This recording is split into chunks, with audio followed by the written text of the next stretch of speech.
Gower followed him. They might as well have been silent, for any effect from what was uttered between them. They spoke opinions held by each of them, adverse mainly, speaking for no other purpose than to hold their positions. "Oh, she has courage, no doubt, no one doubted it," Fleetwood said, out of all relation to the foregoing. Courage to grapple with his pride and open his heart was wanting in him. Had that been done, even to the hint of it, instead of the lordly indifference shown, Gower might have ventured on a suggestion, that the priceless woman he could call wife was fast slipping away from him and withering in her allegiance. He did allude to his personal sentiment. "One takes aim at philosophy, Lady Fleetwood pulls us up to pay tribute to our debts." But this was vague, and his hearer needed a present thunder and lightning to shake and pierce him. "I'll pledged myself to that yacht," said Fleetwood, by way of reply, "or you and I would tramp it, as we did once jolly old days. I shall have you in mind. Now turn back. Do the best you can." They parted midway up the street, Gower bearing away a sharp contrast of Earl and his Countess, for, until their senses are dulled, impressionable young men, however precociously philosophical, are mastered by appearances, and they have to reflect under new lights before vision of the linked eye and mind is given them. Fleetwood jumped into his carriage and ordered the coachman to drive smartly. He could not have admitted the feeling small, he felt the having been and his requiring a rapid transportation from these parts for him to regain his proper stature. Had he misconducted himself at the moment of danger? It is a ghastly thought, that the craven impulse may overcome us. But no, he could reassure his repute for manliness. He had done as much as a man could do in such a situation. At the same time, he had done less than the woman. Needed she to have gone so far? Why precipitate herself into the jaws of the beast? Now she proposes to bum the child's wound. And she will do it if they let her. One sees her at the work, pale, flinty, no faces, trebly the terrific woman in her mild way of doing the work. All because her old father recommended it. Because she thinks it a duty, we will say, that is juster. This young woman is a very sword in the hand of her idea of duty. She can be feminine, too, there is one who knows. She can be particularly distant, too. If in timidity, she has a modest view of herself, or an enormous conception of the Magi that married her. Will she take the world's polish a little? Fleetwood asked with the simplicity of the superior being who will consequently perhaps bestow the debt he owes. But his was not the surface nature which can put a question of the sort and pass it.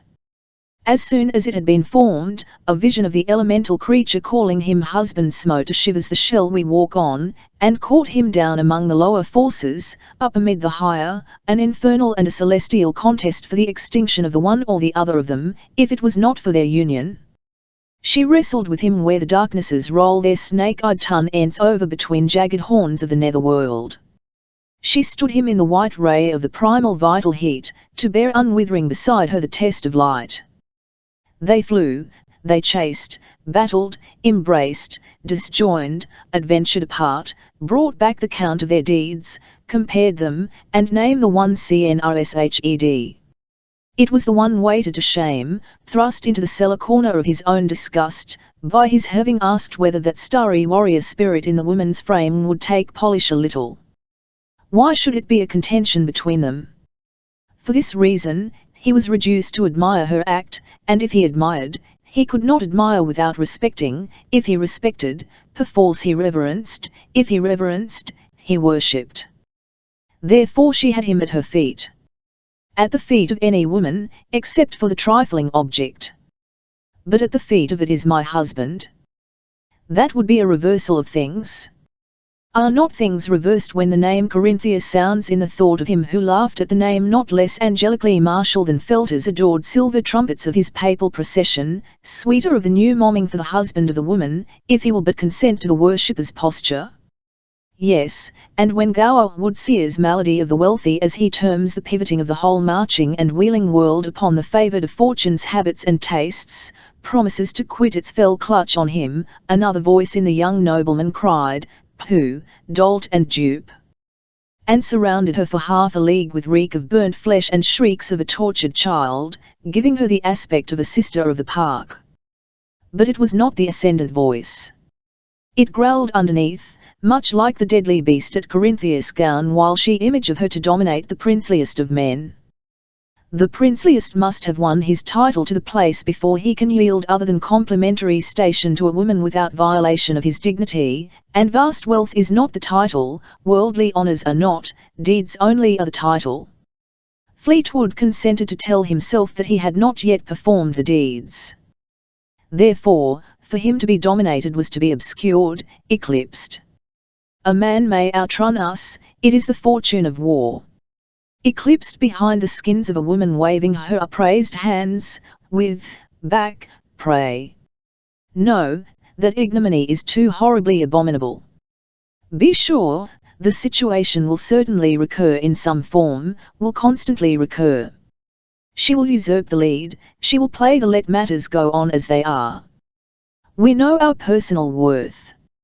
Arrived at this point in the perpetual round of the conflict Corinthia had implanted, Fleetwood entered anew the ranks of the ordinary men of wealth and a coronet, and he hugged himself.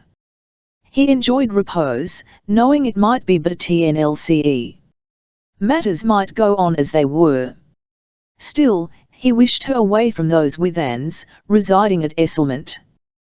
There she might come eventually to a better knowledge of his personal gold mine. We caney in our bosoms till it is threshed out of us in sweat, that fellow Gower would see, says, adding, that we are the richer for not exploring it. Philosophical cynicism is inconclusive. Fleetwood knew his large capacities, he had proved them and could again.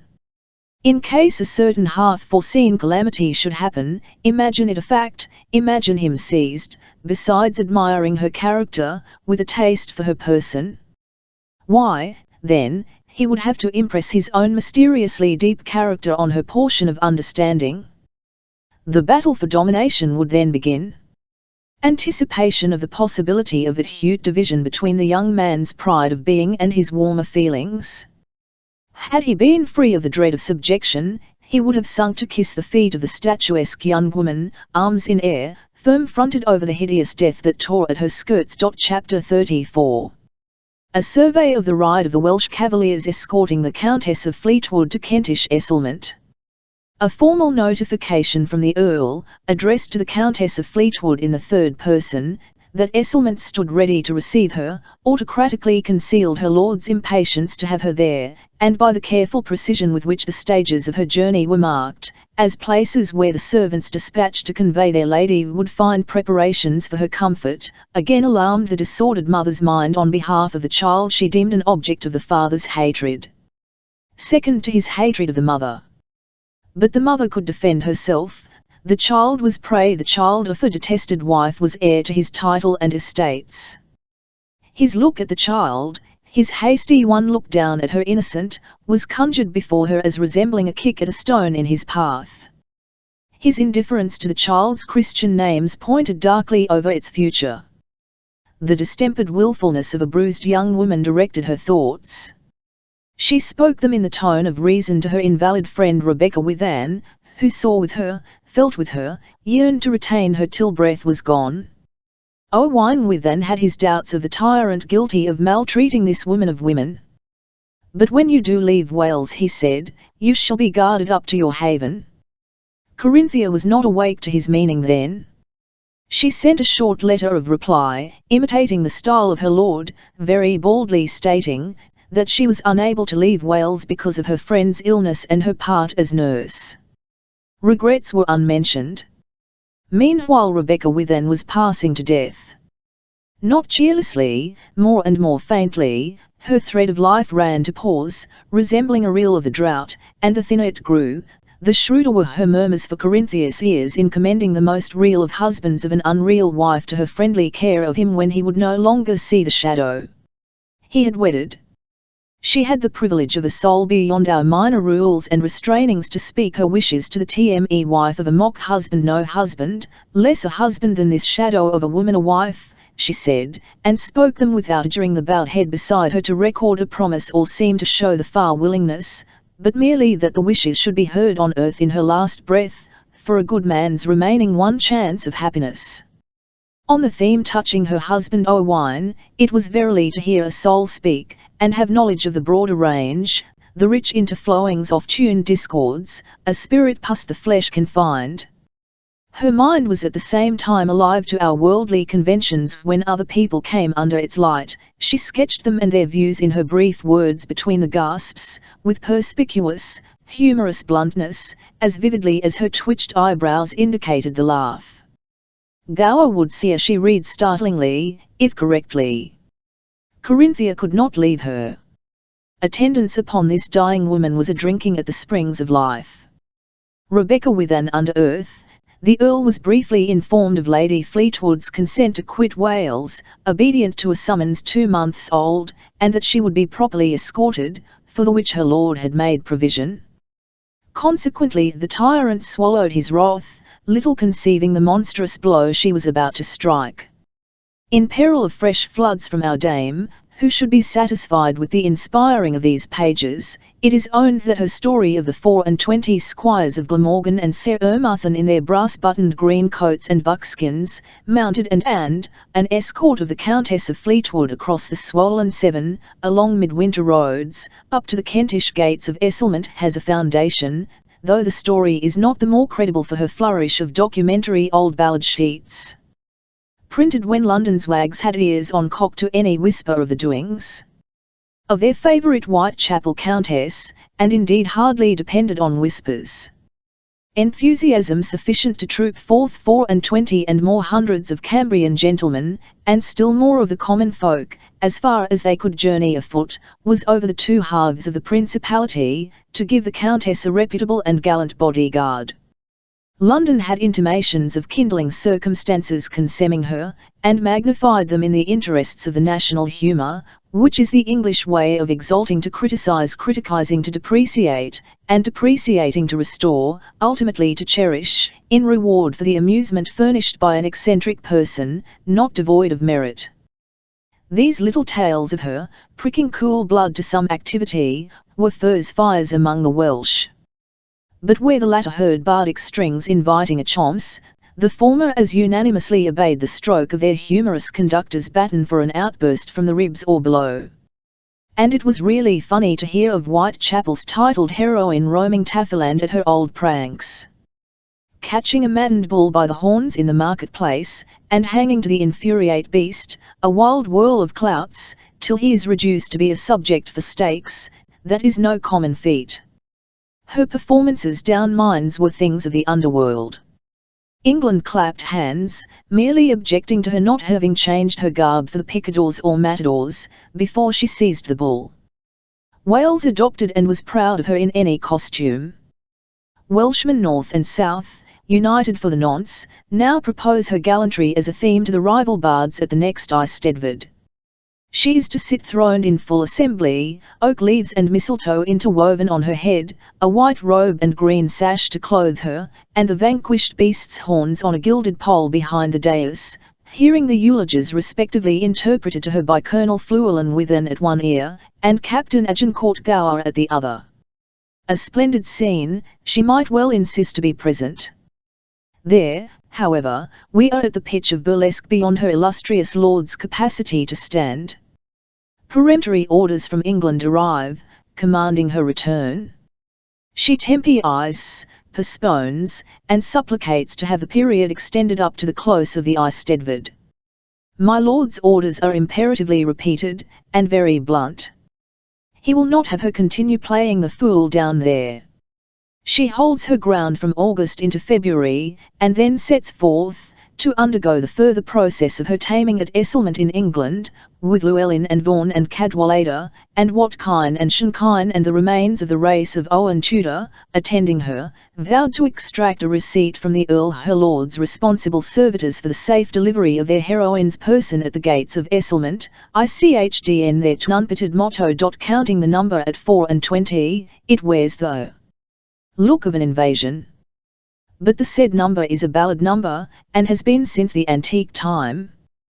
There was, at a lesser number, enough of a challenge about it for squires of England, never in those days backward to pick up a glove or give the ringing rejoinder for a thumb bite, to ride out and tilt compliments with the Whitechapel Countess's green cavaliers, rally their sprites and entertain them exactly according to their degrees of dignity, as exhibited by their haviour under something of a trial, and satisfy also such temporary appetites as might be excited in them by, among other matters left to the luck of events, a metropolitan play upon the Saxon tongue, hard of understanding to the leaky cocks until their ready store of native pepper seasons it, which may require a corresponding English condiment director for the flavour of the stew. Now the number of Saxe Normans riding out to meet and greet the Welshman is declared to have not exceeded 9. So much pretends to be historic, in opposition to the poetic version. They would, we may be sure, have made it a point of honour to meet and greet their invading guests in precisely similar numbers. A larger would have overshot the mark of courtesy, and doubtless a smaller have fallen deplorably short of it. Therefore, an acquaintance with her chivalrous, if less impulsive, countryman compels to the dismissing of the dame's ballad authorities. She has one right to quote them for her own good pleasure, and may create in others an enjoyment of what has been called the mackerel fry. Her notion of a ballad is, that it grows like mushrooms from a scuffle of feet on grass overnight, and is a sort of forest mother of the pied infant reared and trimmed by historians to show the world its fatherly antecedent steps. The hand of Rose Mackerel is at least suggested in more than one of the ballads. Here the Welsh irruption is a chevy chase, next we have the Countess for a disputed Helen. The lady's lord is not a shining figure. How can an undecided one be a dispenser of light? Poetry could never allow him to say with her, "Here I go, I make a name," and leave a song to follow. Yet he was the master of her fortunes at the time, all the material power was his. Even doggerel verse, it is worth while to brood on the fact, denies a surviving preeminence to the potent moody, reverses the position between the driven and the driver. Poetry, however inatic, is less a savant half the bully present, or Pomleus past, than history. The muse of history has neither the same divination of intrinsic nor the devotion to it, though TNLLY, she has possession of all the positive matter and holds us faster by the crediting senses. 9 English cavaliers, then, left London early on a January or February morning in a southerly direction, bearing east, and they were the Earl of Fleetwood's intimates, of the half-dependent order, so we may suppose them to have gone at his bidding. That they met the procession of the Welsh, and claimed to take charge of the Countess's carriage, near the Kentish borderline, is an assertion supported by testimony fairly acceptable.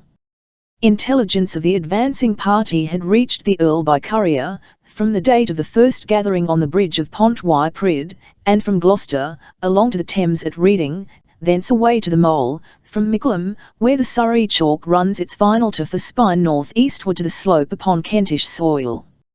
Greatly to the astonishment of the Welsh cavaliers, a mounted footman, clad in the green and scarlet facings of Lord Fleetwood's livery, rode up to them a mile outside the principal towns and named the inn where the Earl had ordered preparations for the reception of them. England's hospitality was offered on a princely scale. Cleverer fencing could not be. The meeting, in no sense an encounter, occurred close by a 30-acre meadow, famous over the county, and was remarkable for the punctilious exchange of ceremonial speech, danger being present, as we see powder magazines protected by their walls and fosses and covered alleys. Notwithstanding which, there was a scintillation of sparks. Lord Brailston, spokesman of the welcoming party, expressed comic regrets that they had not an interpreter with them. Mr. Owain Withan, in the name of the Cambrian chivalry, assured him of their comprehension and appreciation of English slang. Both gentlemen kept their heads uncovered in a suspense. They might for a word or two more of that savour have tummed into the conveniently spacious meadow. They were induced, on the contrary, to enter the channel of English humour, by hearing Chumley Potts exclaim, "His nob," and all of them laughed at the condensed description of a good hit back, at the English party's cost. Laughter, let it be but genuine, is of a common nationality, indeed a common fireside, and profound disagreement is not easy after it. The dame professes to believe that Corinthia Jane had to intervene as peacemaker, before the united races took the table in Esselman's dining hall for a memorable night of it, and a contest nearer the mark of veracity than that shown in another of the ballads she would have us follow. Whatever happened, they sat down at table together, and the point of honour for them each and every was, not to be first to rise from it. Once more the pure Briton and the mixed if not fused English engaged, Bacchus for instrument this time, Bacchus for arbiter of the fray. You may imagine, says the dame.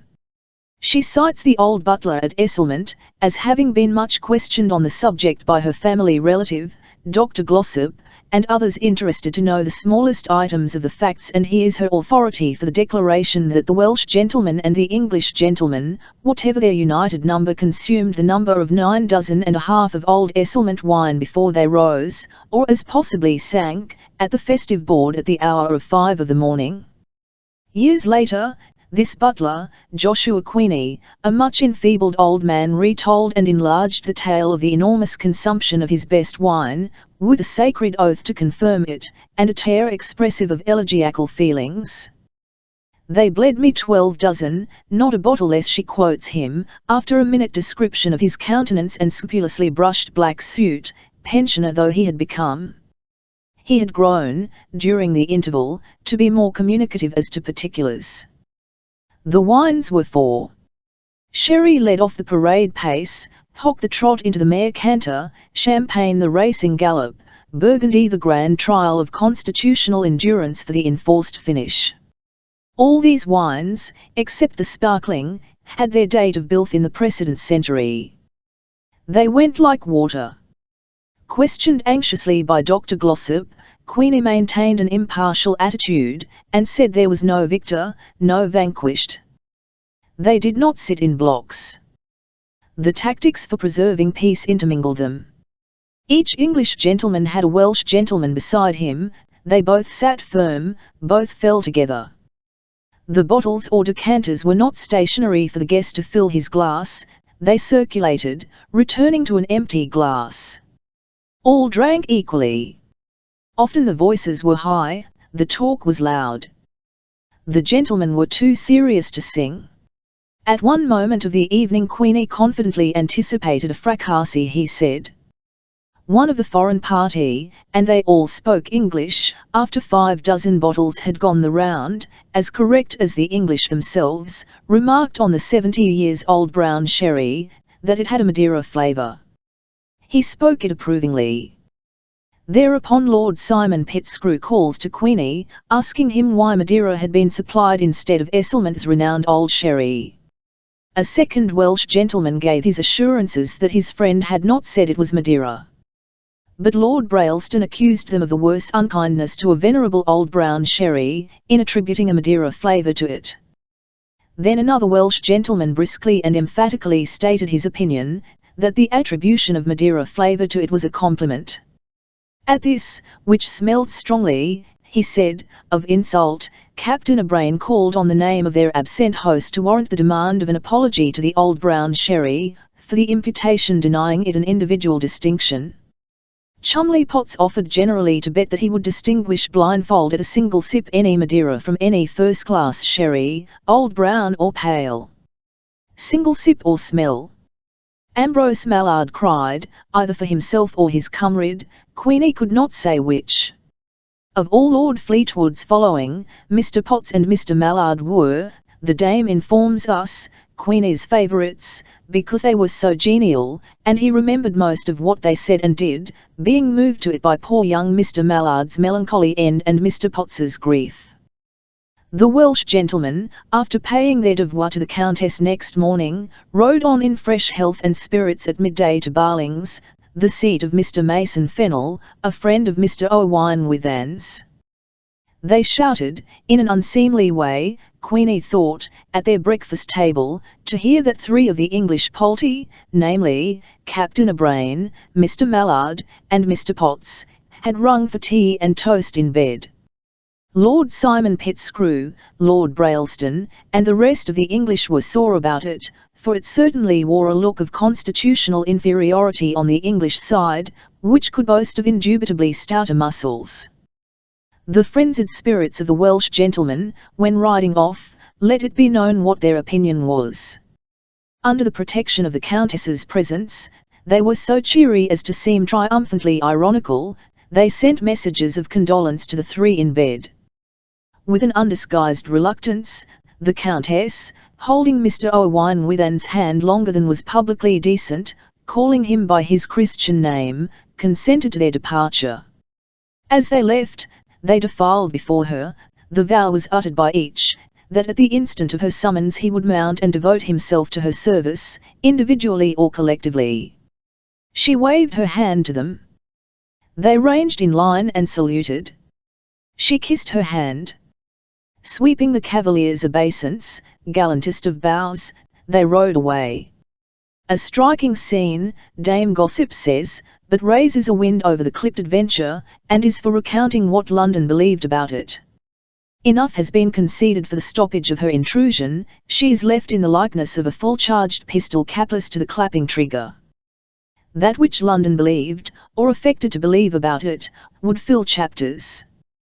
There was during many months an impression of Lord Fleetwood's Countess as of a tenacious, dread, prevailing young woman, both intrepid and astute, who had, by an exercise of various arts, legitimate in open war of husband and wife, gathered the pick of the principality to storm and carry another of her husband's houses. The certification that her cavaliers were Welsh gentlemen of wealth and position required a broader sneer at the Welsh than was warranted by later and more intimate acquaintance, if it could be made to redound to her discredit. So, therefore, added to the national liking for a plucky woman, she gained the respect for power. Whitechapel was round her like London's one street's length extension of smoky haze, reminder of the morning's fog under novel sunbeams. Simultaneously, strange to say, her connubial antagonist, far from being overshadowed, grew to be propinquitely respected, and on the strength of his deserts, apart from his title and his wealth. He defended himself, as he was bound to do, by welcoming the picked Welsh squires with hospitable embrace, providing ceremonies, receptions, and most comfortable arrangements for them, along the route. But in thus gravely entering into the nightly burlesque of the procession, and assisting to swell the same, he not only drew the venom from it, he stood forth as England's deputed representative, equal to her invasive challenging guests at all points, comic, tragic, or cordial. He saw that it had to be treated as a national affair, and he parried the imputation which would have injured his country's name for courtly breeding, had they been ill received, while he rescued his own good name from derision by joining the extravagance. He was well inspired. It was popularly felt to be the supreme of clever, nay, noble fencing. Really noble, though the cleverness was conspicuous. A defensive stroke, protecting him against his fair one's violent charge of horse, warded off an implied attack upon Old England, in Old England's best-humoured easy manner. Supposing the Earl to have acted othenwise, his Countess would virtually have ridden over him, and Wild Wales have cast a shadow on the chivalry of magisterial England.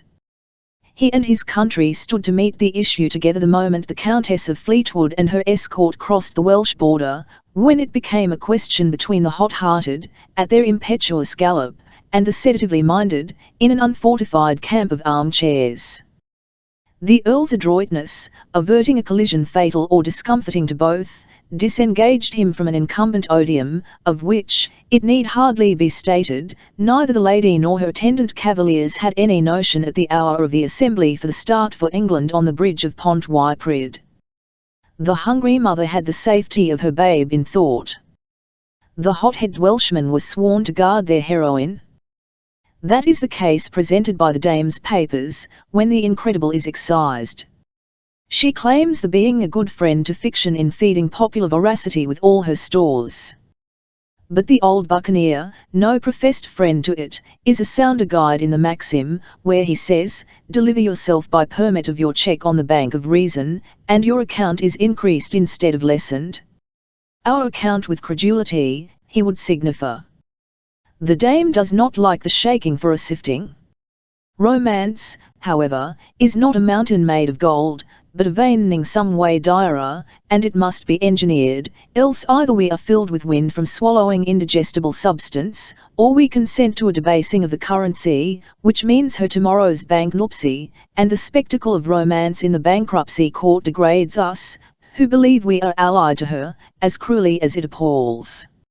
It gives the cynic license to bark day and night for an entire generation. Surely the Countess of Fleetwood's drive from the Welsh borders to Esselmont, accompanied by the chosen of the land, followed by the vivats of the whole principality, and England gaping to hear the stages of her progress, may be held sufficiently romantic without stuffing of surprise sand conflicts, adventures at inns, alarms at midnight, windings of a horn over hilly verges of black heaths, and the rape of the child, the pursuit, the recover of the child, after a new set of heroine. Performances on the pan of a strung wire mother, whose outcry in a waste country district, as she clasps her boy to her bosom again, there's a farm I see for milk for him, the dame repeats, having begun with an admission that the tale has been contradicted, and is not produced on authority. The end in design is to win the ear by making a fuss, and roll event upon event for the braining of common intelligence, until her narrative resembles dusty troopings along a road to the races. Corinthia and her babe reached Esselmont, no matter what impediments. There, like a stopped runner whose pantings lengthen to the longer breath, her alarms over the infant subsided, ceasing for as long as she clasped it or was in the room with it. Walking behind the precious donkey basket round the park, she went armed, and she soon won a fearful name at Kentish cottage hearths, though she was not black to see, nor old. No, she was very young. But she did all the things that soldiers a bit of a foreigner, she brought a reputation up from the Welsh land, and it had a raven's croak and a glowworm's drapery and a goblin's origin.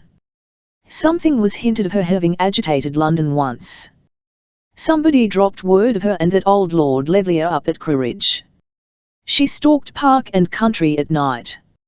Stories, one or two near the truth, were told of a restless and a very decided lady down these parts as well, and the Earl her husband daren't come nigh in his dread of her, so that he runs as if to save his life out of even place she enters. And he's not one to run for a trifle. His pride is pretty well a match for princes and princesses. All the same, he shakes in his shoes before her, durst hardly spy at Esselmont again while she's in occupation. His mannered gentleman comes down from him, and goes up from her, that's how they communicate. One week she's quite solitary, another week the house is brimful as can be. She's the great lady entertaining then. Yet they say it's a fact, she has not a shilling of her own to fling at a beggar. She'll even stock a cottage wanting it with provision for a fortnight or more, and she'll order the doctor in, and she'll call and see the right things done for illness. But no money, no one's to expect money of her. The shots you hear in Esselmont grounds out of season are she and her maid, always alongside her, at it before a target on a bank, twing that old Lord Levlier's gunpowder out of his mill, and he's got no money either, not for his workmen, they say, until they congregate, and a threatening to blow him up brings forth half their pay, on account. But he's a known miser. She's not that. She's a pleasant-faced lady for the poor. She has the voice poor people like. It's only her enemy, maybe her husband, she can be terrible to. She'd drive a hole through a robber stopping her on the road, as soon as look at him. This was Esselmont's atmosphere working its way to the Earl, not so very long after the establishment of his countess there. She could lay hold of the English, too, it seemed. Did she call any gentleman of the district by his Christian name? Lord Simon Pitscrew reported her doing so in the case of one of the Welshmen. Those Welshmen, Apparently they are making a push for importance in the kingdom. Chapter 35. In which certain changes may be discerned. Behind his white plaster of composure, Lord Fleetwood had alternately raged and wondered during the passage of the Welsh cavalcade up eastward, a gigantic burlesque, that would have swept any husband of their heroine off the scene had he failed to encounter it deferentially, preserving his countenance and ostensibly his temper. An idiot of a woman, incurable in her lunacy, suspects the father of the infant as guilty of designs done to death in romances, and so she manages to set going solemnly a bigger blazing tomfool's show than any known or written romance gives word of. And that fellow, Gower Woodseer, pleads, in apology, for her husband's confusion, physiologically, that it comes of her having been carried off and kept a prisoner when she was bearing the child and knitting her whole mind to ensure the child. But what sheer animals these women are, if they take impressions in such a manner. And Mr. Philosopher argues that the abusing of women proves the hating of nature, names it the commonest insanity, and the deadliest, and men are planted in the bog of their unclean animal condition until they do proper homage to the animal nature makes the woman be.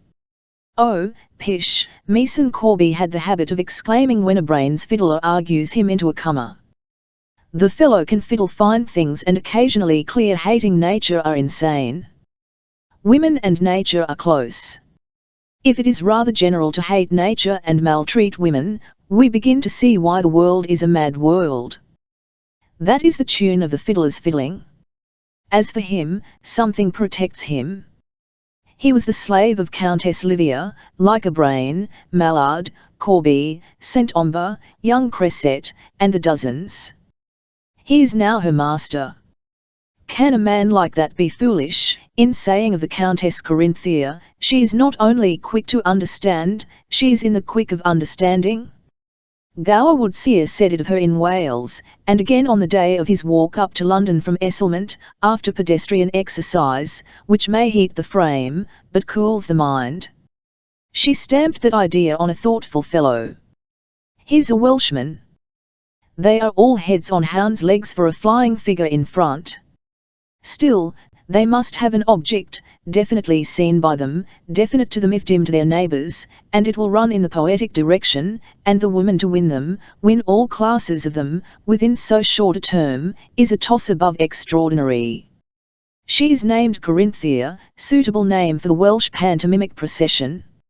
Or cry out the word in an amphitheatre of alpine sounds at home. She is a daughter of the never have left them. She is also a daughter of the old buccaneer, no poor specimen of the fighting Englishman of his day. According to Rose Mackerel, this old buccaneer, it was, who, by strange adventures, brought the great Welsh mines into the family. He would not be ashamed in spying through his nautical glass, up or down, at his daughter's doings. She has not yet developed a taste for the mother's mother, said to have been a kindler. That Countess of Cresset was a romantic little fly-away bird. Both parents were brave, the daughter would inherit gallantry. She inherits a kind of thwarted beauty. Or it needs the situation seen in Wales, her arms up and her unaffrighted eyes over the unappeasable growl.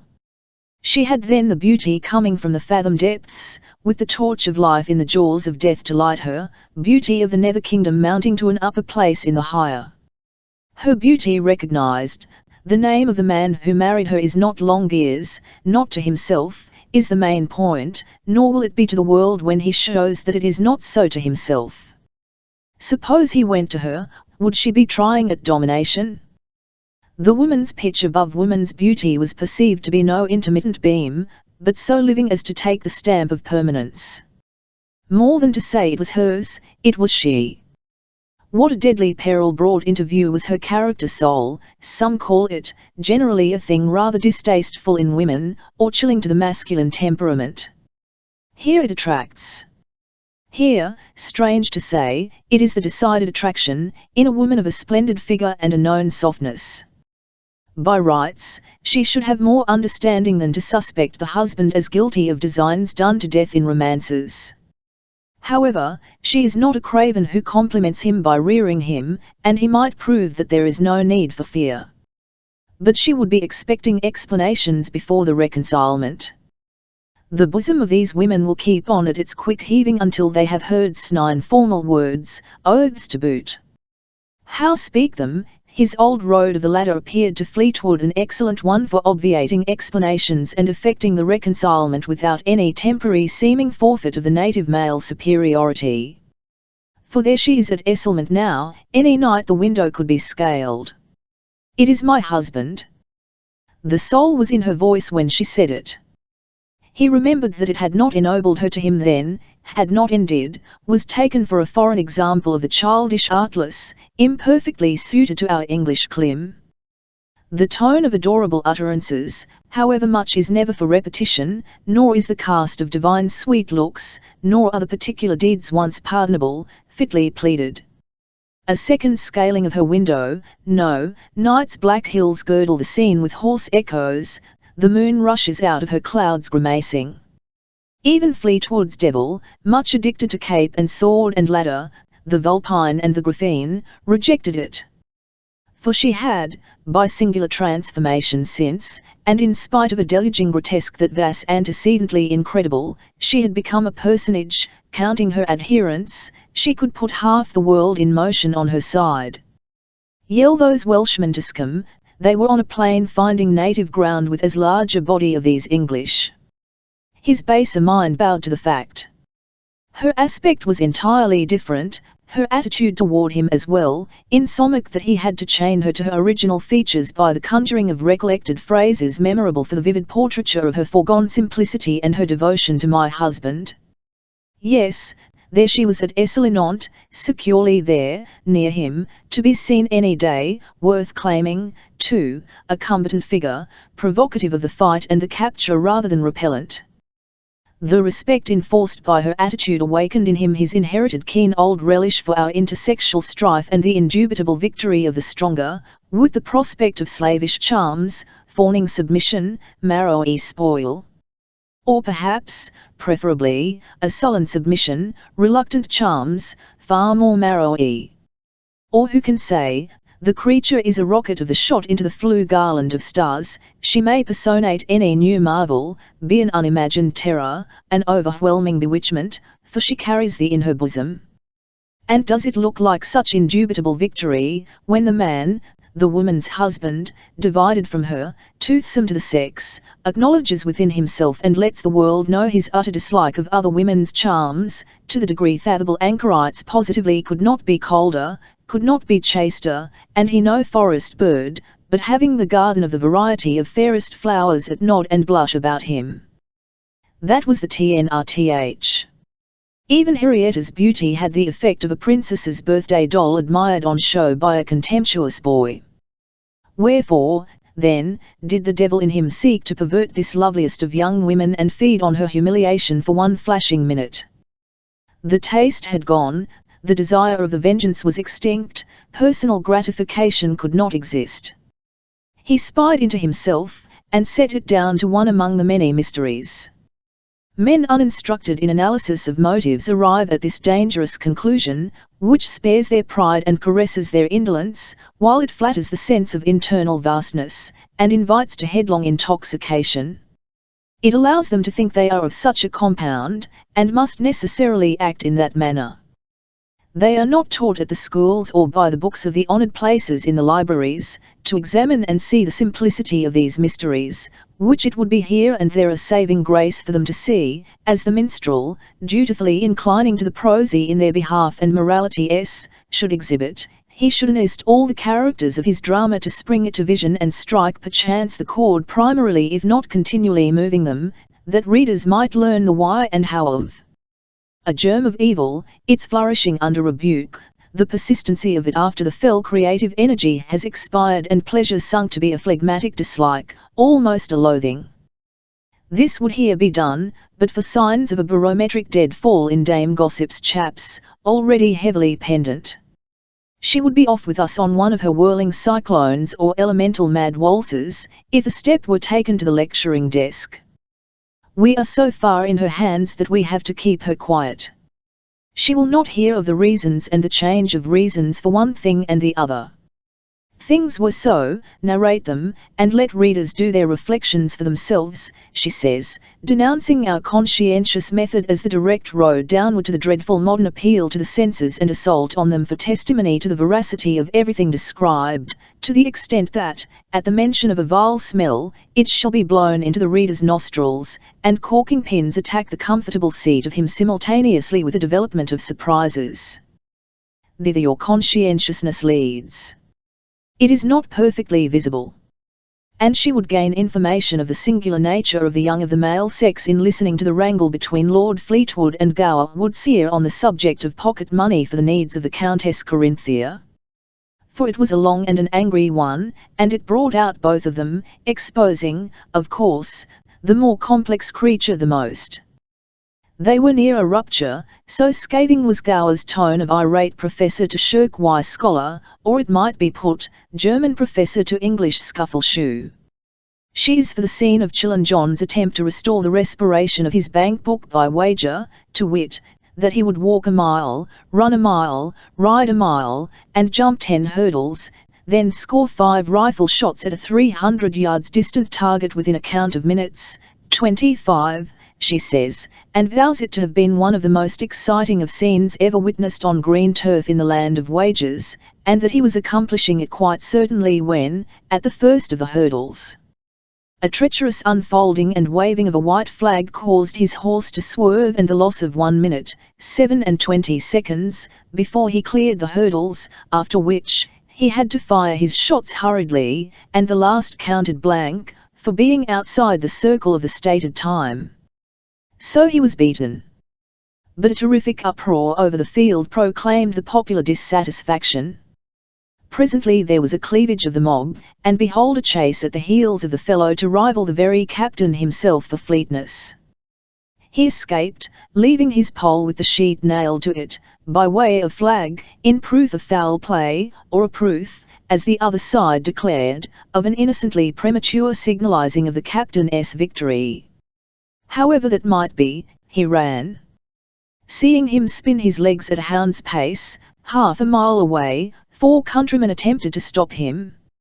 All 4 were laid on their backs in turn with stupefying celerity, and on rising to their feet, and for the remainder of their natural lives, they swore that no man but a champion could have floored them so. This again may have been due to the sturdy island pride of 4 good men knocked over by one. We are unable to decide. Wickedness there was, the dame says, and she counsels the world to put together for, at any rate, a partial elucidation of a most mysterious incident. As to the wager money, though umpires dissented, a famous quarrel, that does not concern us here, sprang out of the dispute, which was eventually, after great disturbance of the country, referred to diary leading sportsmen in the metropolitan sphere, who pronounced the wager off being 2-1. Hence arose the dissatisfied third party, and the letters of this minority to the newspapers, exciting, if not actually dividing, all England for several months. Now the month of December was the month of the dame's mysterious incident.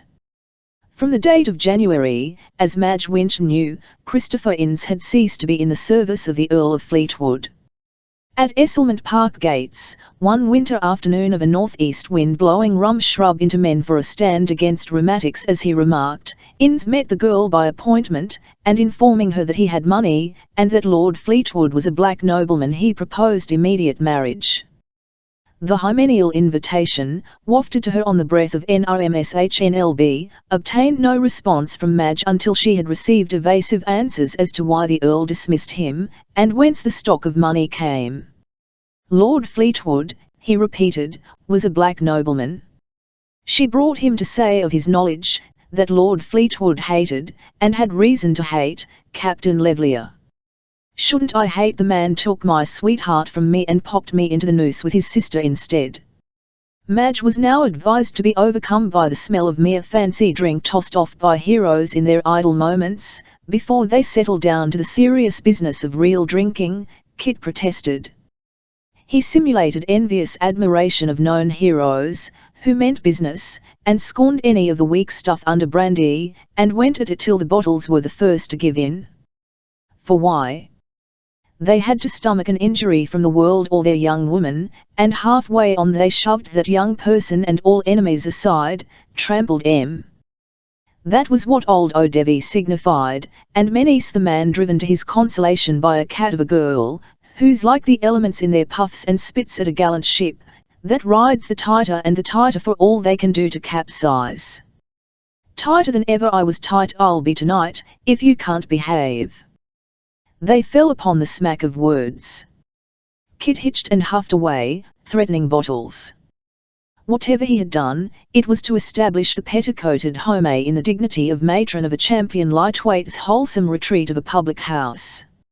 A spell of his larkish hilarity was fourth punishment of the girl devoted to his heroical performances, as he still considered her to be, though women are notoriously volatile, and her language was mounting a stage above the kitchen. Madge had little sorrow for him. She was the girl of the fiery heart, not the large heart. She could never be devoted to more than one at a time, and her mistress had all her heart. In relation to Kit, the thought of her having sacrificed her good name to him, flung her on her pride of chastity, without the reckoning of it as a merit. It was the inward assurance of her independence, the young spinster's planting of the standard of her proud secret knowledge of what she is, let it be a thing of worth or what you will, or the world think as it may. That was her thought. Her feeling, the much livelier animation, was bitter grief, because her mistress, unlike herself, had been betrayed by her ignorance of the man into calling him husband. Just some knowledge of the man. The warning to the rescue might be there. For nothing did the dear lady weep except for her brother's evil fortune. The day when she had intelligence from Mrs. Levlier of her brother's defeat, she wept over the letter on her knees long hours. "Me, my child, my brother," she cried more than once. She had her suspicion of the Earl then, and instantly, as her loving servant had.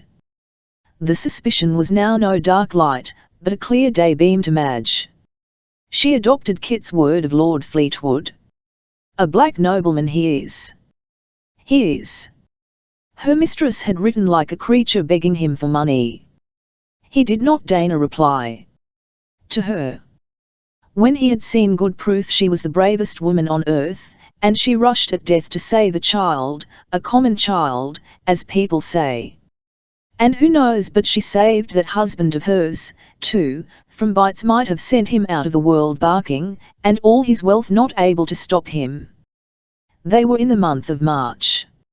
Her dear mistress had been begging my lord through Mr. Woodseer constantly of late for an allowance of money, on her knees to him, as it seemed, and Mr. Woodseer was expected at Esselmont.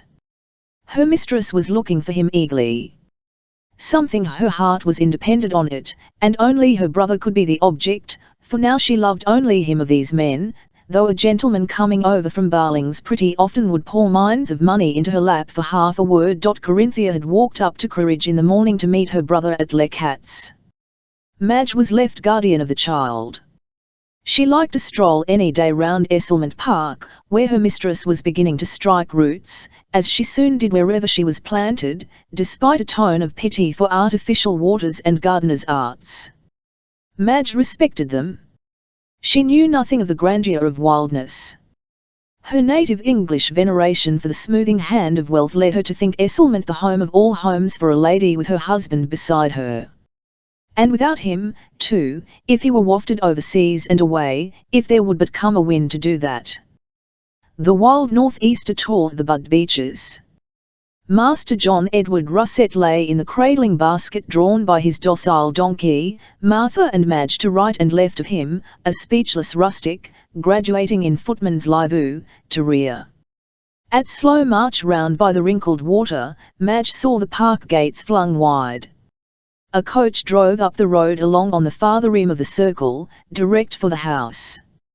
It stopped, the team turned leisurely and came at a smart pace toward the carriage basket. Lord Fleetwood was recognised. He alighted, bidding one of his grooms drive to stables. Madge performed her reverence, aware that she did it in clumsy style. His presence had startled her instincts and set them travelling. "Coldish for the youngster," he said. "All well, Madge?"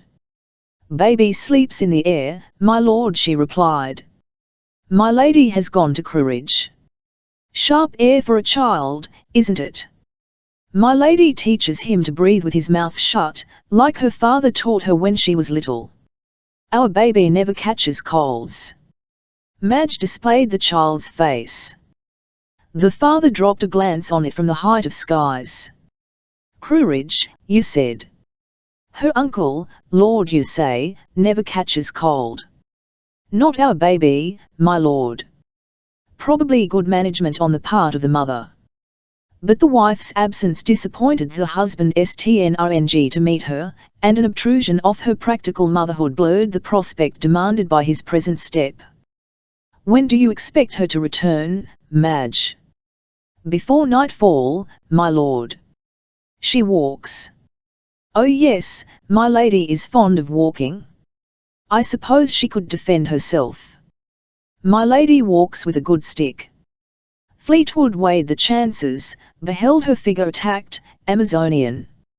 And tell me, my dear, Kit. I don't see more of Kit Innes. What has the fellow done? I'd like him to let me know why he was dismissed. All. He kept silent on that point. He let out enough. You've punished him, if he's to lose a bonny sweetheart, poor devil. Your sister Sally sends you messages. We're both of us grateful, my lord.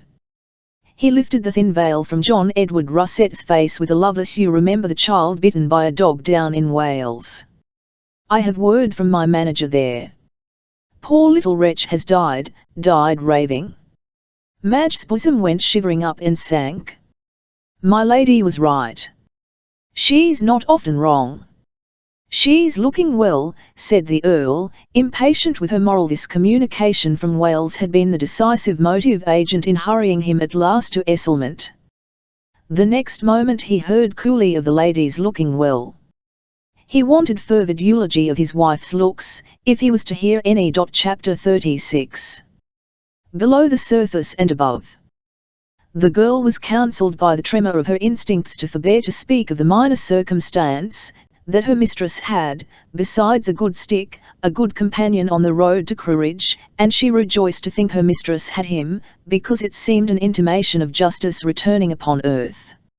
She was combative, a born rebel against tyranny.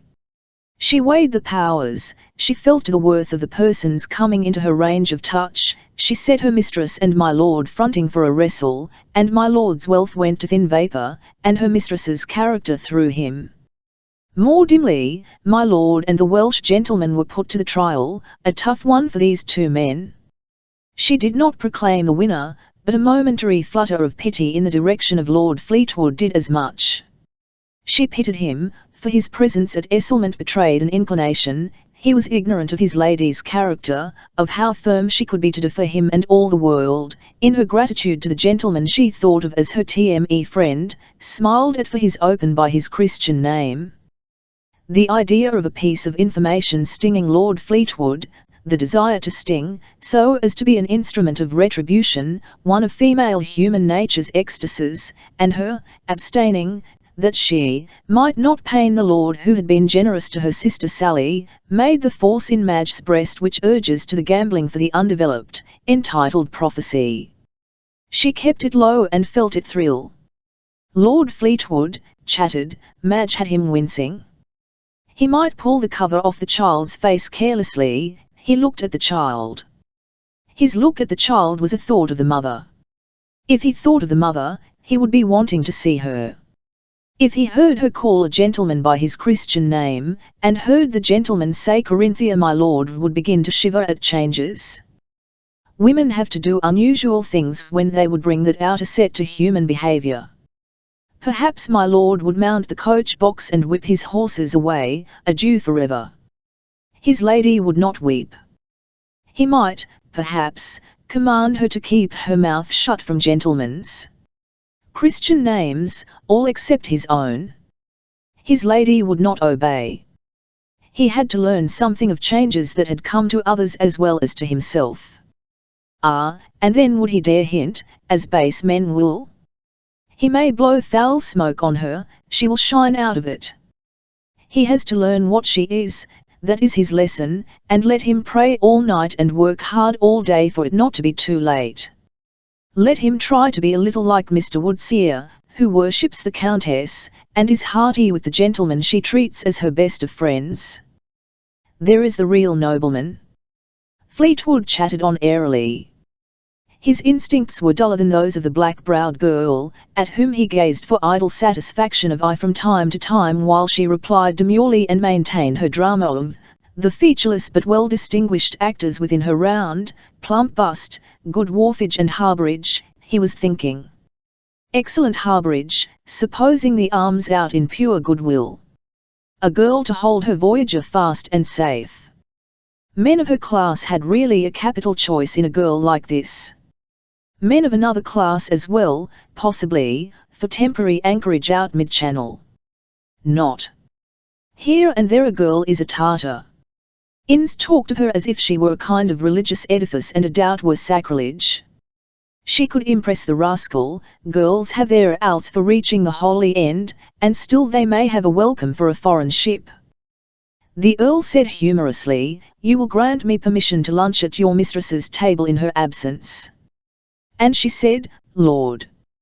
And he resumed, to waken her interest with a personal question, "You like our quiet country round Esselmont?" She said, "I do," and gave him plain look for look. Her eye was undefended. He went into it, finding neither shallow nor depth, simply the look, always the look, whereby he knew that no story of man was there, and not the shyest of remote responsive invitations from nature's wakened and detected rogue. The bed of an unmarried young woman's eye yields her secret of past and present to the intrepid diver. If he can get his plunge, he holds her for the 10th of a minute. That is the revealment. Jewel or oyster shell, it is ours. She cannot withhold it, he knew right well. This girl, then, was, he could believe, one of the rarely exampled innocent in knowledge. He was practised to judge. Invitation or challenge or response from the handsomest he would have succumbed just then. His native devilry suffered a stir at sight of an innocent in knowledge and spotless after experiences. By a sudden singular twist, rather unfairly, naturally, as it happened, he attributed it to an influence issuing from her mistress, to whom the girl was devoted, whom consequently she copied, might physically, and also morally, at a distance, resemble. "Well, you've been a faithful servant to your lady, my dear, I hope you'll be comfortable here," he said. "She likes the mountains." "My lady would be quite contented if she could pass 2 months of the year in the mountains," Madge answered. "Look at me. They say people living together get a likeness to one another. What's your opinion? Upon my word, your eyebrows remind me, though they are not the colour, they have a bend. You've seen my lady in danger, my lord?" "Yes, well, there's no one to resemble her there, she has her mark, kind of superhuman business. We're none of us 50 feet high, with phosphorus heads as your friend Mr. Gower Woodseer says of the prodigiosities. Lady Fleetwood is back, when? Before dark, she should be." He ran up the steps to the house. At Les Cats beneath Quaritch a lean midday meal was being finished hard on the commencement by a silent company of 3. When eating is choking to the younger members of the repast, bread and cold mutton bones serve the tum as conclusively as the Frenchman's buffet dishes. Corinthia's face of unshed tears dashed what small appetite Chillen had. Lord Leverley applied his fork in his right hand ruminating, his back an arch across his plate. Riddles to the thwarted young, these old people will not consent to be read by sensations. Corinthia watched his jaws at their work of eating under his victim's eye, knowing Chillen to be no longer an officer in the English service, knowing that her beloved had sold out for the mere money to pay debts and support his Henrietta, knowing, as he must know, that Chillen's act strck a knife to pierce his mother's breast through her coffin boards. This old man could eat, and he could withhold the means due to his dead sister's son. Could he look on Chillen and not feel that the mother's heart was beating in her son's fortunes? Half the money due to Chillen would have saved him from ruin. Lord Levlier laid his fork on the plate.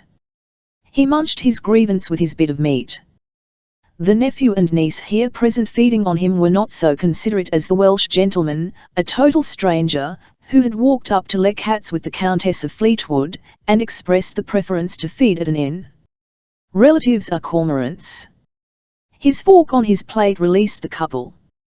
Barely half a dozen words, before the sitting to that niggard restoration, had informed Corinthia of the step taken by her brother. She beckoned him to follow her. The worst is done now, Chillon. I am silent. Uncle is a rock. You say we must not offend? I have given him my whole mind. Say where Riot is to live. Her headquarters will be here, at a fumished house. She's, with her cousin, the Dowager. Yes. She should be with me. She wants music. She wants, poor girl. Let her have what comes to her. Their thoughts beneath their speech were like fish darting under shadow of traffic bridge. She loves music, said Corinthia, it is almost life to her, like fresh air to me. Next month I am in London, Lady Uppington is kind. She will give me as much of their polish as I can take. I dare say I should feel the need of it if I were an enlightened person. For instance, did I hear Owain when your Welsh friend was leaving? Chillon asked. It was his dying wife's wish, brother. Keep to the rules, dear. They have been broken, Chi 11,011. Mend them. That would be a step backward. The right one for defense, father says. Father says, the habit of the defensive paralyzes will. Womanizes, he says, Karen. You quote him falsely, to shield the sex. Quite right. But my sister must not be tricky. Keep to the rules. You're an exceptional woman, and it would be a good argument, if you were not in an exceptional position. Owain is the exceptional man, brother my dear, after all, you have a husband. I'll have a brother, I have a friend, I am a man's wife and the mother of his child, I am free, or husband would mean dungeon. Does my brother want an oath from me? That I can give him. Conduct, yes, I couldn't doubt you, said Chillon. But the world's a flood at a dike for women, and they must keep what you read. But Owain is not our enemy, said Corinthia, in her deeper tones, expressive of conviction, and not thereby assuring to hear. He is a man with men, a child with women. His Rebecca could describe him, I laugh now at some of her sayings of him, I see her mouth, so tenderly comical over her big simpleton she called him, and loved him so. The gentleman appeared on the wasteland above the house. His very loose black suit and a peculiar roll of his gait likened him to a morning boatswain who was jolly. In Lord Levlier's workshop his remarks were to the point. Chillon's powders for guns and blasting interested him, and he proposed to ride over from Barlings to witness a test of them. You are staying at Barlings? Chillon said. Yes, now Corinthia is at Esselmont, he replied, astoundingly the simpleton. His conversation was practical and shrewd on the walk with Chillon and Corinthia down to Esselmont. Evidently he was a man well armed to encounter the world, social usages might be taught him. Chillon gained a round view of the worthy simple fellow, unlikely to turn out impracticable, for he talked such good sense upon matters of business. Corinthia saw her brother tickled and interested. A feather moved her. Full of tears though she was, her heart lay open to the heavens and their kind, small, wholesome gifts. Her happiness in the walk with her brother and her friend, the pair of them united by her companionship, both of them showing they counted her their comrade, was the nearest to the radiant day before she landed on an island, and imagined happiness grew here, and found it to be gilt thorns, loud mockery. A shaving northeaster tore the scream from hedges and the roar from copses under a faceless breadth of sky, and she said, as they tumbled into Esselmont Park Lane, we have had one of our old walks today, Chillon. You used to walk together long walks over in your own country, said Mr. Withan. Yes, Owain, we did, and my brother never knew me tired. Never knew you confessed to it, said Chillon, as he swallowed the name on her lips. Walking thus flying over there, brother. Say once or twice in Wales, to Mr. Withan begged of her. Wales reminded. Yes. Owain, I shall not forget Wales, Welsh people. Mr. Woodseer says they have the three-stringed harp in their breasts, and one string is always humming, whether you pull it or no. That's love of country. That is their love of wild Wales, Corinthia. There was a quiet interrogation in Chillon's turn of the head at this fervent simpleton. I'll love them for that hum, said she. It joins one in me. Call to them any day, they are up, ready to march. Oh, dear souls! Corinthia said. Her breath drew in. The three were dumb.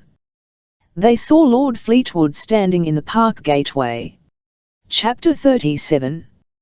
Between Corinthia and her lord. The Earl's easy grace of manner was a ceremonial mantle on him as he grasped the situation in a look. He bent with deferential familiarity to his countess, exactly toning the degree of difference which befitted a salute to the two gentlemen, amiable or hostile. There and back, he said, and conveyed a compliment to Corinthia's pedestrian vigour in the smile which can be recalled for a snub. She replied, Why we have walked the distance, my lord. Her smile was the braced one of an untired stepper. A cold wind for you. We walked fast. She compelled him to take her in the plural, though he addressed her separately, but her tones had their music. Your brother, Captain Kirby Levlier, I believe. My brother is not of the army now, my lord. She waved her hand for Madge to conduct donkey and baby to the house. He noticed. He was unruffled. The form of amenity expected from her, in relation to her brother, was not exhibited. She might perhaps be feeling herself awkward at introductions, and had to be excused. I beg, he said, and motioned to Chillon the way of welcome into the park, saw the fixed figure, and passed over the unspoken refusal, with a remark to Mr. Withan, at Barlings, I presume. My tent is pitched there, was the answer. Goodbye, my brother, said Corinthia. Chillon folded his arms round her. God bless you, dear love. Let me see you soon. He murmured, You can protect yourself. Fear nothing for me, dearest. She kissed her brother's cheek. The strain of her spread fingers on his shoulder signified no dread at her being left behind. Strangers observing their embrace would have vowed that the pair were brother and sister, and of a notable stock. Elle will walk with you to Courage again when you send word you are willing to go, and so, goodbye, Owain, she said. She gave her hand, frankly she pressed the Welshman's, he not a whit behind her in frankness. Fleetwood had a skimming sense of a drop upon a funny, whirly world. He kept from giddiness, though the whirl had lasted since he beheld the form of a wild forest girl, dancing, as it struck him now, over an abyss, on the plumed shoot of a stumpy tree. And she danced at the ducal mounted his coach like a witch of the Alps up crags, she was beside him pelting to the vale under a leaden southwester, she sat solitary by the fireside in the room of the inn. Veil it. He consented to the veil he could not lift. He had not even power to try, and his heart thumped. London's Whitechapel Countess glided before him like a candle in the fog. He had accused her as the creature destroying romance. Was it gold in place of gilding, absolute upper human life that the ridiculous object at his heels over London proposed instead of delirious brilliances, drunken gallops, of a young man's vapours? There was Madge and the donkey basket trap ahead on the road to the house, bearing proof of the veiled had been, signification of a might have been. Why not a possible might be? Still the might be. Looking on this shaven earth and sky of March with the wrathful wind at work, we know that it is not the end, a day follows for the world. But looking on those blown black funeral sprays, and the wrinkled chill waters, and the stare of the Esselmont house windows, it has an appearance of the last lines of our written volume, Dead Finus. Not death, Fowler, the man alive seeing himself stretched helpless for the altering of his deeds, a coffin caning him, the fatal white-head sacerdotal official intoning his aims on the march to front, the drear craped files of the liveried, salaried mourners over his failure, trooping at his heels. Frontward was the small lake's grey water, rearward an avenue of limes. But the man alive, if but an inch alive, can so take his life in his clutch, that he does alter, cleanse, recast his deeds. It is known, priests proclaim it, philosophers admit it. Can he lay his clutch on another's life, and wring out the tears shed, the stains of the bruises, recollection of the wrongs? Contemplate the wounded creature as a woman. Then, what sort of woman is she? She was once under a fascination, ludicrously, painfully, intensely like a sort of tipsy poor puss, the trapped hare tossed to her serpent, and thoroughly reassured for a few caresses, quite at home, caged and at home, and all abloom with pretty ways, modest pranks, innocent fondlings. Gobbled, my dear. It is the doom of the innocents, a natural fate. Smother the creature with kindness again, show we are a point in the scale above that old coiler snake, which broke no bones, bit not so very will be, she ought to be, the woman she was. That is, if she was then sincere, a dose of kindness should operate happily to restore the honeymoony fancies, hopes, trusts, dreams, all back, as before the honeymoon showed the silver crook and shadowy hag's back of a decaying crescent. And true enough, the poor girl's young crescent of a honeymoon went down sickly yellow rather early. It can be renewed. She really was at that time rather romantic. She became absurd. Romance is in her, nevertheless. She is a woman of metal, she is probably expecting to be wooed. One makes a hash of yesterday's left dish, but she may know no better. Add a pickle, as chummy pots used to say. The dish is rendered savoury by a slight expenditure of attentions, just a dab of intimated soft stuff. Pleasant to see you established here, if you find the place agreeable, he said. She was kissing her hand to her brother, all her eyes for him, or for the couple, and they were hidden by the park lodge before she replied, "It is an admired, beautiful place." "I came," said he, "to have your assurance that it suits you." "I thank you, my lord." "My lord would like a short rest, Corinthia." She seemed placidly acquiescing. "You have seen the boy?" "Twice today. We were having a conversation just now. N.V. think him very intelligent. Lady Uppington tells me you do the honours here excellently. She is good to me. Praises the mother's management of the young one. John Edward, Edward for call name. Madge boasts his power for sleeping. He gives little trouble. And babes repay us. We learn from small things. Out of the mouth of babes wisdom? Well, their habits show the wisdom of the mother. A good mother. There's no higher title. A lady of my acquaintance bids fair to win it, they say. Corinthia looked in simplicity, saw herself, and said if a mother may rear her boy till he must go to school, she's rewarded for all she does. Ah, said he, nodding over her mania of the perpetual suspicion. Lettings, Queenie, the servants here, run smoothly. They do, they are happy in serving. You see, we English are not such bad fellows when we are known. The climate today, for example, is rather trying. I miss colours most in England, said Corinthia. I like the winds. Now and then we have a day to remember. We read to be the artist of the day, Gower Woodseer says, and we get an attachment to the dreariest. We are to study small variations of the me. But he may be right. The sky of lead and scraped lead over those lines, he points out, and it's not a bad trick for reconciling us to gloomy English weather. You take lessons from him? I can always learn from him, said Corinthia. Fleetwood depicted his plodding Gower at the tussle with account books. She was earnest in sympathy, not awake to the comical, dull as the clouds, dull as the discourse. Yet he throbbed for being near her, took impression of her figure, the play of her features, the carriage of her body. He was shut from her eyes. The clear brown eyes gave exchange of looks, less of admission than her honest maid's. Madge and the miracle infant awaited them on the terrace. For so foreign did the mother make herself to him, that the appearance of the child, their own child, here between them, was next to miraculous, and the mother, who might well have been the most astonished, had transparently not an idea beyond the verified palpable lump of young life she lifted in her arms out of the arms of Madge, maternally at home with its presence on earth. Demonstrably a fine specimen, a promising youngster. The father was allowed to inspect him. This was his heir, a little fellow of smiles, features, puckered brows of inquiry, seeming a thing made already, and active on his own account. "Do people see likenesses?" he asked. "Some do," said the mother. "You?"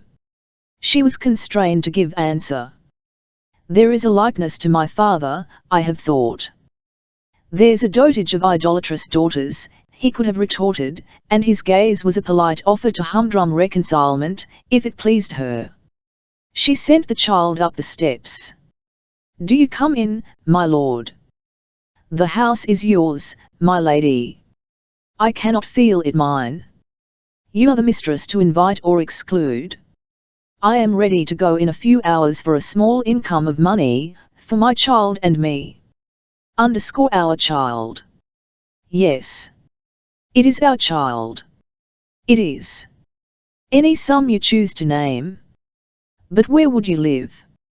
"Near my brother I would live." 3,000 a year for pin money, or more, are at your disposal. "Stay here, I beg." "You have only to notify your wants." "And we'll talk familiarly now, as we're together. Can I be of aid to your brother?" "Tell me, pray." "I am disposed in every way to subscribe to your wishes." "Pray, speak out." So the Earl said. He had to force his familiar tone against the rebuke of her grandeur of stature, and he was for inducing her to deliver her mind, that the mountain girl's feebleness in speech might reinstate him. She rejoined unhesitatingly, "My brother would not accept aid from you, my lord. I will take no money more than for my needs." "You spoke of certain sums down in Wales." "I did then." Her voice was dead. "Ah. You must be feeling the cold N01th wind here." "I do not." "You may feel the cold, my lord." "Will you enter the house?" "Do you invite me?" "The house is your own." "Will the mistress of the house honour me so far?" "I am not the mistress of the house, my lord." "You refuse, Corinthia." "I would keep from using those words." "I have no right to refuse the entry of the house to you." "If I come in?" I guard my she had been awake, then, to the thrusting and parrying behind masked language. "Good. You are quite decided, I may suppose." "I will leave them when I have a little money, or when I know of how I may earn some." "The Countess of Fleetwood earning a little money." "I can put aside your title, my lord." "No, you can't put it aside while the man with the title lives, not even if you running off in earnest, under a dozen Welsh names." "Why should you desire to do it?" "The title entitles you to the command of half my possessions. As to the house, don't be alarmed, you will not have to guard your rooms." "The extraordinary wild animal the impression may have been produced, I see. If I were in the house, I should not be raging at your doors, and it is not my intention to enter the house. That is, not by right of ownership." "You have my word." He bowed to her, and walked to the stables. She had the art of extracting his word from him. The word given, she went off with it, disengaged mistress of Esselmont. And she might have a place for residence, but a decent courtesy required that she should remain at the portico until he was out of sight. She was the first out of sight, rather insolently. She resumed him without comment the spell he had cast on her, and he was left to estimate the value of a dirated piece of metal not in the currency, stamped false coin. An odd sense of impoverishment chilled him. Chilly weather was afflicting the whole country, he was reminded, and he paced about hurriedly until his horses were in the shafts. After all, his driving away would be much more expected of him than a stay at the house where the Whitechapel Countess resided, chill, dry, talking the language of early exercises in English, suitable to her Welshman. Did she whine them every one? As he whipped along the drive and left that glassy stare of Esselment behind him, there came a slap of a reflection. Here, on the box of this coach, the bride just bursting her sheath sat, and was like warm wax to take impressions. She was like hard stone to retain them, pretty evidently. Like women the world over, she thinks only of her side of the case. Men disdain to plead theirs. Now money is offered her, she declines it. Formerly, she made it the principal subject of her conversation. Turn the mind to something brighter. Fleetwood strung himself to do so, and became agitated by the question whether the bride sat to left or to right of him when the southwester blew a wind altogether preferable to the chill northeast. Women, when they are no longer warm, are colder than the deadliest catarrh wind scything across these islands. Of course she sat to left of him. In the line of the main road, he remembered a look he dropped on her, a look over his left shoulder. She never had a wooing, she wanted it, had a kind of right to it, or the show of it. How to begin? But was she worth an effort? Turn to something brighter. Religion is the one refuge from women, Felter says, his Roman Catholic recipe. The old shoemaker, Mr. Woodseer, hauls women into his religion, and purifies them by the process, fancies he does. He gets them to wear an air. Old Gower, too, has his religion of nature, with free admission for women, whom he worships in similes, running away from them, leering sheepishly. No, Felter's rigid monastic system is the sole haven. And what a world, where we have no safety except in renouncing it. The two sexes created to devour one another must abjure their sex before they gain the peace, as Felter says, impressively, if absurdly. He will end a monk if he has the courage of his logic. A queer spectacle, an English nobleman a shaven monk. Fleetwood shuddered. We are twisted face about to discover our being saved by women from that horror, the joining the ranks of the nasal friars. By what women? Bacchante, clearly, if the wife we have is a northeaster to wither us, blood, bone, and soul. He was hungry, he waxed furious with the woman who had flung him out upon the roads. He was thirsty as well. The brightest something to refresh his thoughts grew and glowed in the form of a shiny table, bearing tasty dishes, old wines, at an inn or anywhere. But, out of London, an English inn to furnish the dishes and the wines for a civilized and self-respecting man is hard to seek, as difficult to find as a perfect skeleton of an extinct species. The Earl's breast howled derision of his pursuit when he drew up at the sign of the Royal Sovereign, in the dusky hour, and handed himself desperately to Mrs. Rundle's mercy. He could not wait for a dinner, so his eating was cold meat. Warned by a sip, that his drinking, if he drank, was to be an excursion in chemical acids, the virtues of an abstainer served for his consolation.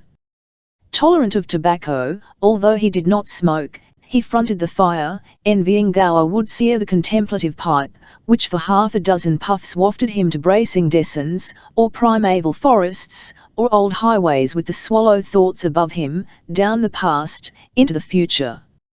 A pipe is pleasant dreams at command. A pipe is the concrete form of philosophy. Why, then, a pipe is the alternative of a friar's frock for an escape from women. But if one does not smoke, here and there a man is visibly in the eyes of all men cursed, let him be blessed by fortune, let him be handsome, healthy, wealthy, courted, he is cursed. Fleetwood lay that night beneath the roof of the Royal Sovereign. Sleep is life's legitimate mate. It will treat us at times as the faithless wife, who becomes a harrying beast, behaves to her lord. He had no sleep. Having put out his candle, an idea took hold of him, and he jumped up to light it again and the idea that this room. He left the bed and strode round it, going in the guise of an urgent somnambulist, or ghost-bearing burden of an imperfectly remembered mission. This was the room. Reason and cold together overcame his illogical scruples to lie down on that bed, soliciting the sleep desired. He lay and groaned, lay and rolled. All night the naval monarch with the loose cheeks and jelly smile of the swinging signboard creaked. Floors of the northeaster swung and banged him. He creaked high, in some partial contentment. There was piping of his boatswain, shrill piping, shrieks of the whistle. How many nights had that most ill-fated of brides lain listening to the idiotic uproar? It excused a touch of craziness. But how many? Not one, not 2, 10, 20, count to the exact number of nights the unhappy girl must have heard those mad colloquies of the hurricane boatswain and the chirpy king. By heaven! Whitechapel, after one night of it, beckons as a haven of grace. Chapter 38. A dip into the spring's waters. The night Lord Fleetwood had passed cured him of the wound Corinthia dealt, with her blunt, defensive phrase and her Welshman. Seated on his coach box, he turned for a look the back way leading to Esselmont, and saw rosed crag and mountain forest rather than the soft undulations of parkland pushing green meadows or brown copse up the slopes under his eye. She had never been courted, she deserved a siege. She was a daughter of the racy Highlands. And she, who could say to her husband, "I guard my rooms," without sign of the stage face of scorn or defiance or flinging of the glove, she would have to be captured by siege, it was clear. She wore an aspect of the confident fortress, which neither challenges nor cries to treat, but commands respect. How did she accomplish this miracle of commanding respect after such a string of somersaults before the London world? He had to drive northwestward. His word was pledged to one of his donkey Ixionides, a brain, he recollected, to be a witness at some contemptible exhibition of the fellow's muscular skill, a match to punt against a Thames waterman, this time. Odd how it should come about that the giving of his word forced him now to drive away from the woman once causing him to curse his luck as the prisoner of his word. However, there was to be an end of it soon, a change as remarkable as Harry Monmouth's at the touching of his crown. Though in these days, in our jog-trot old England, half a step on the road to greatness is the utmost we can hop, and all England jeers at the man attempting it. He caps himself with this or that one of their titles. For it is not the popular thing among Englishmen. Their hero, when they have done their fighting, is the wealthy patron of sport. What sort of creatures are his comrades? But he cannot have comrades unless he is on the level of them. Yet let him be never so high above them, they charge him and point him as a piece of cannon, assenting to the flatteries they puff into him, he is their engine.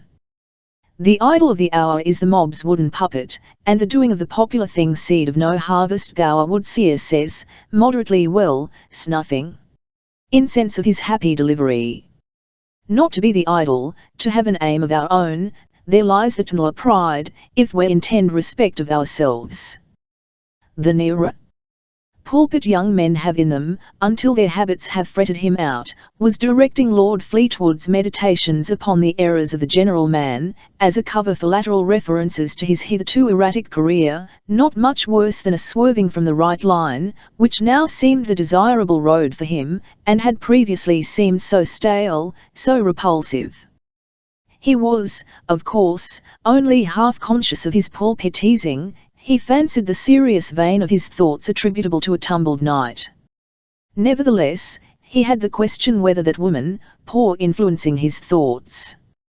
For in a moment, the very word respect pitched him upon her character, to seed a character that emerged beneath obstacles, and overcame ridicule, won suffrages, won a reluctant husband's admiration, pricked him from distaste to what might really be taste for her companionship, or something more alarming to contemplate in the for it. He was driving away, and he longed to turn back. He did respect her character, a character angular as her features were, and similarly harmonious, splendid in action. Respect seems a coolish form of tribute from a man who admires. He had to say that he did not vastly respect beautiful women. Have they all the poetry? Know them well, and where is it? The pupil of Gower Woodseer asked himself to specify the poetry of woman. She is weak and inferior, but she has it, civilized men acknowledge it, and it is independent, or may be beside her gift of beauty. She has more of it than we have. Then name it. Well, the flowers of the field are frail things. Pluck one, and you have in your hand the frailest of things. But reach through the charm of colour and the tale of its beneficence in frailty to the poetry of the flower, and secret of the myriad stars will fail to tell you more than does that poetry of your little flower. Lord Felter, at the heels of St. Francis, agrees in that. Well, then, much so with the flowers of the two hands and feet. We do homage to those ungathered, and reserve our supremacy. The gathered, no longer count, are the test of men. When the embraced woman breathes respect into us, she wings a beast. We have from her the poetry of the tasted life, excelling any garden gate or threshold lyrics called forth by purest early bloom.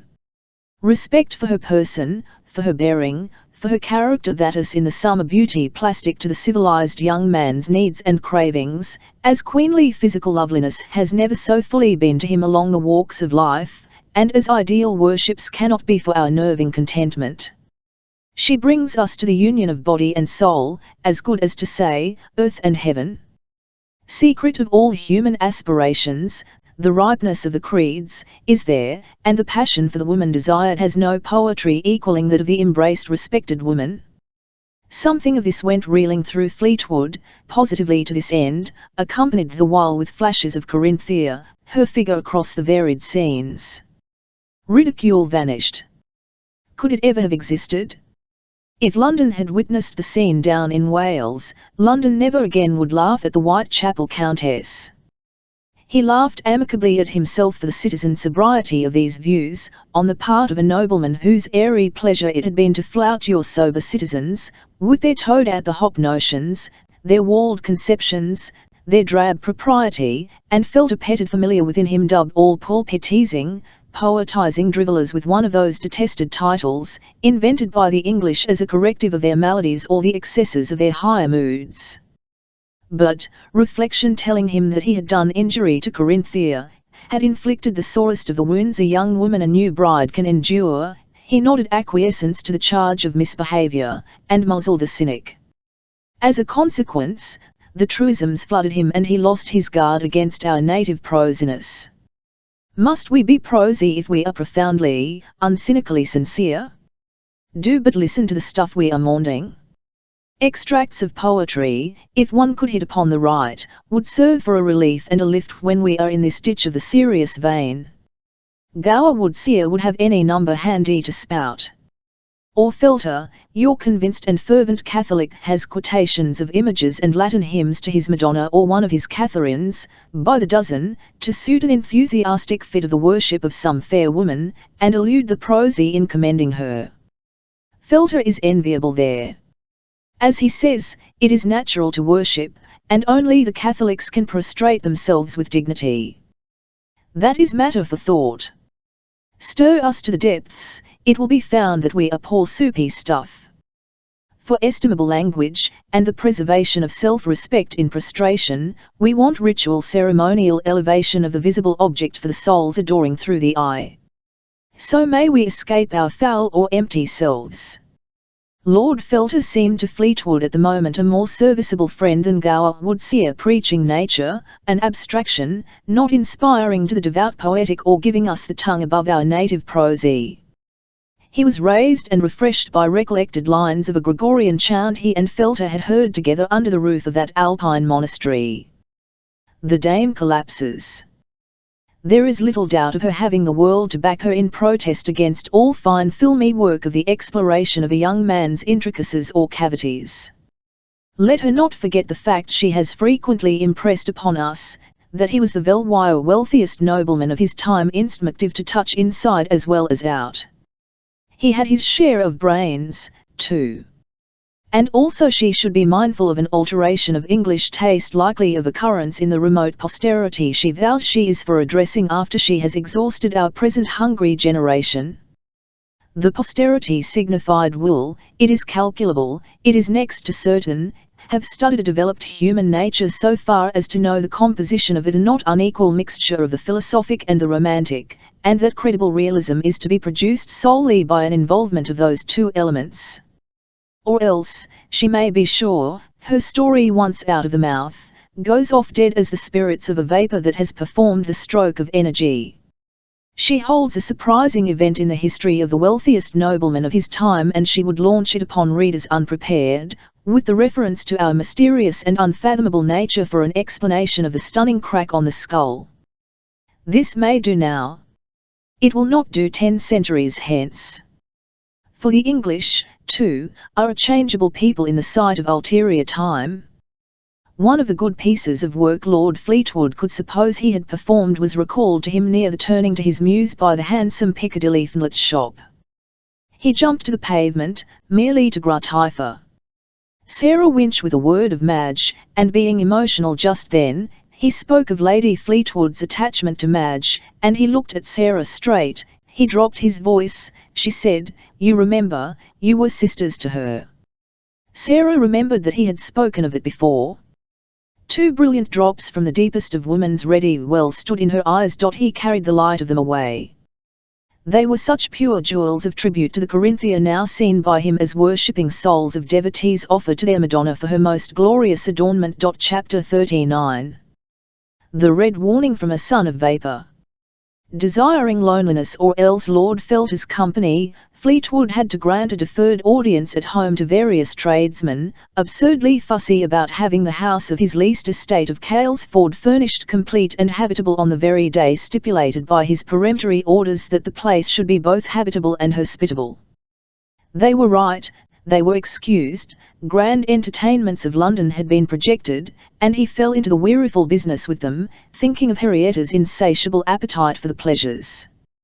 He had taken the lease of this burdensome Calesford, at an 8 miles drive from the northwest of town, to gratify for the devouring woman's taste, which was, to have all the luxuries of the town in a framework of country scenery. Gower would see her and he were dining together in the evening. The circumstance was just endurable, but Gower would play the secretary, and doggedly subjected him to hear a statement of the woeful plight of Countess Livia's affairs. Gower, commissioned to examine them, remarked, "If we have all the figures. If we could stop the bleeding." Fleetwood replied, "Come to the opera tonight, I promised. I promised a brain for tomorrow. There's no end to it.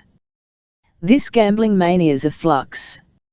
Not one of them except your old enemy, Corby, keeps clear of it, and they are at him for subsidies, as they are at me, and would be at you or any passenger on the suspected of a purse.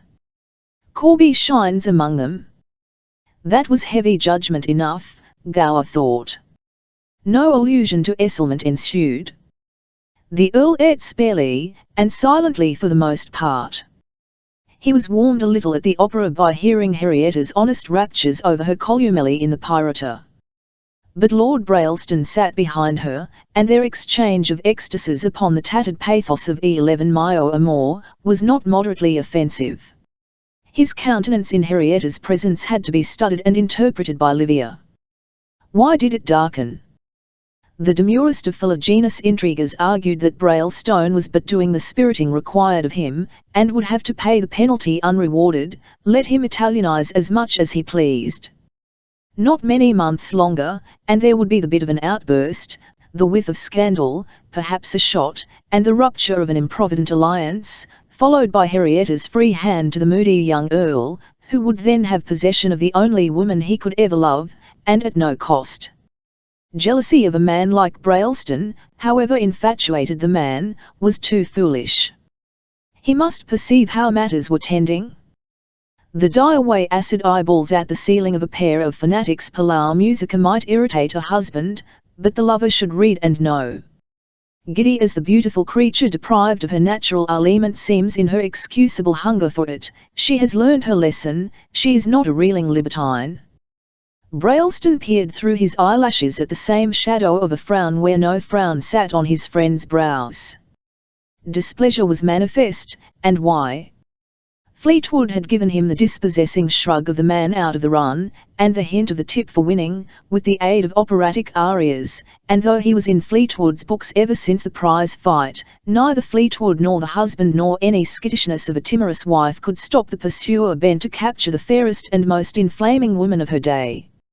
"I prefer your stage contumely," Fleetwood said.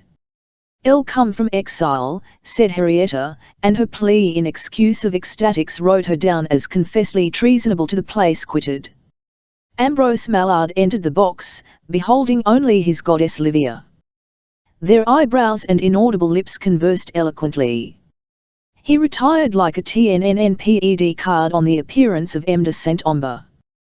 The kindly Frenchman won the ladies to join him in whipping the cream of the world for 5 minutes, and passed out before his flavour was exhausted. Brailston took his lesson and departed, to spy at them from other boxes and heave an inflated shirt front. Young Cresset, the bottle of effervescence, dashed in, and for him Livia's face was motherly. He rattled a tale of the highway robbed one Y of Sir Meeson Corby on one of his Yorkshire moors.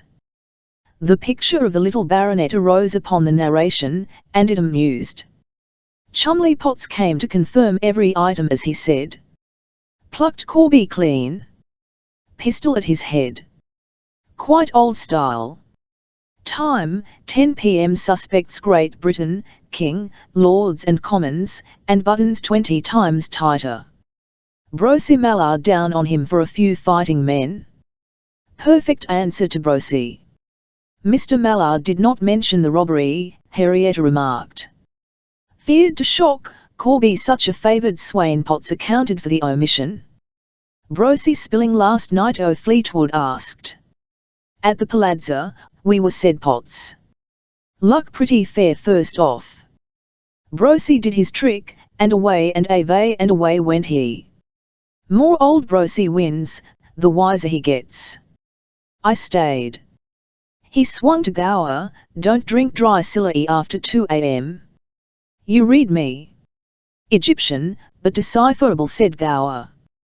The rising of the curtain drew his habitual groan from Potts, and he fled to Colg with the goodly number of honest fellows in the house of music who detested squalry. Most of these afflicted pilgrims to the London Conservatory were engaged upon the business of the goddess, richly inspiring the Helicanian choir, but rendering the fountain waters heady. Here they had to be, if they would enjoy the spectacle of London's biggest and choicest bouquet, and in them, too, there was an unattached air during Potts' cooling discourse of turf and tables, except when he tossed them a morsel of tragedy, or the latest joke, not yet past the full gallop on its course. Their sparkle was transient, woman had them fast. Compelled to think of them as not serious members of our group, he assisted at the CNRSH room exit, and the happy riddance of the beautiful cousins dedicated to the merry London midnight's further pastures.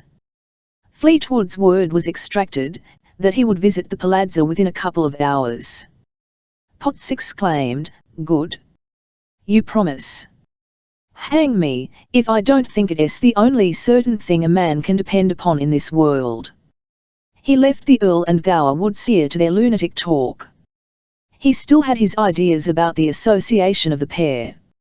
Hard-headed player of his own game, that Woodseer, spite of his mumbo-jumbo oracle kind of talk. Mallard's turn of luck downward to the deadly drop had come under Potts' first inspection of the table. Admiring his friend's audacity, deploring his rashness, reproving his persistency, Potts allowed his verdict to go by results, for it was clear that Mallard and Fortune were in opposition. Something like real awe of the tremendous encounter kept him from a plunge or a bet. Mallard had got the vertigo, he reported the gambler's launch on dementedness to the Earl. Gower's less experienced optics perceived it.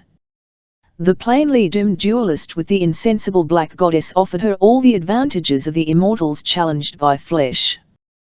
His effort to smile was a line cut awry in wood, his big eyes were those of a cat for sociability, he looked cursed, and still he wore the smile. In this condition, the gambler NMS to emptiness of everything he has, his money, his heart, his brains, like a coal truck on the incline of the rails to a collier. Mallard applied to the Earl for a loan of 50 guineas.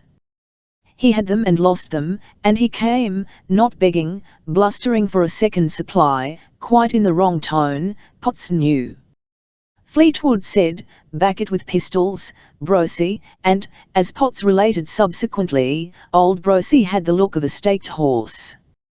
Fortune and he having now closed the struggle, perforce of his total disarmament, he regained the wits we forfeit when we engage her. He said to his friend Chummy, "A brain tomorrow?" "Ah, yes, punts a Thames waterman."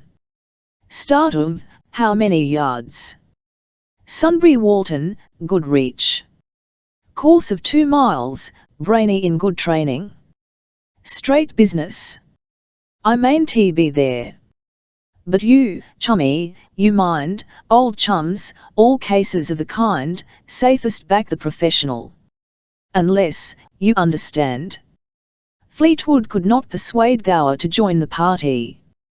The philosopher's pretext of much occupation masked a bashfully sentimental dislike of the flooding of quiet country places by the city's hordes. "You're right, Light," said Fleetwood, in sympathy, resigned to the prospect of despising his associates without a handy helper. He named Esselmont once, shot up a look at the sky, and glanced at eastward. 3 coaches were bound for Sunbury from a common starting point at 9 of the morning. Lord Fleetwood, Lord Brailston, and Lord Simon Pitscrew were the whips. 2 hours in advance of them, the Earl's famous purveyors of picnic feasts bowled along to pitch the riverside tent and spread the tables.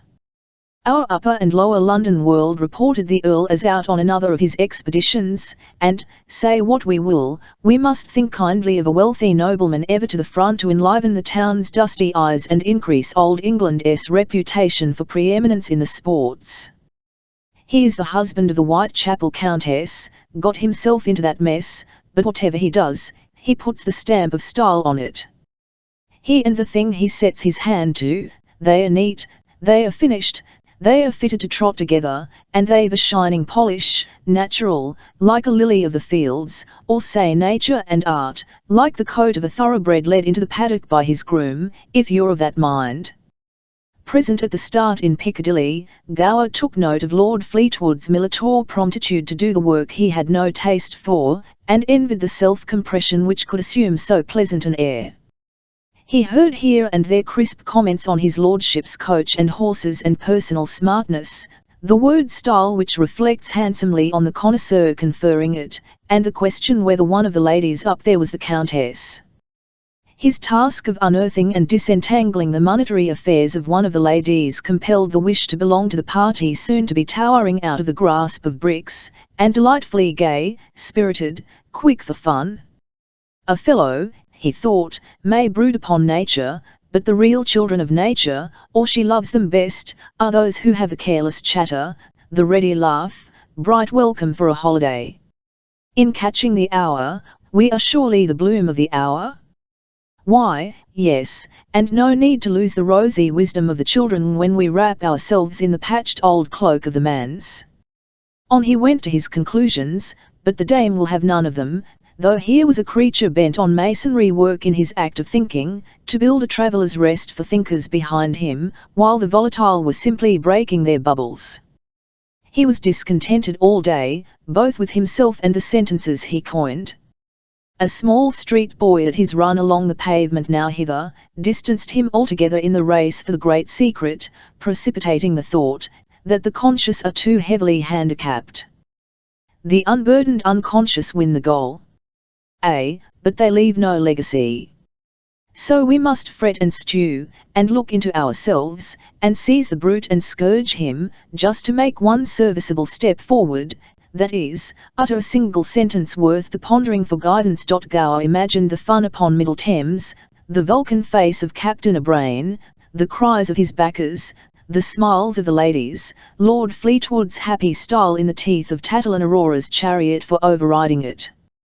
One might hope, might almost see, that he was coming to his better senses on a certain subject. As for style overriding the worst of indignities, has not Scotia given her poet to the slack dependent of the gallows tree, who so rantingly played his jig and wheeled it round in the shadow of that institution? Style was his, he hit on the right style to top the situation, and perpetually will he slip his head out of the noose to dance the poet's verse. In fact, style is the mantle of greatness, and say that the greatness is beyond our reach, we may at least pray to have the mantle. Strangest of fancies, most unphilosophically, Gower conceived a woman's love as that which would bestow the gift upon a man so bare of it as he. Where was the woman? He embraced the idea of the sex, and found it resolving to a form of one. He stood humbly before the one, and she waned into swarms of her sisters. So did she charge him with the loving of her sex, not her. And could it be denied, if he wanted a woman's love just to give him a style? No, not that, but to make him feel proud of himself. That was the heart's way of telling him a secret in owning to a weakness. Within it the one he had thought of fond with obtained her lodgment.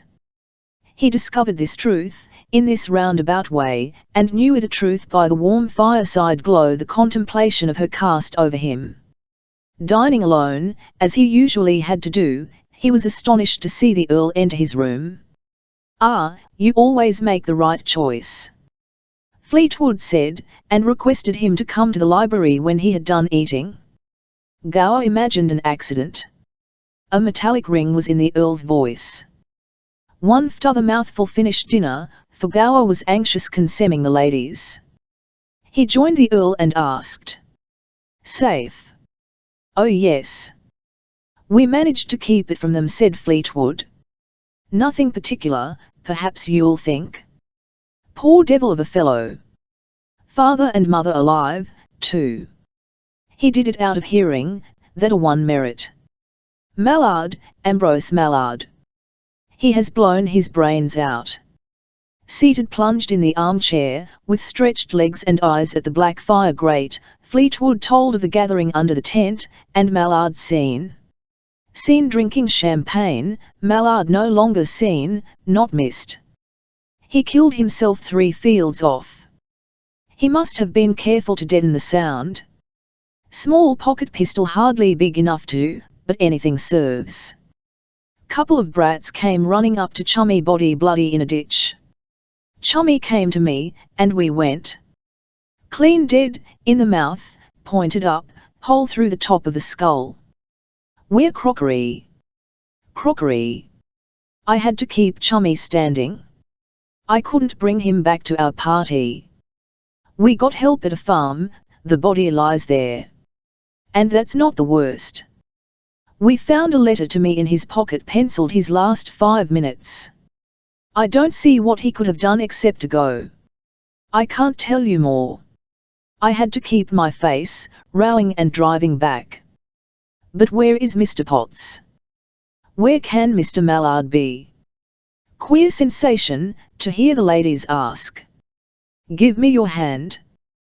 The Earl squeezed Gower's hand an instant, and it was an act unknown for him to touch or bear a touch, it said a great deal. Late at night he mounted to Gower's room. The funeral of the day's impressions had not been shaken off. He kicked at it and sunk under it as his talk rambled. Add 5,000, he commented, on the spread of Livius papers over the table. I've been having an hour with her.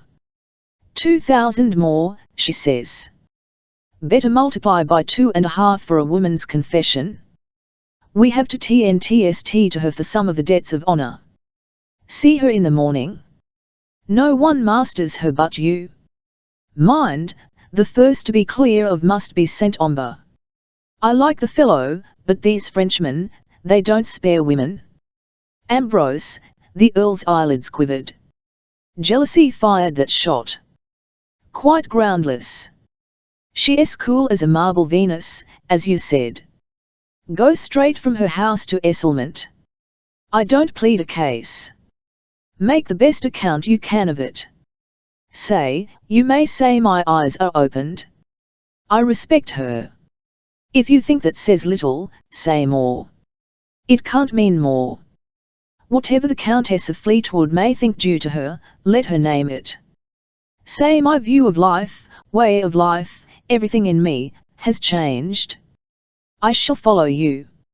I don't expect to march over the ground. She has a heap to forgive. Her father owns or boasts, in that book of his rose mackerel lent me, he never forgave an injury. Gower helped the quotation, nibbing his hands over it, for cover of his glee at the words he had been hearing. Never forgave an injury without a return blow for it. The blow forgives. Good for the enemy to get it. He called his hearty old pagan custom an action of the lungs with him. And it's not in nature for injuries to digest in us. They poison the blood, if we try. But then, there's a manner of hitting back. It is not to go an inch beyond the exact measure, Captain Kirby warns us. Fleetwood sighed down to a low groan. Lord Felter would have an answer for you. She's a wife, and a wife hitting back is not a pleasant, well, petticoats make the difference. If she's for amends, she shall exact them, and she may be hard to satisfy, she shall have her frill revenge. Call it by any other term you like. I did her wrong. I don't defend myself, it is not yet in the law courts. I beg to wipe it out, rectify it, choose your phrase, to the very fullest. I look for the alliance with her too. He sprang up and traversed the room. We're all guilty of mistakes at starting, I speak of men. Women are protected, and if they are not, there's the convent for them, Felter says. But a man has to live it on before the world, and this life, with these flies of fellows. I fell into it in some way. Absolutely like the first bird I shot as a youngster, and stood over the battered head and bloody feathers, wondering.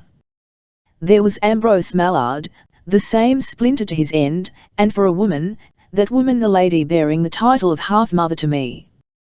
God help me! What are my sins?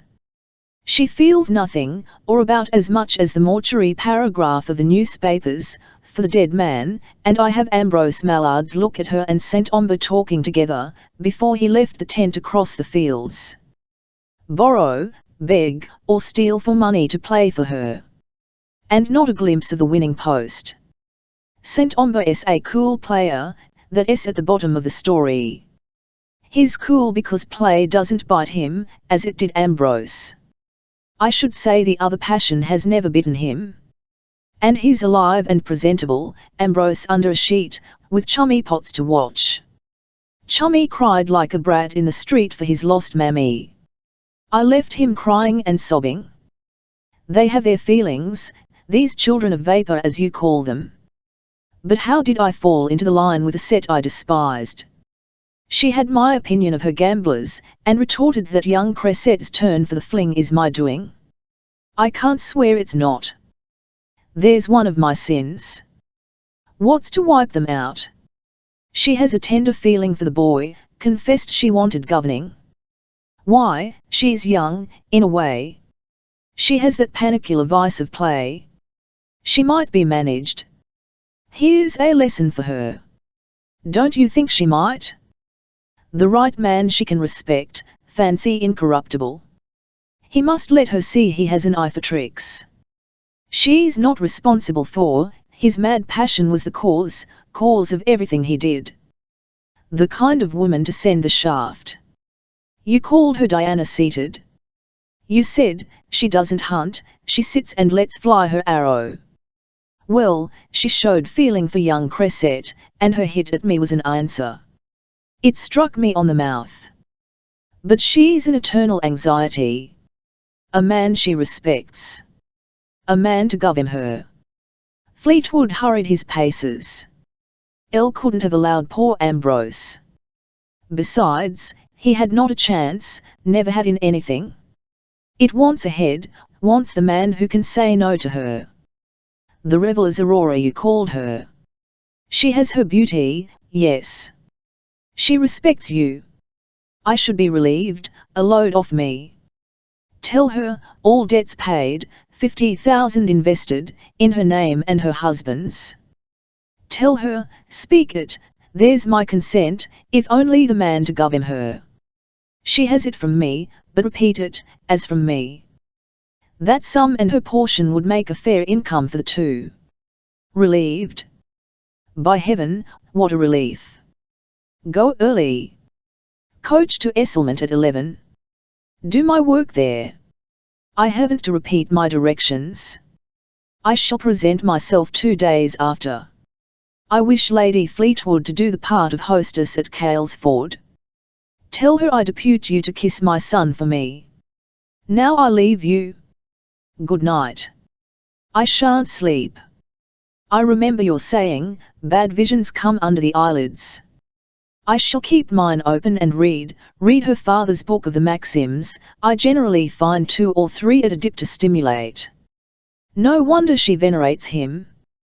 That sort of progenitor is your permanent aristocracy. Hard enemy. She must have some of her mother in her, too. Abuse me to her, admit the justice of reproaches, but say, reason, good feeling, I needn't grind at it. Say I respect her. Advise her to swallow the injury, not intended for insult. I don't believe anything higher than respect can be offered to a woman. No defense of me to her, but I'll tell you, that when I undertook to keep my word with her, I plainly said, never mind, good night. If we meet in the morning, let this business rest until it is done. I must drive to help poor chums and see about the inquest. Fleetwood nodded from the doorway. Gower was left with humming ears. Chapter 40. Record of minor incidents. They went to their beds doomed to lie and roam as the solitaries of a sleepless night. They met next day like a couple emerging from Sirocco deserts, indisposed for conversation or even short companionship, much of the night's dry turmoil in their heads.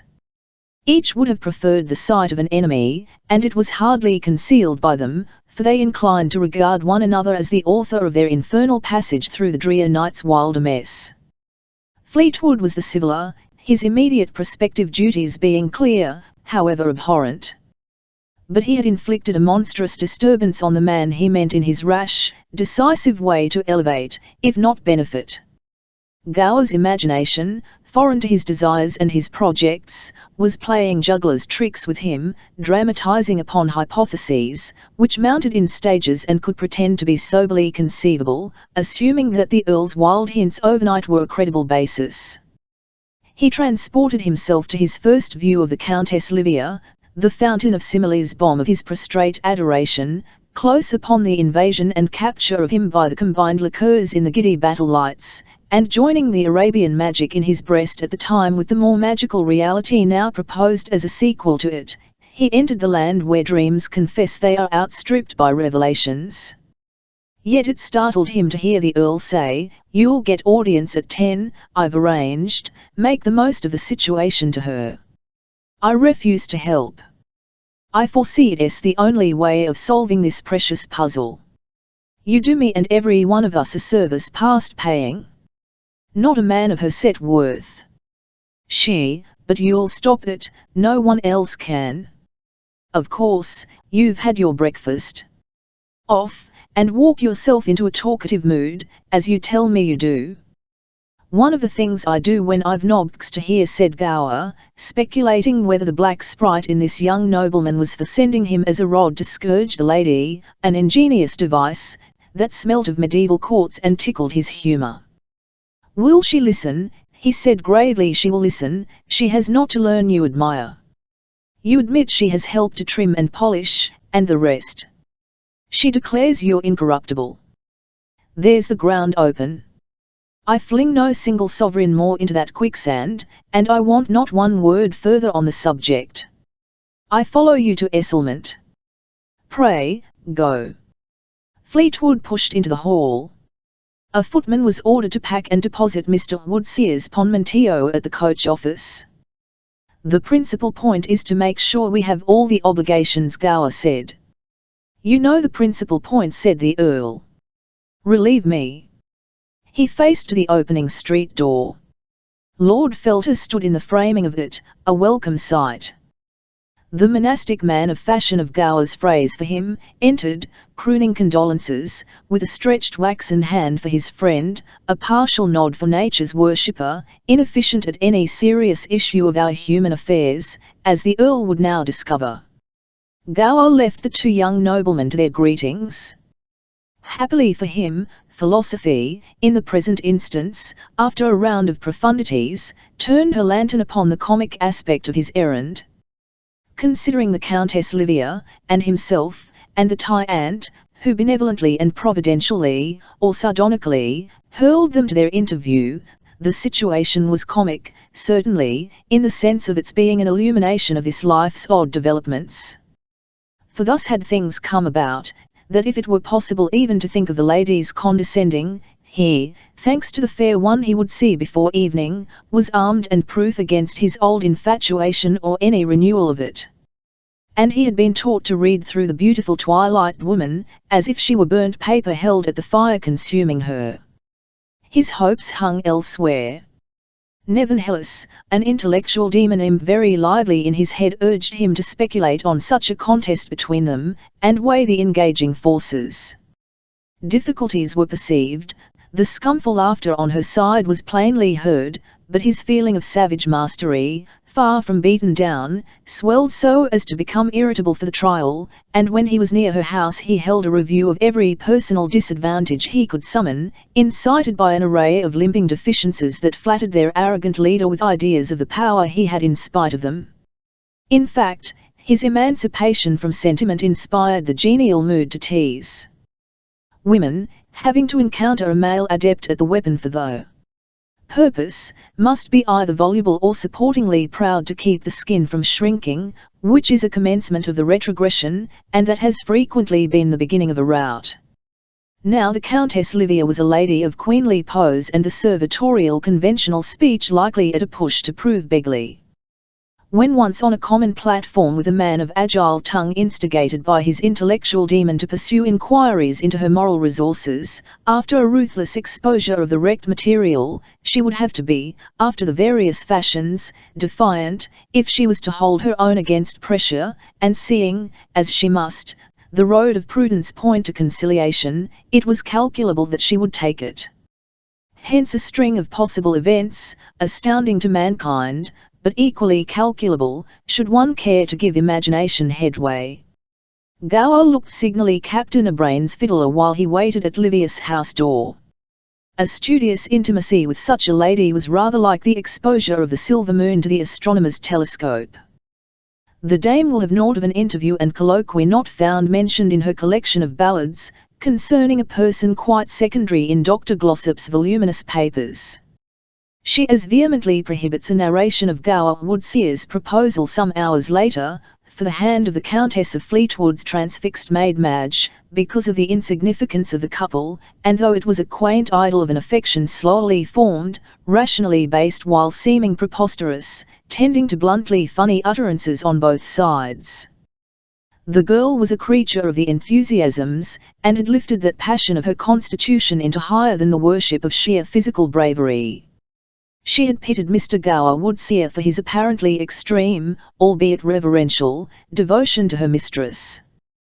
The plainly worded terms of his asking a young woman of her position and her reputation to many him came on her like an impulsion of dazzling day upon the closed eyelids of the night, requiring time, and her mistress's consent, and his father's expressed approval, before she could yield him an answer that might appear a forgetfulness of her station, her ignorance, her damaged character. Gower protested himself, with truth, a spotted pard, an ignoramus, and an outcast of all established classes, as the worshipper of nature cannot well avoid being. "But what is it you like me for, Mr. Gower?" Madge longed to know, that she might see a way in the strange land where he had planted her after a whirl, and he replied, "I've thought of you till I can say I love you. You have naturally everything I shoot at." The vastness of the compliment drove her to think herself empty of anything. He named courage, and its offspring, honesty, and devotedness, constancy. Her bosom rose at the word. Yes, constancy, he repeated, and growing girls have to turn comers, as you told me once. Did, said she, reddening under a memory, and abashed by his recollection of a moment she knew to have been weak with her, or noisy of herself. Madge went straightway to her mistress and related her great event, in the tone of a confession of crime. Her mistress's approbation was timidly suggested rather than besought. It came on a flood. Corinthia's eyes filled, she exclaimed, "Oh, that good man, he chooses my Madge for wife." She said it, Rebecca said it. Mrs. Withan saw and said Mr. Woodseer loved my Madge. I hear her saying it. Then yes, and yes, from me for both your sakes, dear girl. He will have the faithfulest, he will have the, and I shall know there can be a happy marriage in England. She summoned Gower, she clasped his hand, to thank him for appreciating her servant and sister, and for the happiness she had hearing it, and she gazed at him and the laden brows of her Madge alternately, encouraging him to repeat his recital of his pecuniary means, for the poetry of the fact it verified, feasting on the sketch of a four-roomed cottage and an agricultural labourer's widow for cook and housemaid, Madge to listen to his compositions of the day in the evening, Madge to praise him, Madge to correct his vanity. Love was out of the count, but Corinthia's leaping sympathy decorated the baldness of the sketch and spied his features through the daubed mask he chose to wear as a member of the Order of Husbands, without taking it for his fun. Dry material statements presented the reality she doted to think of. Moreover, the marriage of these two renewed her belief in TNLE marriages, and their intention to unite was evidence of love. My journey to England was worth all troubles for the meeting, Madge, she said. I can look with pleasure to that day of my meeting her first, the day, it was then. She stopped. Madge felt the quivering upward of a whimper to a sob in her breast. She slipped away. It's a day that has come round to be repaired, Lady Fleetwood, said Gower. If you will. Will you not? He has had a blow, the death of a friend, violent death. It has broken him. He wants a month or so in your mountains. I have thought him hard to deal with, he is humane. His enormous wealth has been his tempter. Madge and I will owe him our means of livelihood, enough for cottages, until I carve my way. His feelings are much more independent of his rank than those of most noblemen. He will repeat your kind words to Madge and me, I am sure of it. He has had heavy burdens, he is young, hardly formed yet. He needs a helper, I mean, one ally to him. You forgive me? I left him with a Catholic lord for comforter, who regards my prescript of the study of nature, when we're in grief, as about the same as an offer of a dish of cold boiled greens. Silver and ivory images are more consoling. Neither he nor I can offer the right thing for Lord Fleetwood. It will be found here. And then your mountains. More than I, nearly as much as you, he has a poet's ardour for mountain land. He and Mr. Withan would soon learn to understand one another on that head, if not as to management of mines. The pleading was crafty, and it was penetrative in the avoidance of stress. Corinthia shook herself to feel moved. The endeavour chilled her to a notion that she was but half alive. She let the question approach her, whether Chillen could pardon Lord Fleetwood.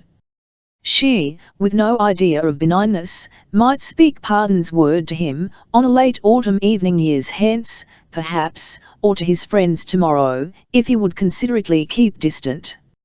She was upheld by the thought of her brother's more honourable likeness to their father, in the snenty of his refusal to speak pardon's empty word or touch an offending hand, without their father's warrant for the injury wiped out, and as she had no wish for that to be done, she could anticipate his withholding of the word. For her brother at wrestle with his fallen fortunes was now the beating heart of Corinthia's mind. Her husband was a shadow there. He did obscure it, and he might annoy, he was unable to set it in motion. He sat to resume it like youth's apprehension of dark spots seen mistily at times through people's tears, or visioned as in an ambush beyond the hills, occasionally challenged to stimulate recklessness, often overlooked, acknowledged for the undesired remote of life's conditions, life's evil, fatal, ill-assorted yoke-fellow, and if it was in his power to burst out of his cummer and be terrible to her, she could bring up a force unnamed and unmeasured, that being the blood of her father in her veins. Having done her utmost to guard her babe, she said her prayers, she stood for peace or the struggle. "Does Lord Fleetwood speak of coming here?" she said. "Tomorrow. I go to Courage tomorrow." "Your ladyship returns?" "Yes, I return, Mr. Gower. You have 50 minutes before you dress for dinner." He thought only of the exceeding charity of the intimation, and he may be excused for his not seeing the feminine full answer it was, in an implied, unmeditated contrast. He went gladly to find his new comrade, his flower among grass blades, the wonderful creature astonishing him and surcharging his world by setting her face at him, opening her breast to him, breathing a young man's word of words from a woman's mouth. His flower among grass blades for a head looking studiously down, she was his fountain of wisdom as well, in the assurance she gave him of the wisdom of his choice. But Madge had put up the prize-fighter's lass by way of jolly defence, to cover her amazed confusion when the proposal of this well-liked gentleman to a girl such as she sounded churchy. He knocked it over easily. It left, however, a bee at his ear and an itch to transfer the buzzer's attentions and tease his darling, for she had betrayed herself as right good game. Nor is there happier promise of lifelong domestic enlivenment for a prescient man of letters than he has in the contemplation of a pretty face showing the sensitiveness to the sting, which is not allowed to poison her temper, and is short of fetching tears. The dear girl gave this pleasing promise. Moreover, she could be twisted to laugh at herself, just a little. Now, the young woman who can do that has already jumped the hedge into the high road of philosophy, and may become a philosopher's mate in its byways, where the minute discoveries are the notable treasures. They had their ramble, agreeable to both, despite the admonitory dose administered to one of them. They might have been espied at a point or two from across the park palings. Their laughter would have caught an outside pedestrian's hearing. Whatever the case, Owain with Anne, riding down off Courage, big with news of her brother for the Countess, dined at her table, and walking up the lane to the Esselmont Arms on a moonless night, to mount his horse, pitched against an active and, as it was dimmed by Gower's observation of his eyes, a scientific fist. The design to black them finally was attributable to the dying accuracy of the stroke. A single blow had done it. Mr. Withan's watch and purse were untouched, and a second look at the swollen blind peepers led Gower to surmise that they were, in the calculation of the striker, his own. He walked next day to the Royal Sovereign Inn. There he came upon the Earl driving his phaeton.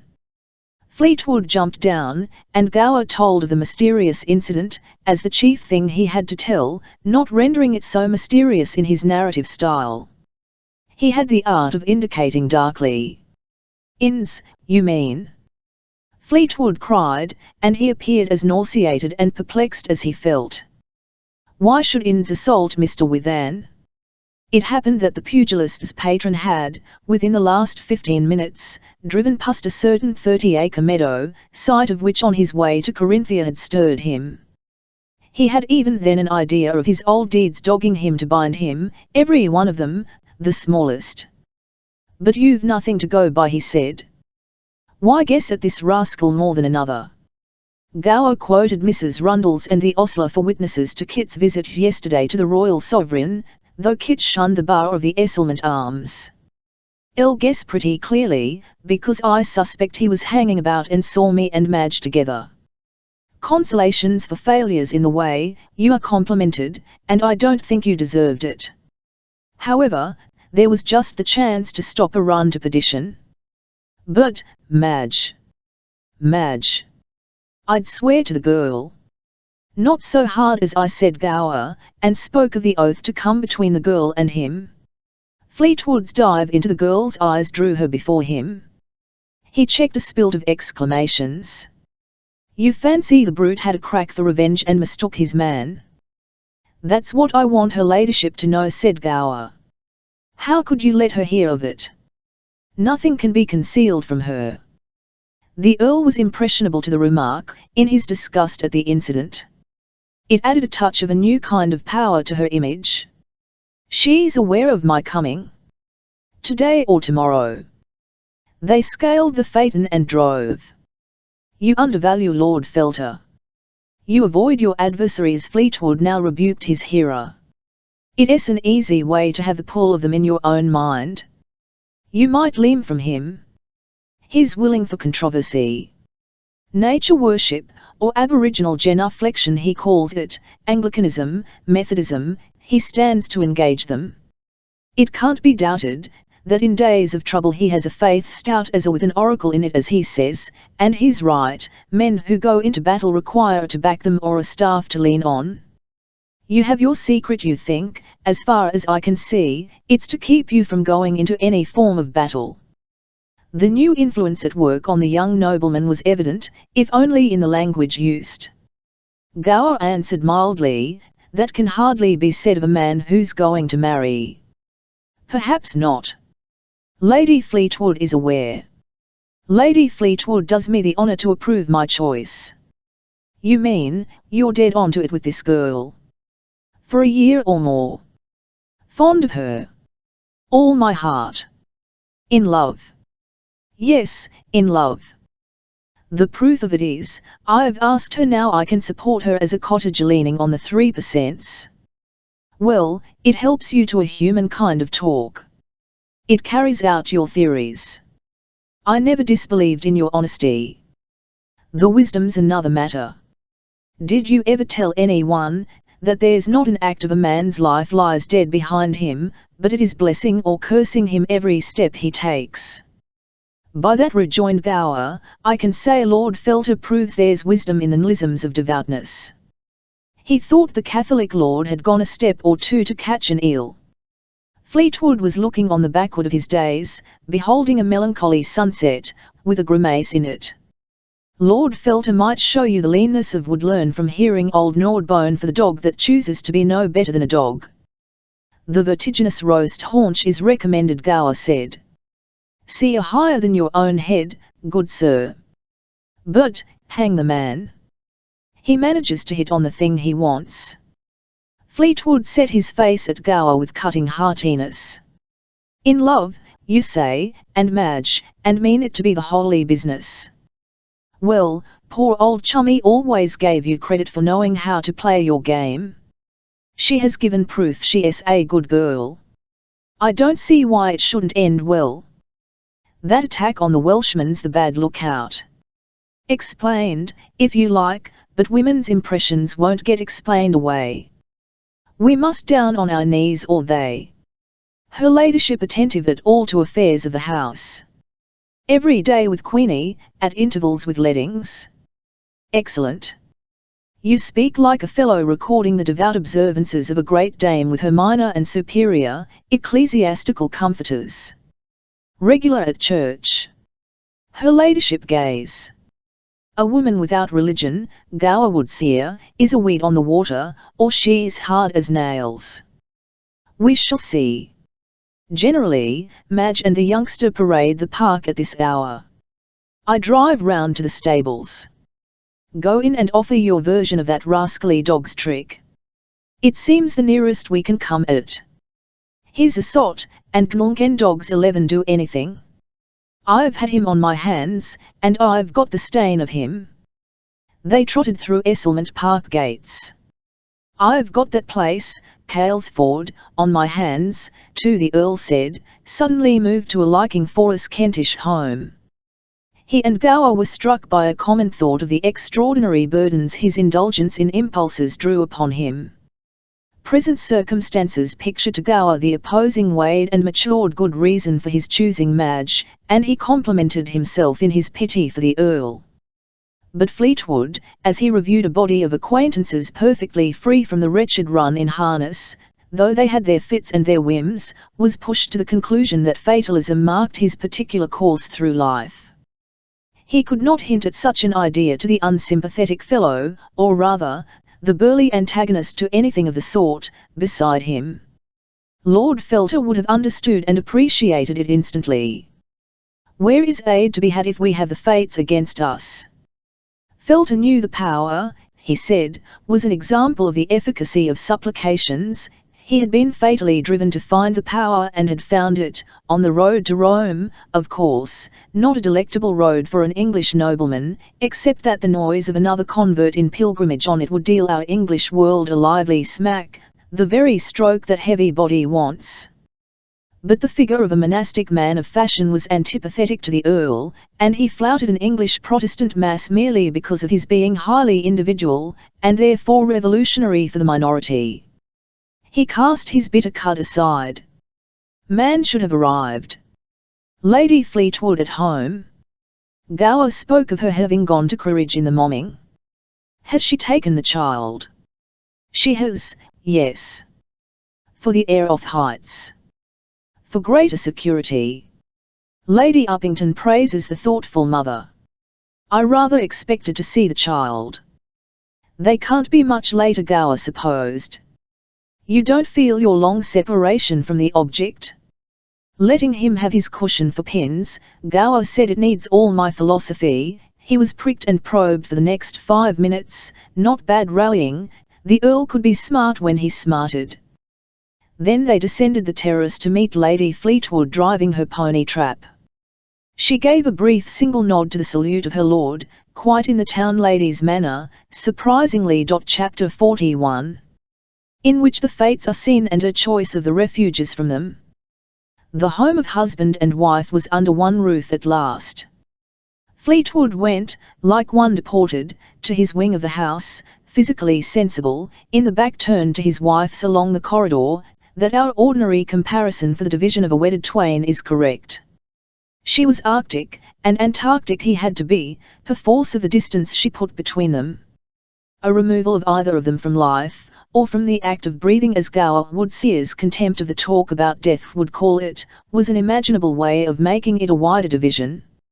Ambrose Mallard was far enough from his fatal lady now, farther than the poles asunder.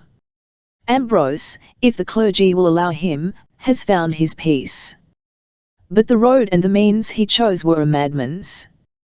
The blotting of our character, to close our troubles, is the final proof of our being sons of vapour, according to Gower Woodseer's heartless term for poor Ambrose and the lot. They have their souls, and above philosophy, natural or unnatural, they may find a shelter. They can show in their desperation that they are made of blood, as philosophers rather fail of doing. An insignificant brainless creature like Felter had wits, by the aid of his religion, to help or be charitable to his fellows, particularly the sinners, in the crisis of life, surpassing any philosophers. Information of her ladyship's having inspected the apartments, to see to the minutest of his custom or luxuries, cut at him all round. His valet had it from the footmen and maids, and their speaking of it meant a liking for their mistress, and that liking, added to her official solicitude on his behalf, touched a soft place in him and blew an icy wind. He was frozen where he was warmed. Here was evidence of her intending the division to be a fixed gap. She had entered this room and looked about her. He was here to feel her presence in her absence. Someone or something had schooled her, too.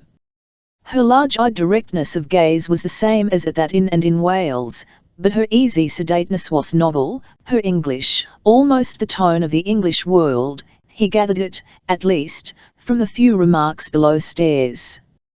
His desire to be with her was the desire to escape the phantasm of the woman haunting to subjugate him when they were separate. He could kill illusion by magnifying and clawing at her visible angles and audible false notes, and he did it until his recollections joined to the sight of her, when a clash of the thought of what she had been and the thought of what she was had the effect of conjuring a bitter-sweet image that was a more seductive illusion. Strange to think, this woman once loved the man who was not half the value of the man she no longer loved. He took a shot at cynicism, but hit no mark. This woman protected her whole sex. They sat at the dinner table alone, thanks to a handsome wench's attractions for a philosopher.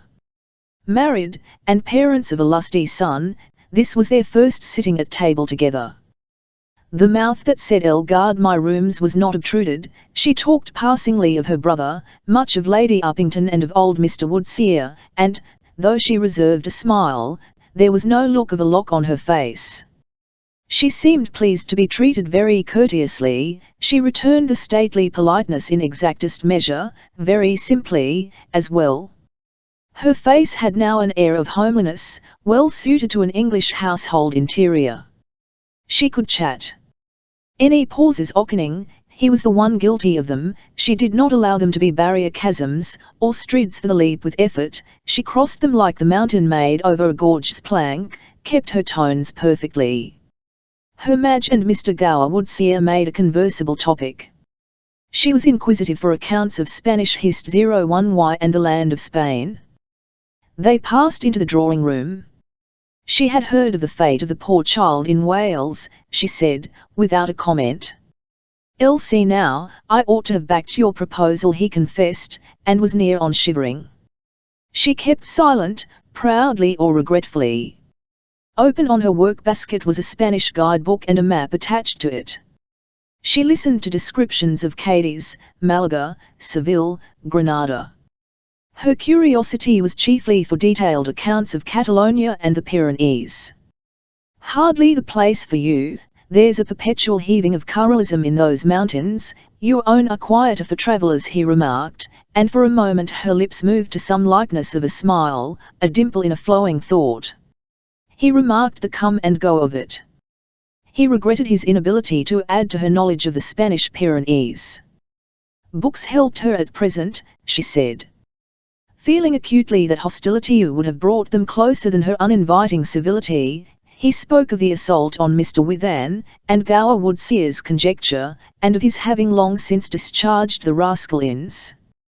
To which her unreproachful answer, "You made use of those men," my lord sent a cry ringing through him, recalling Felter's words, as to the grouped men progressively are held in by their deeds done. "Oh, quite true, we change our views and ways of life," he said, thinking she might set her considerations on other points of his character. But this reflection was a piece of humility not yet in his particular estimate of his character, and he spumed it, an act of pride that drove his mind, for occupation, to contemplate hers, which speedily became an embrace of her character, until he was asking whether the woman he called wife and dared not clasp was one of those rarest, who can be idealized by virtue of their being known. For the young man embracing a character loses grasp of his own, is plucked out of himself and passes into it, to see the creature he is with the other's eyes, and feel for the other as a very self. Such is the privilege and the chastisement of the young. Gower Woodseer's engagement with the girl Madge was a happier subject for expatiation and agreement. Her deeper tones threw a light on Gower, and where she saw goodness, he could at least behold the natural philosopher practically philosophizing. "The girl shall have a dowry from me," he said, and the sum named was large.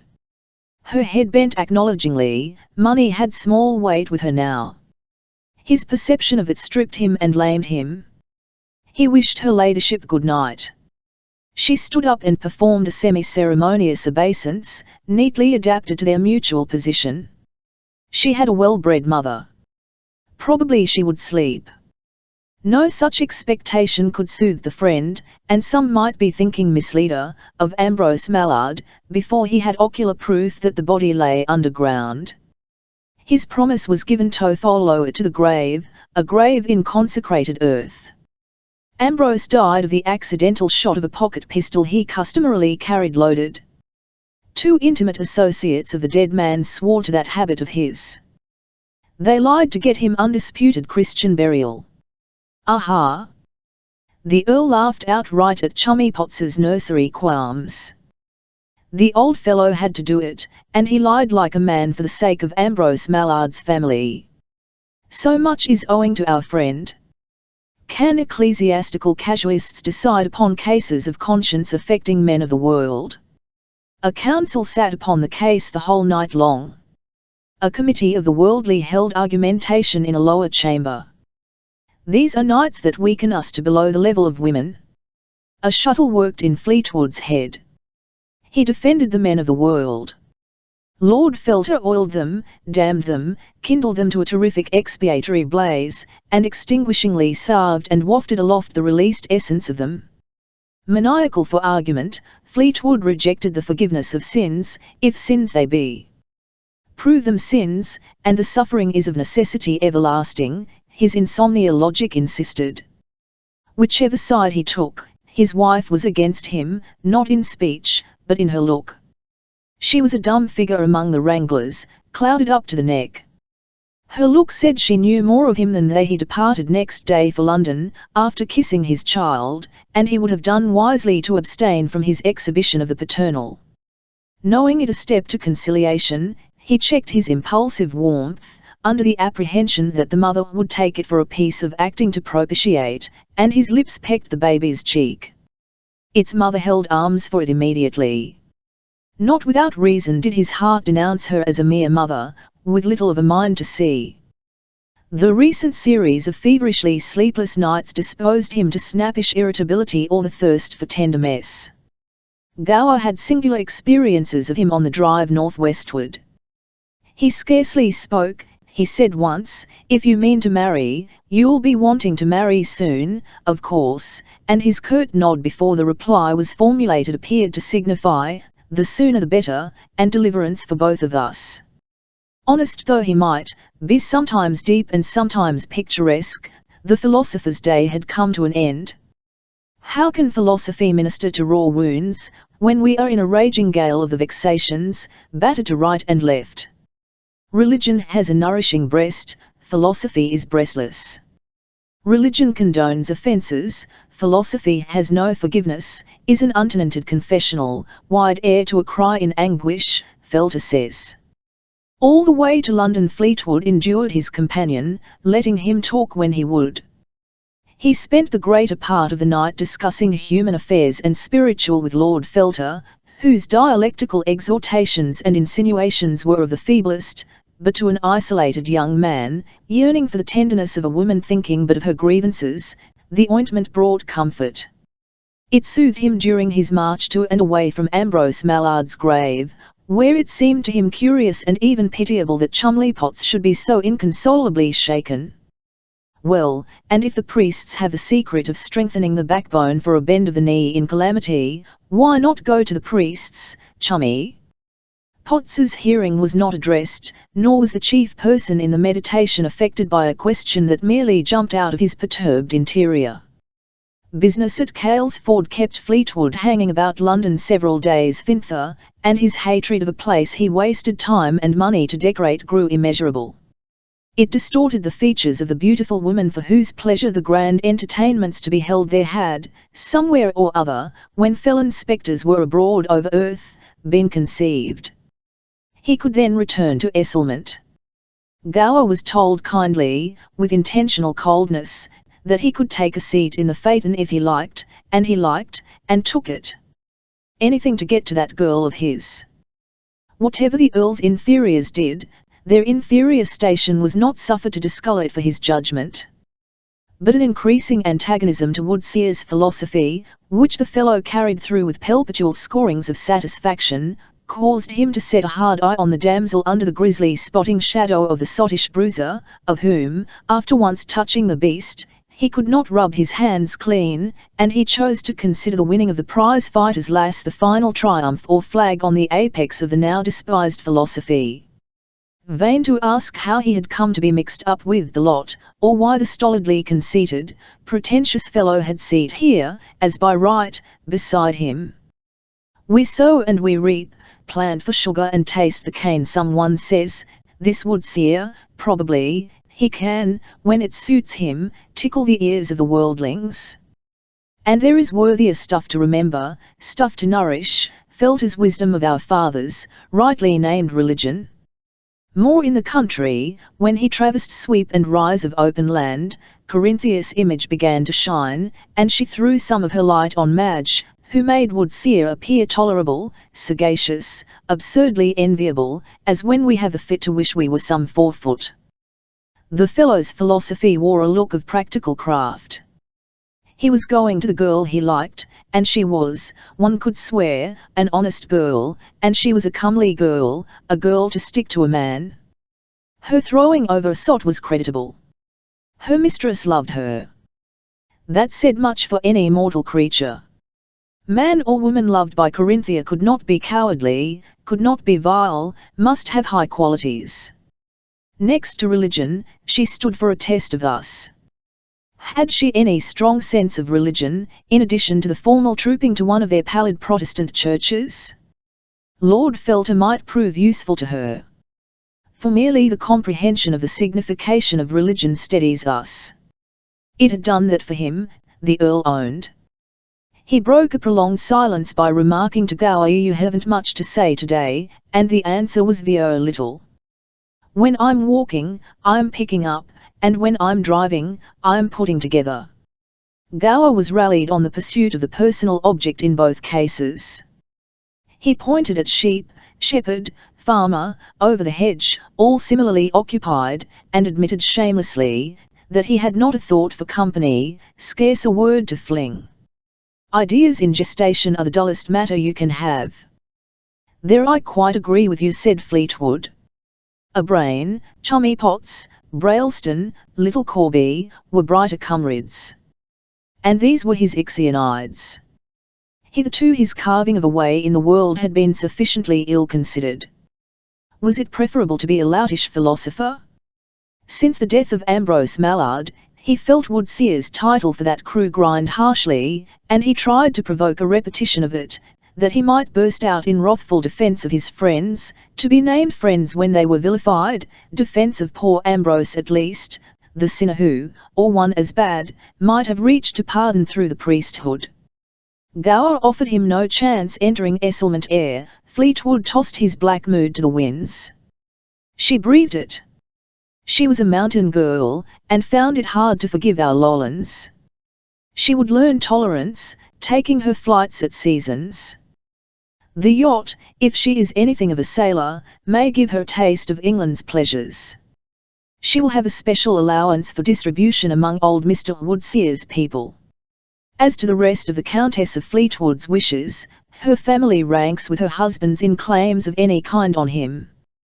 There would be, she would require and had a right to demand, say, a warm half-hour of explanations. He knew the tone for them, and so little did he revolve it apprehensively, that his mind sprang beyond, to the hearing from her mouth of her not intending further to guard her rooms.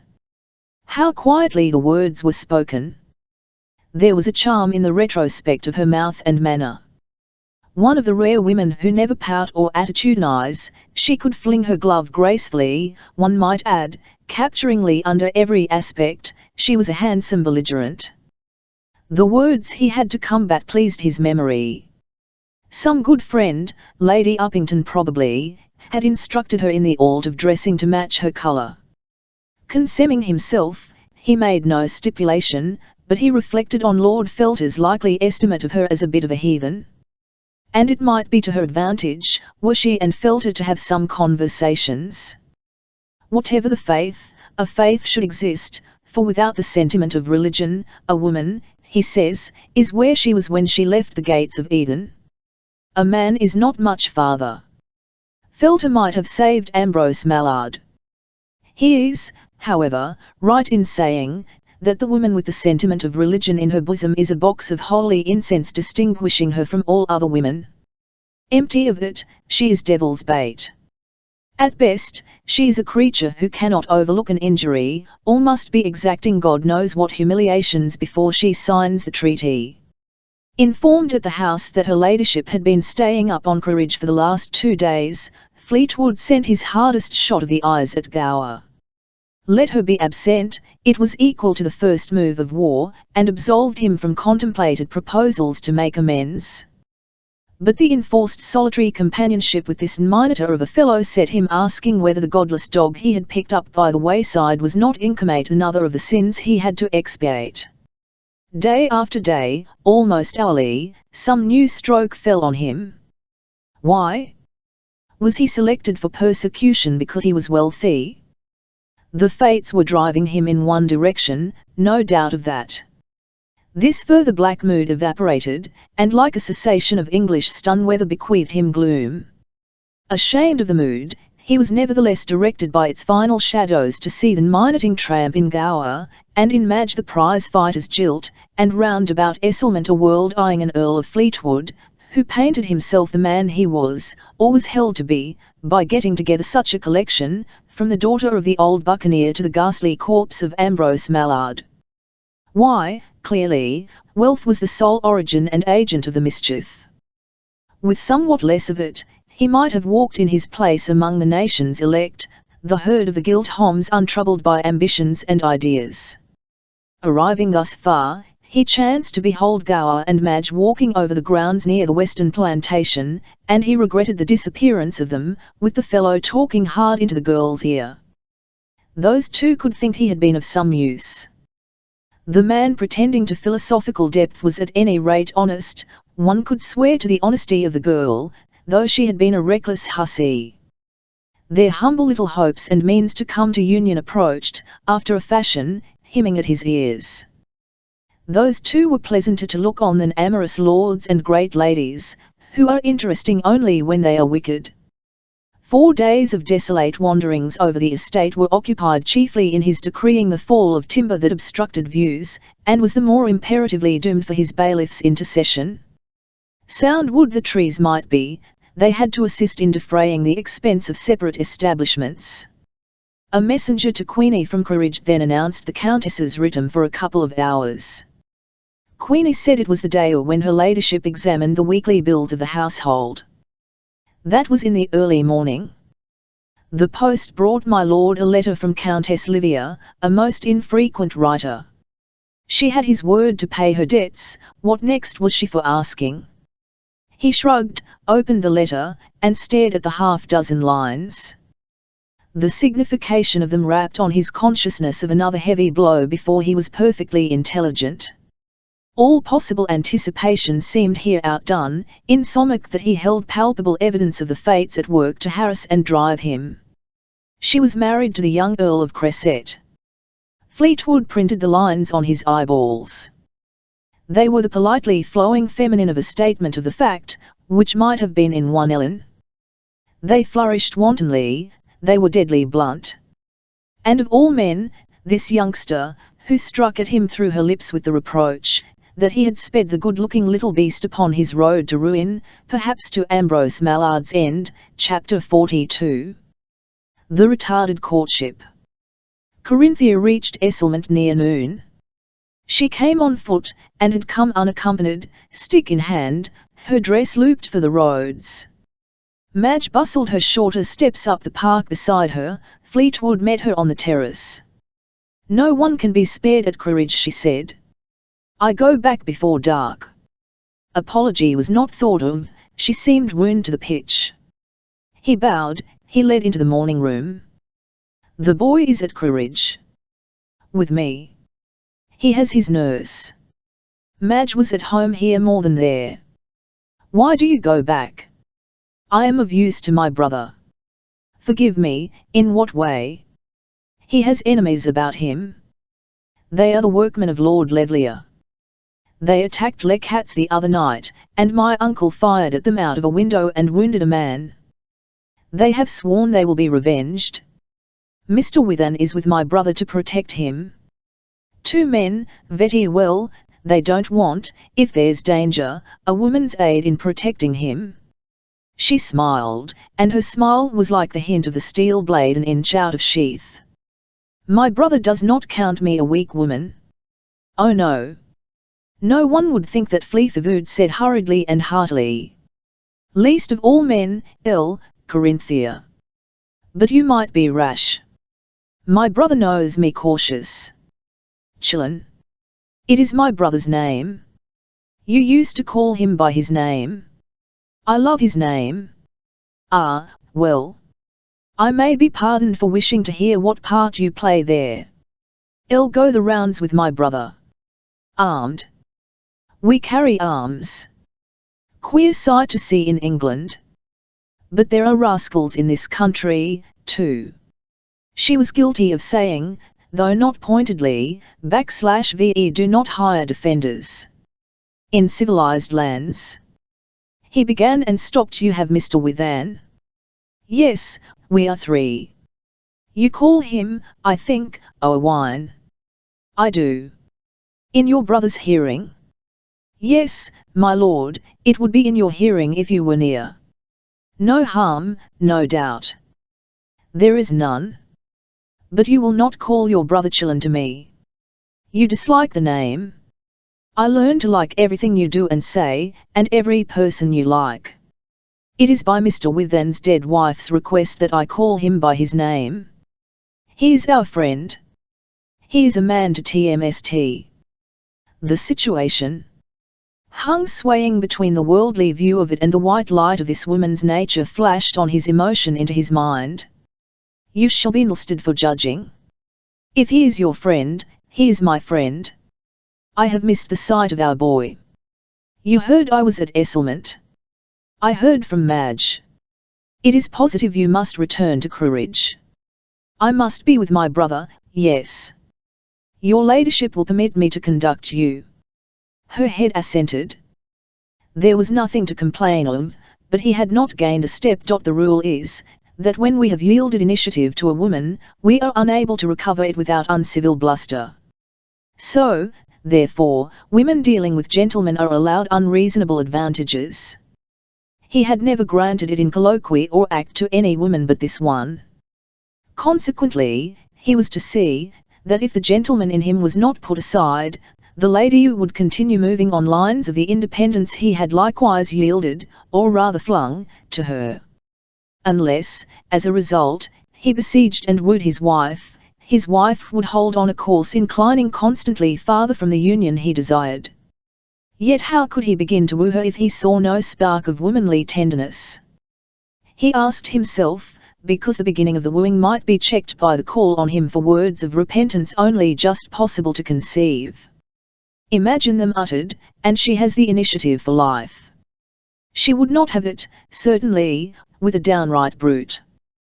But he was not that.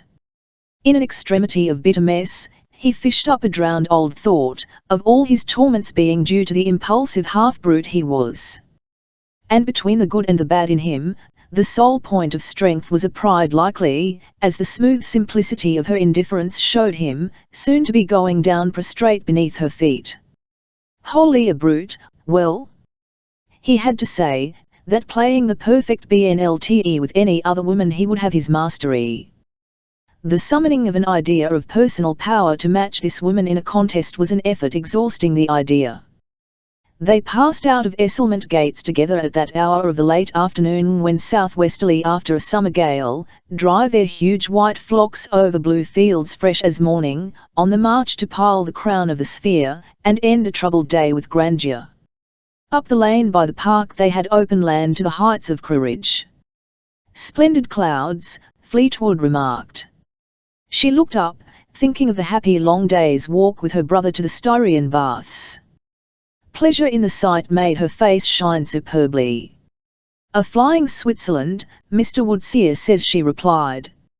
England is beautiful on days like these. For walking, I think the English climate very good. He dropped a murmur, it should suit so good a walker, and burned to compliment her spirited easy stepping, and scorned himself for the sycophancy it would be before they were on the common ground of a restored understanding. But an approval of any of her acts threatened him. With enthusiasm for the whole of them, her person included, and a dam in his breast had to keep back the flood. You quote Woodseer to me, Corinthia. I wish you knew Lord Felter. He can tell you of every cathedral, convent, and monastery in Europe and Syria. Nature is well enough, she is, as he says, a savage. Men's works, acting under divine direction to escape from that tangle, are better worthy of study, perhaps. If one has done wrong, for example. Elle could listen to him, she said. You would not need, except, yes, one thing. Your father's book speaks of not forgiving an injury. My father does. He thinks it weakness to forgive an injury. Women do, and are disgraced, they are thought slavish. My brother is much stronger than I am. He is my father alive in that. It is anti-Christian, some would think. Let offending people go. He would not punish them. They may go where they will be forgiven. For them our religion is a happy retreat, we are glad they have it. My father and my brothers say that injury forbids us to be friends again. My father was injured by the English Admiralty, he never forgave it, but he would have fought one of their ships and offered his blood any day, if his country called to battle. You have the same feeling, you mean? I am a woman. I follow my brother, whatever he decides. It is not to say he is the enemy of persons offending him, only that they have put the division. They repent. If they do well for themselves. You would see them in sackcloth and ashes. Ill would pray to be spared seeing them. You can entirely forget, well, other moments, other feelings. They may heighten the injury.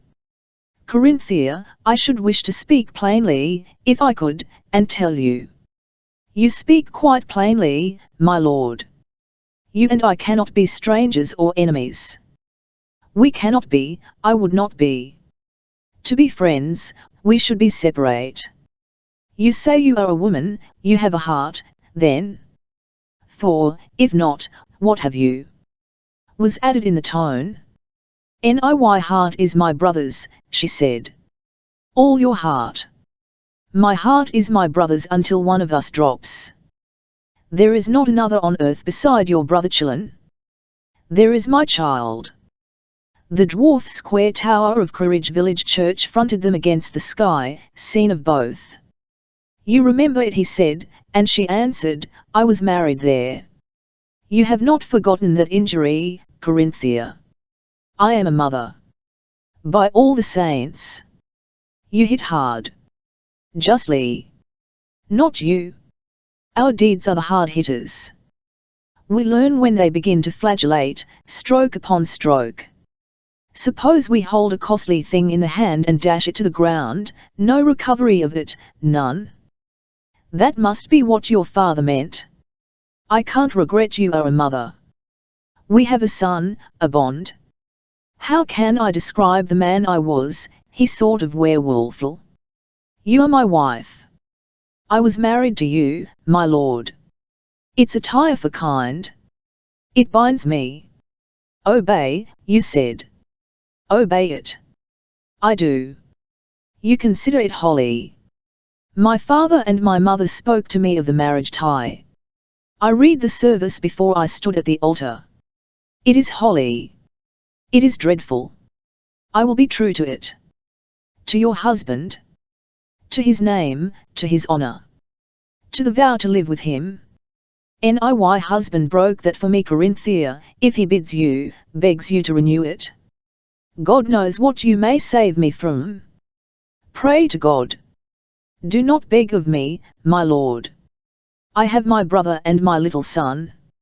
No more of husband for me. God has given me a friend, man of humble heart, my brother's friend, my dear Rebecca's husband. He can take them from me, no one but God. See the splendid sky we have. With those words she barred the gates on him, at the same time she bestowed the frank look of an amiable face brilliant in the lively red of her exercise, in its bent bow curve along the forehead, out of the line of beauty, touching, as her voice was, to make an undertone of anguish swell an ecstasy. So he felt it, for his mood was now the lover's. A torture smote him, to find himself transported by that voice at his ear to the scene of the young bride in 30-acre meadow. I propose to call on Captain Kirby Levlier tomorrow, Corinthia, he said. The name of his house. My brother is not now any more in the English army, she replied. He has hired a furnished house named Stoneridge. He will receive me, I presume. My brother is a courteous gentleman, my lord. Here is the church, and here we have to part for today. Do we? Goodbye to you, my lord, she said. He took her hand and dropped the dead thing. Your idea is, to return to Esselmont some day or other. For the present, was her strange answer. She bowed, she stepped on. On she sped, leaving him at the stammered beginning of his appeal to her. Their parting by the graveyard of the church that had united them was what the world would class as curious. To him it was a further and a well-marked stroke of the fatality pursuing him. He sauntered by the graveyard wall until her figure slipped out of sight. It went like a puffed candle, and still it haunted the corner where last seen. Her vanishing seemed to say that less of her belonged to him than the phantom his eyes retained behind them somewhere. There was in his pocket a memento of Ambrose Mallard, that the family had given him at his request. He felt the lump. It had an answer for all perplexities. It had been charged and emptied since it was in his possession, and it could be charged again. The thing was a volume as big as the world to study. For the touch of a finger, one could have its entirely satisfying contents, and fly and be a raven of that night wherein poor Ambrose wanders lost, but cured of human wounds. He leaned on the churchyard wall, having the graves to the front of eyes bent inward. They were Protestant graves, not so impressive to him as the wreathed and gilt of those under dedication to Felter's Madonna. But whatever they were, they had ceased to nurse and endure one why or feel the pain for having inflicted it. Their wrinkles had gone from them, whether of anger or suffering. Ambrose Mallard lay as peaceful in consecrated ground, and Chumley Potts would be unlikely to think that the helping to lay Ambrose in his quiet last home would cost him a roasting until priestly intercession availed. So Chummy continues a Protestant, dull consciences can. But this is incomprehensible, that she, nursing her injury, should be perfectly civil. She is a woman without emotion. She is a woman full of emotion, one man knows. She ties him to her, to make him feel the lash of his remorse. He feels it because of her casting him from her, and so civilly. If this were a Catholic church, one might go in and give the stained soul free way to get a cleansing. As it is, here are the graves. The dead everywhere have their sanctity, even the heathen. Fleetwood read the name of the family of Meek on several boards at the head of the graves. Jonathan Meek died at the age of 95. A female Meek had 89 years in this life. Ezra Meek gave up the ghost prematurely, with a couplet, at 81. A healthy spot, Crewridge, or there were virtues in the Meek family, he reflected, and had a shudder that he did not trace to its cause, beyond an acknowledgement of a desire for the warm smell of incense. Chapter 43. On the road to the act of penance. His customary wrestle with the night drove Lord Fleetwood in the stillness of the hour after matins from his hated empty settlement up again to the village of the long-lived people, enjoying the moist earthiness of the air off the ironstone. He rode fasting, a good preparatory state for the simple pleasures, which are virtually the great nourisher's teats to her young. The Earl was relieved of his dejection by a sudden filling of his nostrils. Fat Esselment underneath had no such air. Except on the mornings of his walk over the Sackhammergut and Black Forest regions, he had never consciously drawn that deep breath of the satisfied rapture, charging the whole breast with thankfulness. Huntsmen would know it, if the chase were not urgent to pull them at the tail of the running beast. Once or twice on board his yacht he might have known something like it, but the salt sea breeze could not be disconnected from his companion Lord Felter, and a thought of Felter swung vapour of incense all about him. Breathing this air of the young sun's kiss of earth, his invigoration repelled the seductions of the burnt oriental gums. Besides, as he had told his friend, it was the sincerity of the Catholic religion, not the seductiveness, that won him to a form of homage, the bend of the head of a foreign observer at a midnight mass. Asceticism, though it may not justify error, is a truth in itself. It is the essence extracted of the scourge, flesh vanquished, and it stands apart from controversy. Those monks of the forested mountain heights, rambling for their herbs, know the blessedness to be found in mere breathing. A neighbour readiness to yield the breath inspires it the more. For when we do not dread our end, the sense of a free existence comes back to us. We have the prized gift to infancy under the piloting of manhood.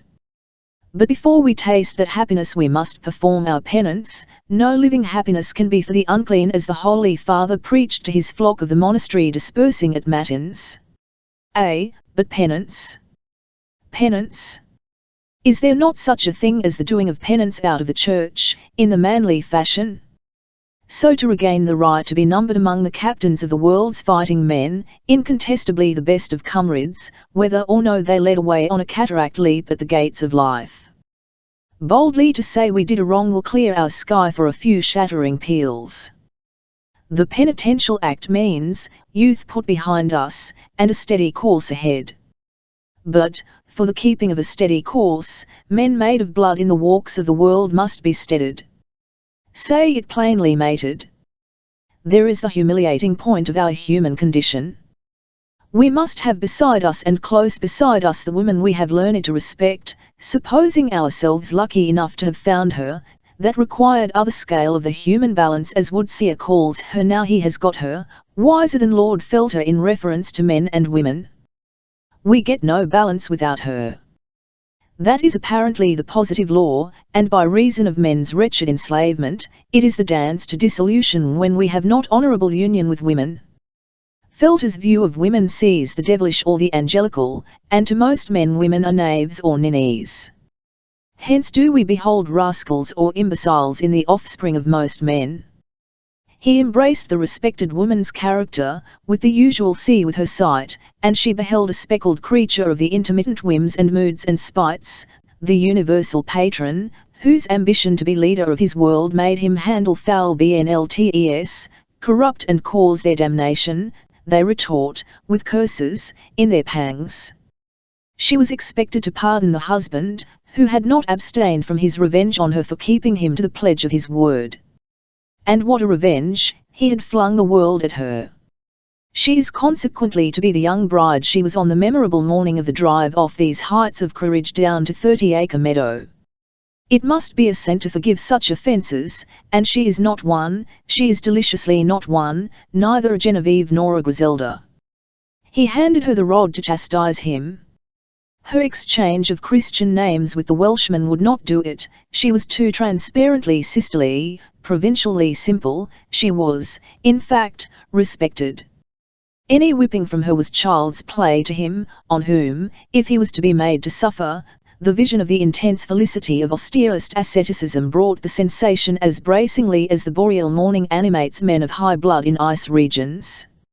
She could but gently sting, even if vindictive. Along the heights, outside the village, some way below a turn of the road to Leckhatz, a gentleman waved hand. The Earl saluted with his whip, and waited for him. "Nothing wrong, Mr. Withan?" "Nothing to fear, my lord." "I'll get a trifle uneasy. The Countess will not leave her brother." A glow of his Countess's friendliness for this open-faced, prompt-speaking, fellow of the faintly inky eyelids, and possibly sheepish inclinations, melted Fleetwood. Our downright repentance of misconduct toward a woman binds us at least to the tolerant recognition of what poor scraps of consolement she may have picked up between then and now, when we can stretch fist in flame to defer it on the oath of her being a woman of honour. The Earl alighted and said, "Her brother, I suspect, is the key of the position." "He's worth it, she loves her brother," said Mr. Withan, betraying a feature of his quick race, with whom the reflection upon a statement is its lightning in advance. Gratified by the instant apprehension of his meaning, Fleetwood interpreted the Welshman's. "I have to see the brother worthy of her love. Can you tell me the hour likely to be convenient?" Mr. Withan thought an appointment unnecessary which conveyed the sufficient assurance of audience granted. "You know her brother well, Mr. Withan?" "Know him as if I had known him for years." "They both come to the mind as faith comes, no saying how, one swears by them." Fleetwood eyed the Welsh gentleman, with an idea that he might readily do the same by him. Mr. Withan's quarters were at the small village inn, whither he was on his way to breakfast. The Earl slipped an arm through the bridle reins and walked beside him, listening to an account of the situation at Leckhatz. It was that extraordinary complication of moves and checks which presents in the main a knot, for the powers above to cut. A miserly old lord withholds arrears of wages, his workmen strike at a critical moment, his nephew, moved by common humanity, draws upon crippled resources to supply their extremer needs, though they are ruining his interests. They made one night a demonstration of the terrorizing sort round Lechatz, to give him a chorus, and the old lord fired at them out of window and wounded a man. For that they vowed vengeance. All the new gunpowder milled in Surrey was, for some purpose of his own, stored by Lord Levlier on the older island of the pond near his workshops, 1/4 of a mile below the house. They refused, whatever their object, to let a pound of it be moved, at a time when at last the government had undertaken to submit it to experiments. And there they stood on ground too strong for the captain, as they called him, to force, because of the quantity stored at Lechatz being largely beyond the amount under cover of Lord Levlier's licence. The old lord was very ill, and he declined to see a doctor, but obstinately kept from dying. His nephew had to guard him and at the same time support an enemy having just cause of complaint. This, however, his narrow means would not much longer permit him to do. The alternative was then offered him of either siding arbitrarily against the men and his conscience, or of taking a course imprudent on the part of a presumptive heir. Mr. Withen said hurriedly at the little inn's doorsteps. "You make one off his lordship's guard," said Fleetwood. "The Countess, her brother, and I, yes, danger at all. Not so much to fear while the Countess is with us. Fear is not a word for Corinthia." Her name on the Earl's lips drew a keen shot of the eye from Mr. Withan, and he read the signification of the spoken name. "You know what every Cambrian living thinks of her, my lord. She shall not have one friend the less for me." Fleetwood's hand was out for a goodbye, and the hand was grasped by one who looked happy in doing it. He understood and trusted the man after that, warmed in thinking how politic his impulses could be. His intention of riding up to Quaritch at noon to request his interview with Mr. Kirby Levlier was then stated. The key of the position, as you said, Mr. Withan remarked, not proffering an opinion of it more than was expressed by a hearty, rosy countenance, that had to win its way with the Earl before excuse was found for the venturesome repetition of his phrase. Cantering back to that home of the loves of Gower Woodseer and Madge Winch, the thought of his first act of penance done, without his feeling the poorer for it, reconciled Fleetwood to the aspect of the hollow place. He could not stay beneath the roof. His task of breakfasting done, he was off before the morning's delivery of letters, riding round the country under Quaritch, soon up there again. And Henrietta might be at home, he was reminded by hearing band music as he followed the directions to the house named Stoneridge. The band consisted of 8 wind instruments. They played astonishingly well for itinerant musicians. By curious chance, they were playing a selection from the Pirata. Presently he heard the notes to Il mio tradito amor. They had hit upon Henrietta's favourite piece. At the close of it he dismounted, flung the reins to his groom, and, addressing a compliment to the leader, was deferentially saluted with a "my lord." Henrietta stood at the window, a servant held the door open for him to enter, he went in, and the beautiful young woman welcomed him. "Oh, my dear lord, you have given me such true delight." "How very generous of you!" He protested ignorance.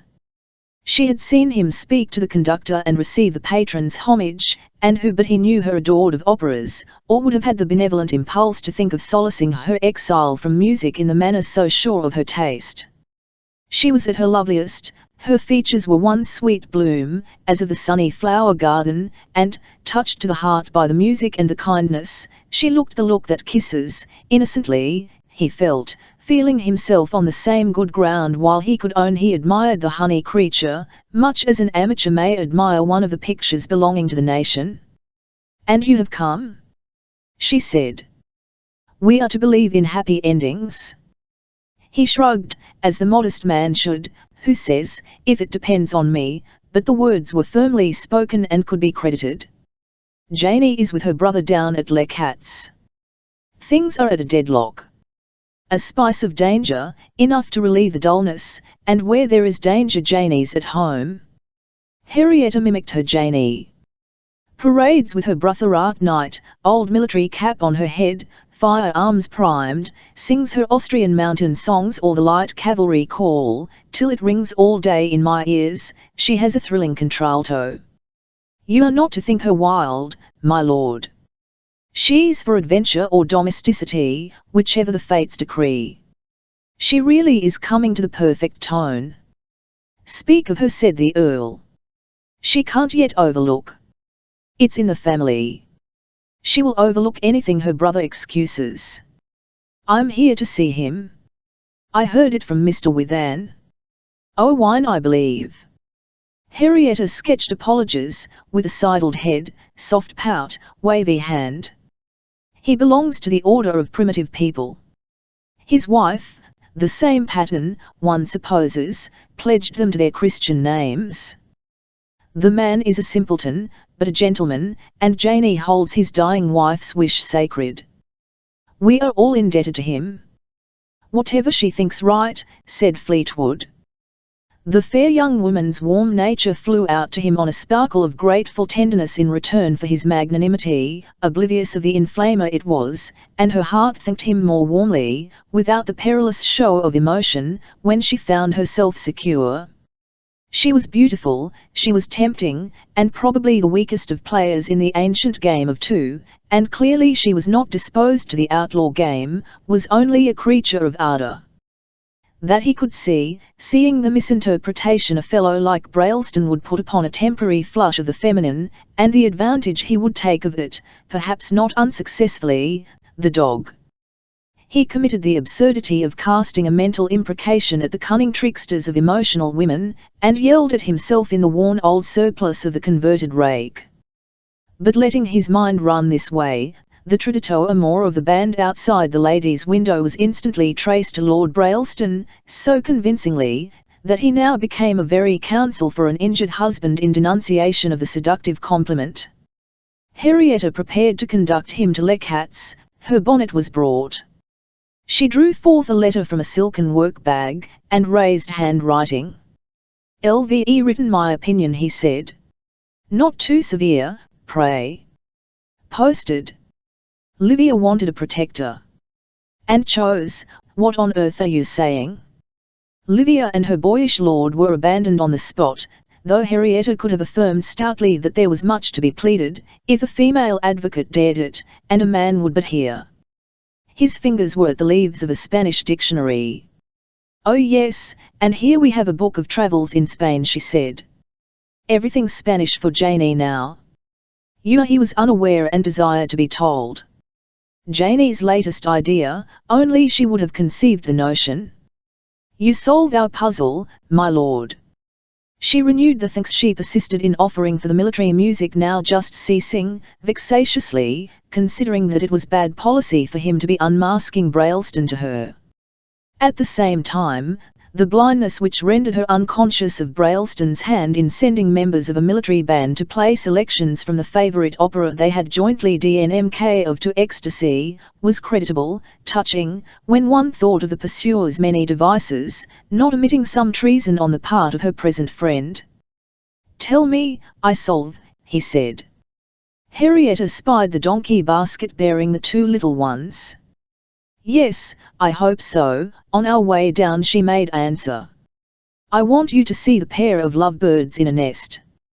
The boy and girl were seen lying side by side, both fast asleep, fair-haired girl, dark-haired boy, faced to one another. "Temper," said Fleetwood, when he had taken observation of them. "Very imperious, Mr. Boy," she replied, straightening her back under a pretty frown, to convey the humour of the infant tyrant. The father's mind ran swiftly on a comparison of the destinies of the two children, from his estimate of their parents, many of Gower Woodseer's dicta converging to reawaken thoughts upon nature's laws, which a knowledge of his own nature blackened. He had to persuade himself that this child of his was issue of a loving union. He had to do it violently, conjuring a vivid picture of the mother in bud, and his recognition of her young child, the pain of keeping to his resolve to quit her, lest she should subjugate him and despoil him of his wrath, the fatalism in his coming and going, the romantic freak it had situation then so clearly wrought, now blurred past comprehension. But there must have been love, or some love on his part. Otherwise he was bound to pray for the mother to predominate in the child, all but excluding its father. Corinthius' image, as a result, ascended sovereignty, and he hung to it.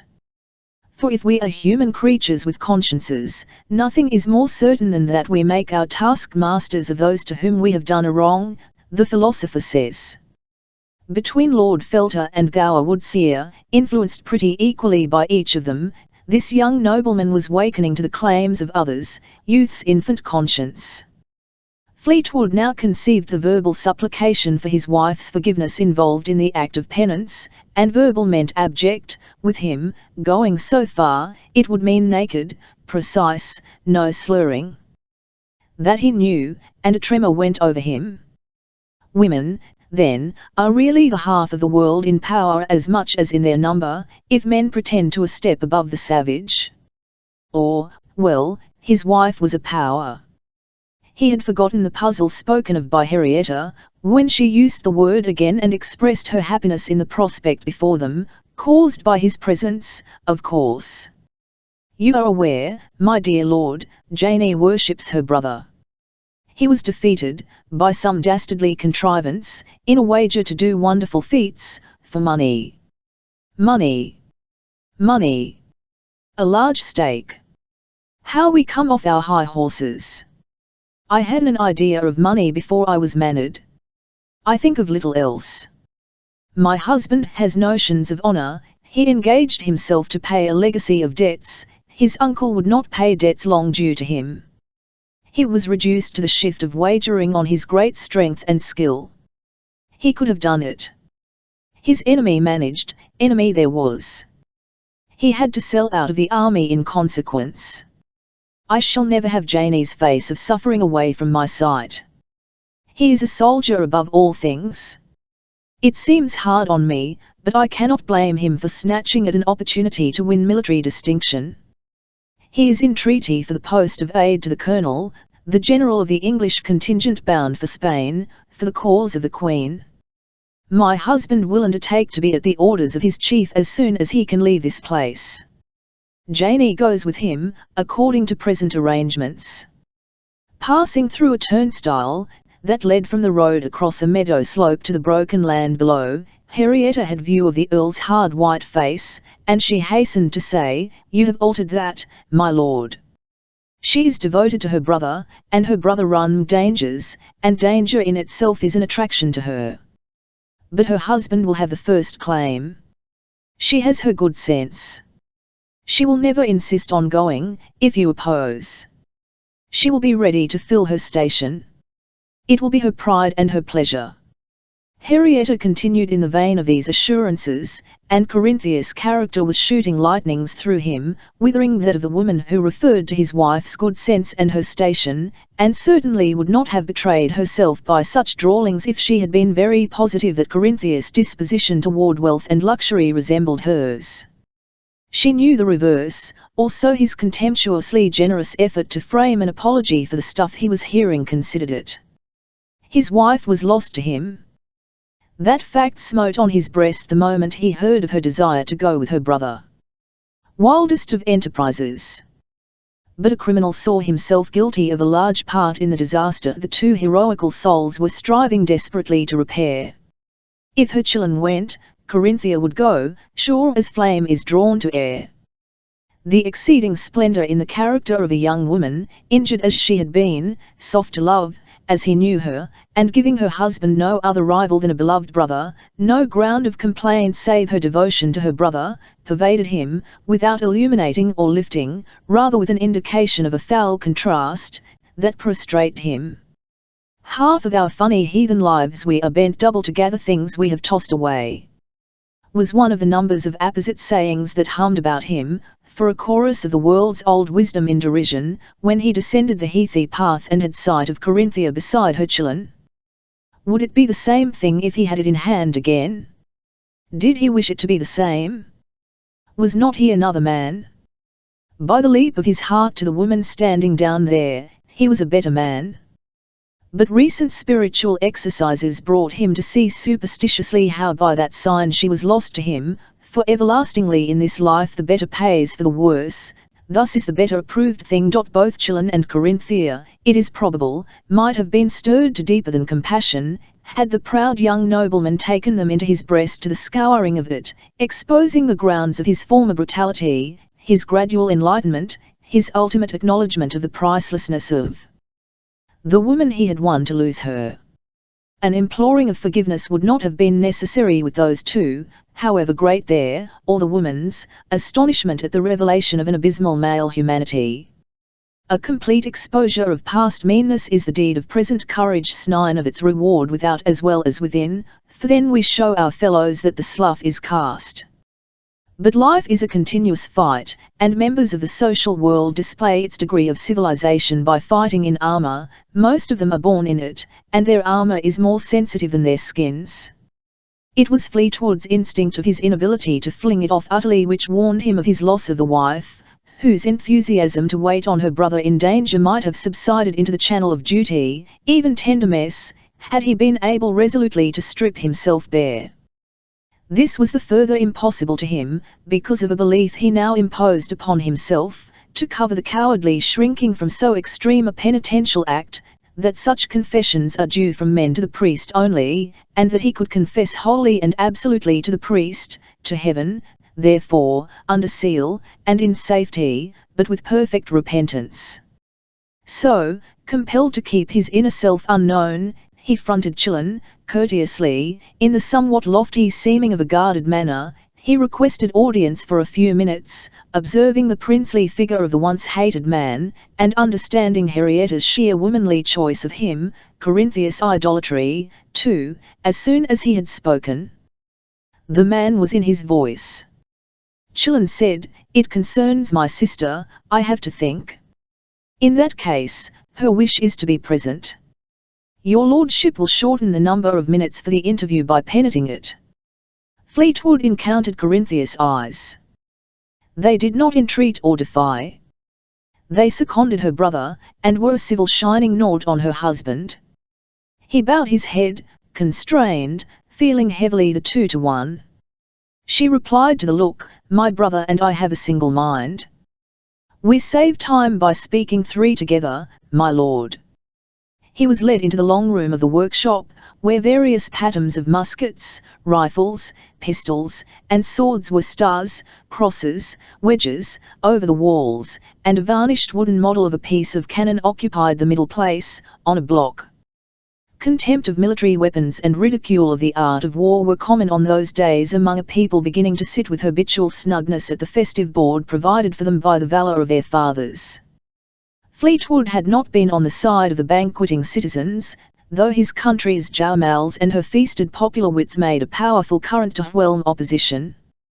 But the appearance of the woman, his wife, here, her head surrounded by destructive engines in the form of trophy, and the knowledge that this woman bearing his name designed to be out at the heels of a foreign army or tag-rag of uniformed rascals, inspired him to reprobate men's bad old game as hennily as good sense does in the abstract, and as derisively as it is the way with comfortable islanders before the midnight trumpet notes of panic have tumbled them to their legs.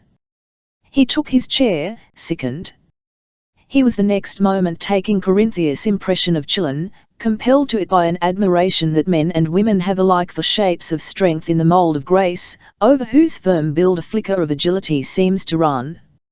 For the young soldier's figure was visibly in its repose prompt to action as the mind's movement. This was her brother. Her enthusiasm for her brother was explained to him.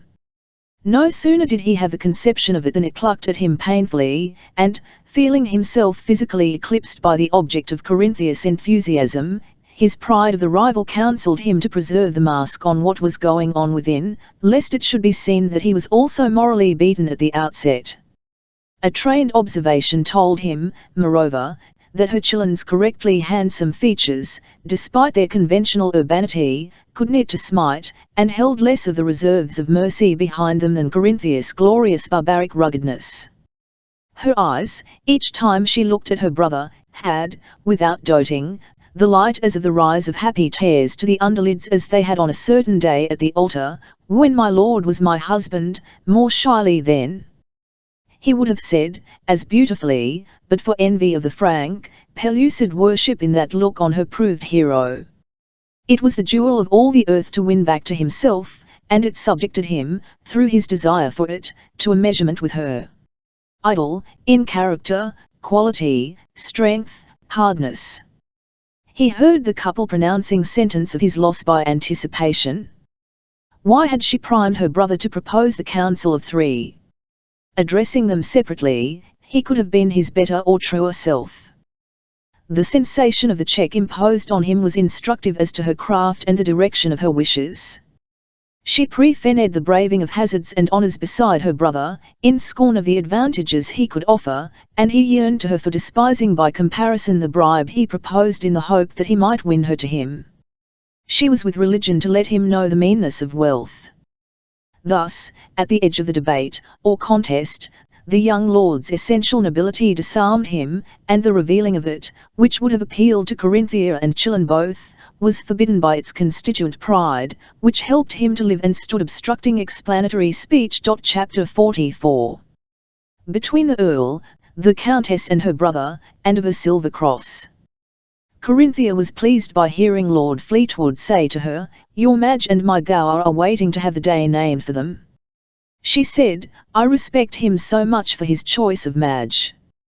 They shall not wait, if I am to decide. Old Mr. Woodseer has undertaken to join them. It is in Whitechapel they will be married."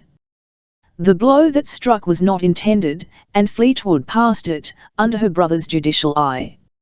Any small chance word may cane a sting for the neophyte in penitence. "My lawyers will send down the settlement on her, to be read to them today or tomorrow. With the interest on that and the sum he tells me he has in the funds, they keep the wolf from the door, a cottage door. They have their cottage. There's an old song of love in a cottage. His liking for it makes him seem wiser than his clever sayings. He'll work in that cottage. They have a good friend to them in you, my lord. It will not be poverty for their simple wants. I hear of the little cottage in Surrey where they are to lodge at first, before they take one of their own. We will visit them. When I am in England I shall visit them often." He submitted. "The man up here wounded is recovering?" "Yes, my lord. I am learning to nurse the wounded, with the surgeon to direct me. Matters are sobering down, the workmen. They listen to reason so willingly when we speak personally, we find." The Earl addressed Chilon. "Your project of a Spanish expedition reminds me of favourable reports of your chief. Thoroughly able and up to the work," Chilon answered. "Queer people to meddle with. We re on the right side on the dispute. It counts, Napoleon says. A Spanish civil war promises bloody doings. Any war does that. In the peninsula it's war to the knife, a merciless business. Good schooling for the profession." Fleetwood glanced, she was collected and attentive.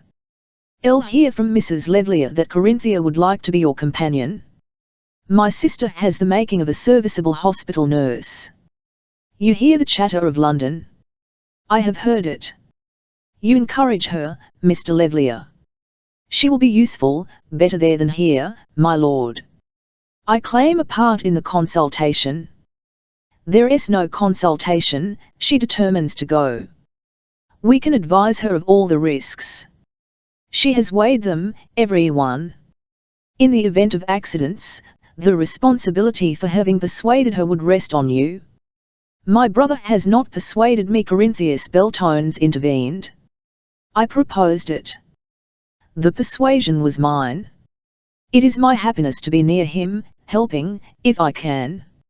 Lady Fleetwood, I am entitled to think that your brother yielded to a request urged in ignorance of the nature of the risks a woman runs." "My brother does not yield to a request without examining it all round, my lord, and I do not. I know the risks.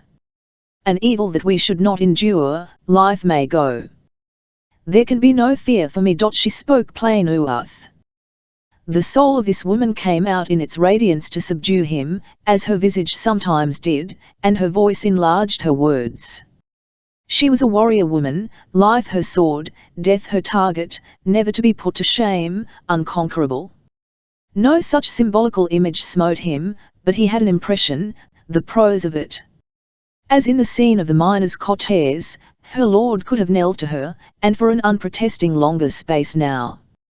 He choked a sigh, shmgged, and said, in the world's patient manner with mad people, you have set your mind on it, you see it rose-coloured. You would not fear, no, but your friends would have good reason to fear. It's a menagerie in revolt over there. It is not really the place for you. Abandon the thought, I beg.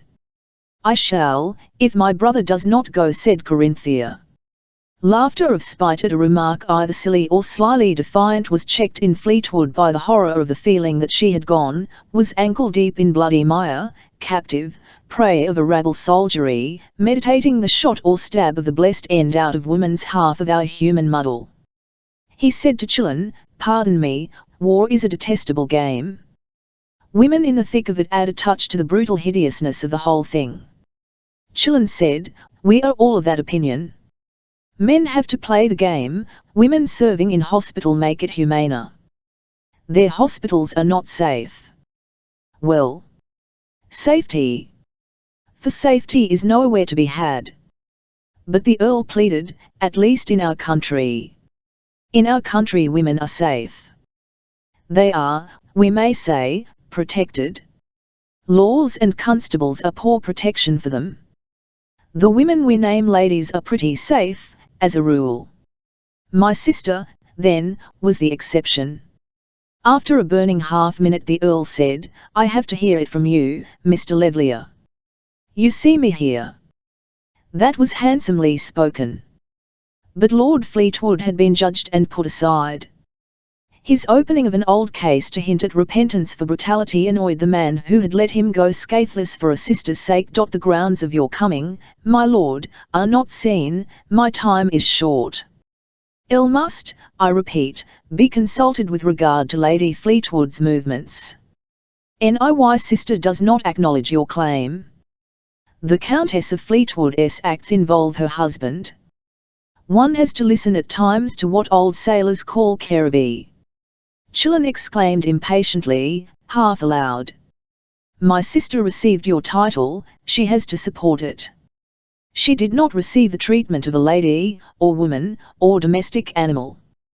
The bond is broken, as far as it bears on her subjection. She holds to the right, thinks it sacred. You can be at rest as to her behaviour. In other respects, your lordship does not exist for her. The father of her child must exist for her. You raise that curtain, my lord. In the presence of three it would not bear a shaking. Corinthia said, in pity of his torture, I'll have my freedom, and am thankful for it, to follow my brother, to share his dangers with him. That is more to me than luxury and the married state. I take only my freedom. Our boy?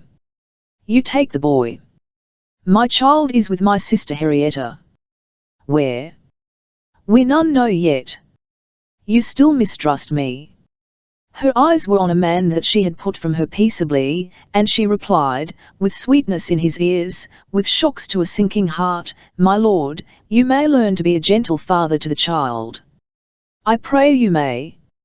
My brother and I will go. If it is death for us, I pray my child may have his father, and God directing his father. Her speech had the clang of the final. Yes, I hope, if it be the worst happening, I pray, too, said he, and drooped and brightened desperately, but you, too, Corinthia, you could aid by staying, by being with the boy and me. Corinthia, he clasped her name, the vapour left to him of her, I have learnt learnt what I am, what you are, I have to climb a height to win back the wife I threw away. She was unknown to me, I to myself nearly as much.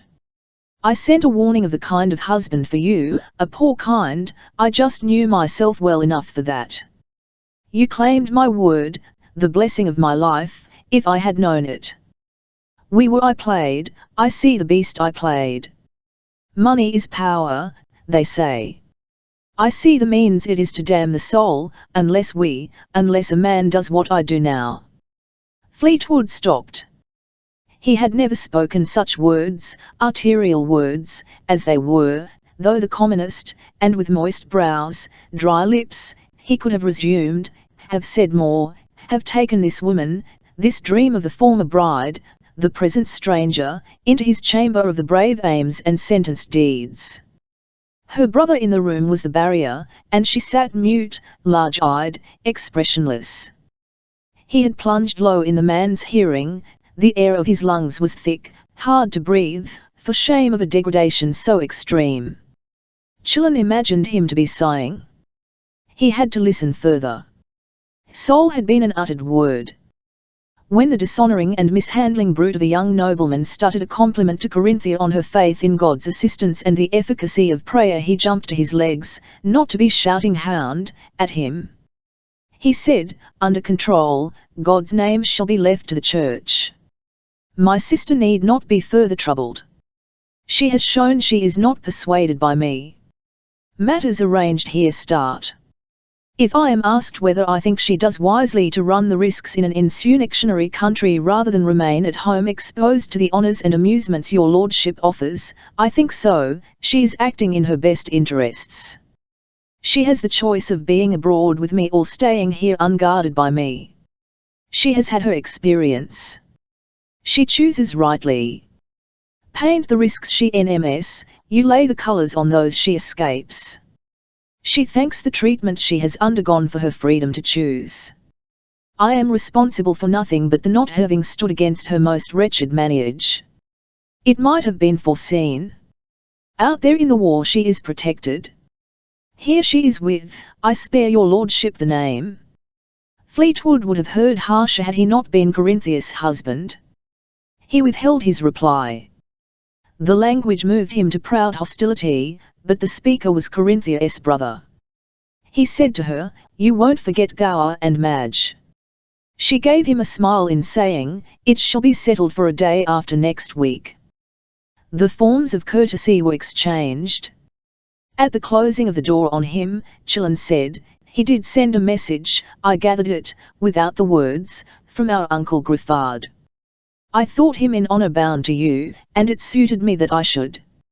I was a blindfold girl, dearest, no warning would have given me sight," said Corinthia. "That was my tresh one why to the love of my brother. I dream of father and mother reproaching me." The misery of her time in England had darkened her mind's picture of the early hour with Chillen on the heights above the forsaken old home, and the enthusiasm of her renewed devotion to her brother giving it again, as no light of a lost Eden, as the brilliant step she was taking with him from their morning eastern Alps to smoky crimson Pyrenees and Spanish Sierras. She could imagine the cavernous interval her punishment for having abandoned a sister's duties in the quest of personal happiness. But simultaneously, the growing force of her mind's intelligence, wherein was no enthusiasm to misdirect by overcolouring, enabled her to gather more than a suspicion of comparative feebleness in the man stripped of his terrors. She penetrated the discrowned tyrant's nature some distance, deep enough to be quit of her foregoing alarms. These, combined with his assured high style, had woven him the magical coat, threadbare to quiet scrutiny. She matched him beside her brother. The dwarfed object was then observed, and it was not for a woman to measure herself beside him. She came, however, of a powerful blood, and he was pressing her back on her resources, without the measurement or a thought of it. She did that which is the most ordinary and the least noticed of our daily acts in civilized intercourse. She subjected him to the trial of the elements composing him, by collision with what she felt of her own, and it was because she felt them strongly, aware of her feeling them, but unaware of any conflict, that the wrestle occurred. She flung him, pitted him, and passed on along her path elsewhere. This can be done when love is gone.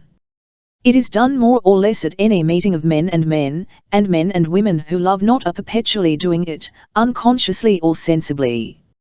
Even in their love, a time for the trial arrives among certain of them, and the leadership is assumed and submission ensues, tacitly, nothing of the contention being spoken, perhaps, nothing definitely known. In Corinthia's case, her revived enthusiasm for her brother drove to the penetration of the husband pleading to thwart its course. His offer was wealth, that is, luxury, amusement, ease.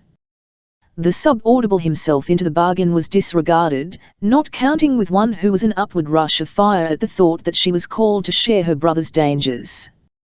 Chillen cordially believed the Earl to be the pestilent half-madman, junction with whom is a constant trepidation for the wife, when it is not a screaming plight. He said so, and Corinthia let him retain his opinion. She would have said it herself to support her scheme, though mad applied to a man moving in the world with other men was not understood by her.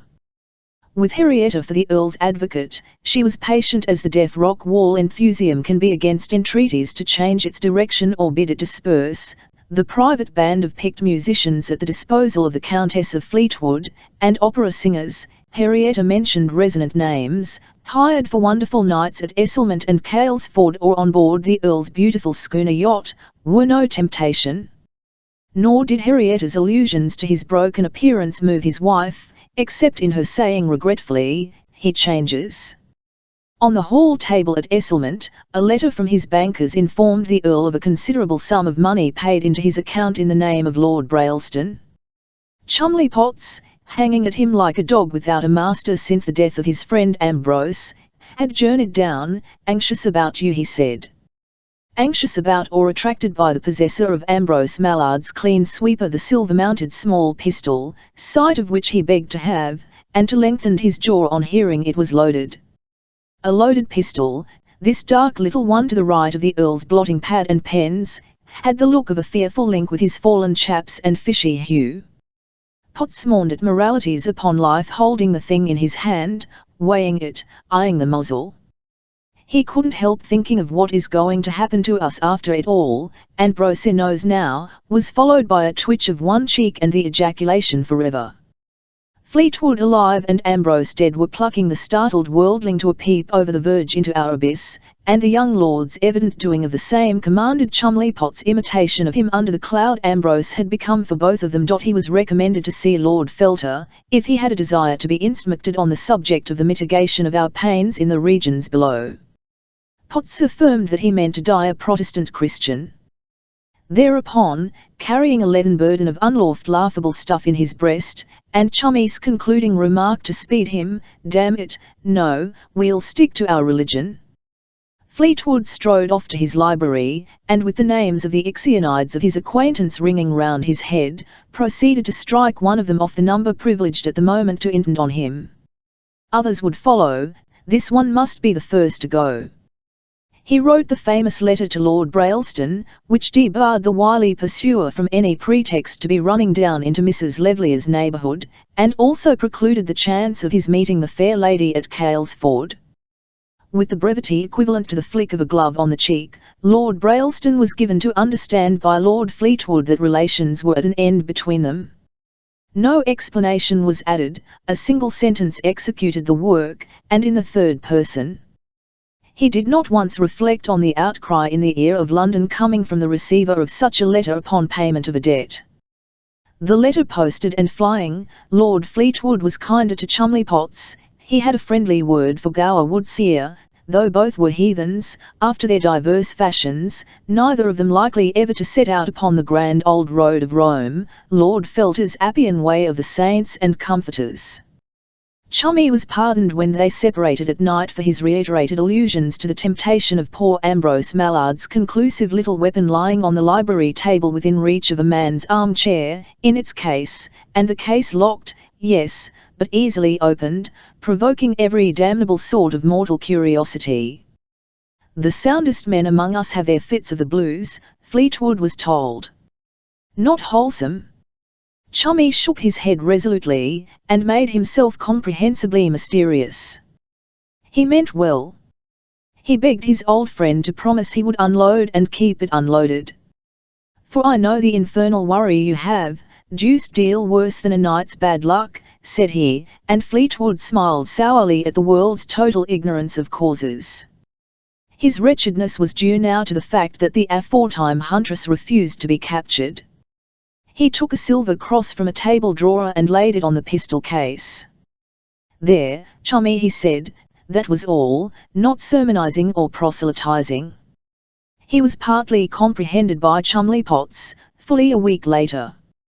The unsuspecting fellow, soon to be dispatched in the suite of Brailston, bore away an unwontedly affectionate dismissal to his bed, and spoke some rather squeamish words himself, as he recollected with disgust when he ran about over London repeating his executioners.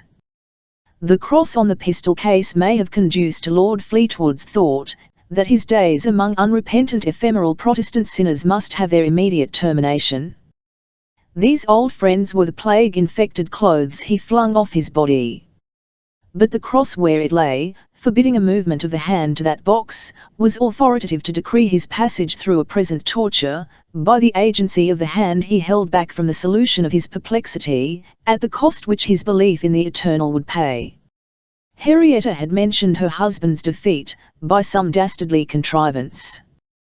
He had to communicate, for the disburdening of his soul, not only that he was guilty, but the meanest of criminals, in being no more than half guilty.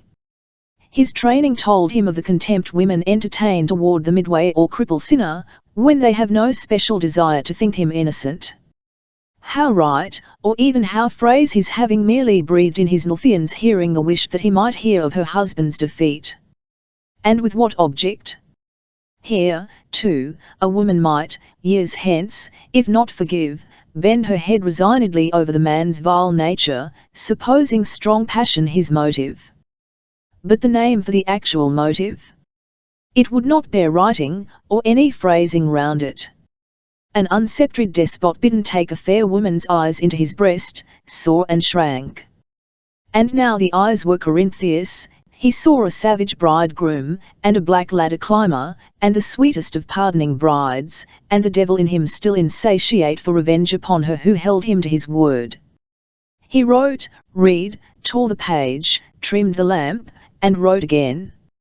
He remembered Gower Woodseer's having warned him he would finish his career a monk. Not, like Felter, an oily convert, but under the hood, yes, and extracting the chartreuse from his ramble through woods richer far than the philosopher's milk of Mother Nature's bosom. There flamed the burning signal of release from his torments, there his absolving refuge, instead of his writing fruitless, intricate, impossible stuff to a woman. The letter was renounced and shredded. The dedicated ascetic contemplated a hooded shape, washed of every earthly fleck. It proved how men may by power of grip squeeze raptures out of pain. Chapter 45 contains a record of what was feared, what was hoped, and what happened. The dame is at her thumps for attention to be called to the strangeness of it that a poor, small, sparse village, hardly above a hamlet, on the most unproductive of Kentish heights, part of old forest land, should at this period become the cynosure of a city beautifully named by the poet Great Augusta, and truly indeed the world's metropolis. Put aside her artful pother to rouse excitement at stages of a narrative, London's general eye upon Little Quaritch was but another instance of the extraordinary and not so wonderful. Lady Uppington, equal to a parliament in herself, spoke of the place and the countess courted by her repentant lord.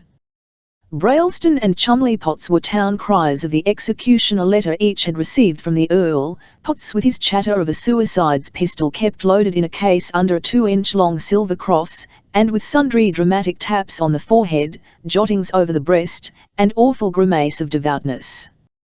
There was no mistaking him. The young nobleman of the millions was watched. The town spyglass had him in its orbit. Tales of the ancestral Fleetwoods ran beside rumours of a papist priest at the bedside of the foredoomed to error's dying mother. His wealth was counted, multiplied by the ready noughts of those who know little and dread much. Sir Meeson Corby referred to an argument Lord Fleetwood had held on an occasion hotly against the logical consistency of the Protestant faith, and to his alarm lest some day all that immense amount of money should slip away from us to favour the machinations of Roman Catholicism. The Countess of Cresset, Livia, anticipated her no surprise at anything Lord Fleetwood might do. She knew him. So thereupon, with the whir of a covey on wing before the fowler, our crested three of immemorial antiquity and a presumptive immortality, the ladies Ender, Eldritch, and Cowrie, shot up again, hooting across the dormant chief city old England's fell word of the scarlet shimmer above the nether pit flames, Rome.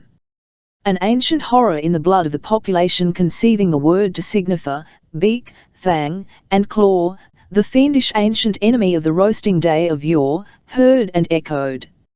Sleepless at the work of the sapper, in preparation for the tiger's leap, Rome is keen to spy the foothold of English stability, and her clasp of a pillar of the structure sends tremors to our foundations. The coupling of Rome and England's wealthiest noblemen struck a match to terrorize the fire insurance of Smithfield. That meteoric, intractable, perhaps wicked, but popular, reputedly clever, manifestly evil-starred, enormously wealthy, young Earl of Fleetwood, wedded to an adventuress, and a target for the scandals emanating from the woman, was daily, without omission of a day, seen walking Piccadilly pavement in company once more with the pervert, the Jesuit agent, that crafty Catesby of a Lord Felter, arm in arm the pair of them, and uninterruptedly conversing, utterly unlike Englishmen. Mr. Rose Mackerel passed them, and his breezy salutation of the Earl was unobserved in my lord's vacant glass optics, as he sketched the scene. London had report of the sinister tempter and the imperilled young probationer undisguisedly entering the Roman Catholic chapel of a fashionable district chapel erected on perverts' legacies, down a small street at the corner of a grandee square, by tolerance or connivance of our constabulary, entering it linked, and linked they issued, their heads bent, for the operation of the tonsure, you would say. 2 English noblemen. But is there no legislation to stop the disease? Our female government asks it vixenly of our impotent male, which pretends, beneath an air of sympathy, that we should abstain from any compulsory action upon the law to interfere, though the situation is confessedly grave, and the aspect men assume is correspondingly, to the last degree provokingly, grave, half alive that they are, or void of patriotism, or Babylonian at heart. Lord Fleetwood's yet undocked old associates vowed he smelt strong of the fumes of the world's silver censer balls. His disfavour had caused a stoppage of supplies, causing vociferous abomination of their successful rivals, the Romish priests. Captain O'Brien sniffed, loud as a horse, condemnatory as a cat, in speaking of him. He said, "By George, it comes to this, we shall have to turn Catholics for a loan." Watchdogs of the 3 repeated the gigantic gambler's melancholy roar. And, see what gap, cried the ratiocination of alarm, see the landslip it is in our body, national and religious, when exalted personages go that way to Rome, as you and the world have reflected in your sager moods, an ordinary pebble may roll where it likes, for individualism of the multitudinously obscure little affects us. Not so the costly jewel, which is a congregation of ourselves, in our envies and longings and genuflections thick about its lustres. The lapses of precious things must needs carry us, both by weight and example, and it will ceaselessly be, that we are possessed by the treasure we possess, we hang on it. A still, small voice of England's mind under panic sent up these nihilisms containing admonitions to the governing ladies. They, the most conservative of earthly bodies, clamoured in rhythm, like cloud-scud witches that have caught fire at their skirts from the torches of marsh-fire radicals. They cited for his arrest the titled millionaire who made a slide for the idiots of the kingdom. They stigmatized our liberty as a sophistry, unless we have in it the sustaining element of justice, and where is the justice that punishes his country for any fatal course a mad young Croesus may take? They shackled the hands of testators, who endangered the salvation of coronet boys by having sanctioned to bequeath vast wealth in bulk. They said, in TNLTH, that it was the liberty to be UN Christian. Finally, they screeched a petitioning of Parliament to devote a night to a sitting, and empower the Lord Chancellor to lay an embargo on the personal as well as the real estate of wealthy perverts, in common prudence depriving Rome of the coveted means to turn our religious weapons against the 3 guardian ladies and their strings of followers headed over the fevered and benighted town, as the records of the period attest, windpiping these and similar solemn notes from the undigested cropful of alarms Lord Fleetwood's expected conduct crammed into them. They and all the world traced his present madness to the act foregoing, that marriage. They reviewed it to deplore it, every known incident and the numbers imagined, yet merely to deplore. Frightful comparisons of then with now rendered the historical shock to the marriage market matter for a sick smile. Evil genius of some sort beside him the wealthy young nobleman is sure to have. He has got rid of one to take up with a viler. First, a sluttish trollop of German origin is foisted on him for life. Next, he is misled to abjure the faith of his fathers for Rome. But patently, desperation in the husband of such a wife weakened his resistance to the Roman Catholic pervert's insinuations. There we punctuate the full stop to our inquiries. We have the secret dot, and upon that, suddenly comes a cyclonic gust, and gossip twirls, whines, and falls to the twanging of an entirely new set of notes, that furnish a tolerably agreeable tune, on the whole. Oh here! The Marchioness of Uppington proclaims not merely acquaintanceship with Lord Fleetwood Countess, she professes esteem for the young person. She has been heard to say, that if the Principality of Wales were not a royal title, a dignity of the kind would be conferred by the people of those mountains on the Countess of Fleetwood. Such unbounded enthusiasm there was for her character when she sojourned down there. As it is, they do speak of her in their Welsh by some title. Their bards are offered prizes to celebrate her deeds. You remember the regiment of mounted Welsh gentlemen escorting her to her Kentish seat, with their band of the three-stringed hams. She is well born, handsome, a perfectly honest woman, and a sound Protestant. Quite the reverse of Lord Fleetwood's seeking to escape her, it is she who flies. She cannot forgive him his cruelties and infidelities, and that is the reason why he threatens to commit the act of despair. Only she can save him. She has flown for refuge to her uncle, Lord Levelier's house at a place named Creridge, not in the gazetteer, hard of access and a home of poachers, where shooting goes on hourly, but most picturesque and romantic, as she herself is. Lady Uppington found her there, nursing one of the wounded, and her uncle on his deathbed, obdurate all round against her husband, but pensive when supplicated to consider her country endangered by Rome. She is a fervent patriot. The tales of her Whitechapel origin, and heading mobs wielding bludgeons, are absolutely false, traceable to scandalizing anecdotists like Mr. Rose Mackerel. She is the beautiful example of an injured wife doing honor to her sex in the punishment of a faithless husband, yet so little cherishing her natural right to deal him retribution, that we dare hope she will listen to her patriotic duty in consenting to the reconcilement, which is Lord Fleetwood's ultimative, his wife or Rome. They say she has an incommunicable charm, accounting for the price he puts on her now she holds aloof and he misses it.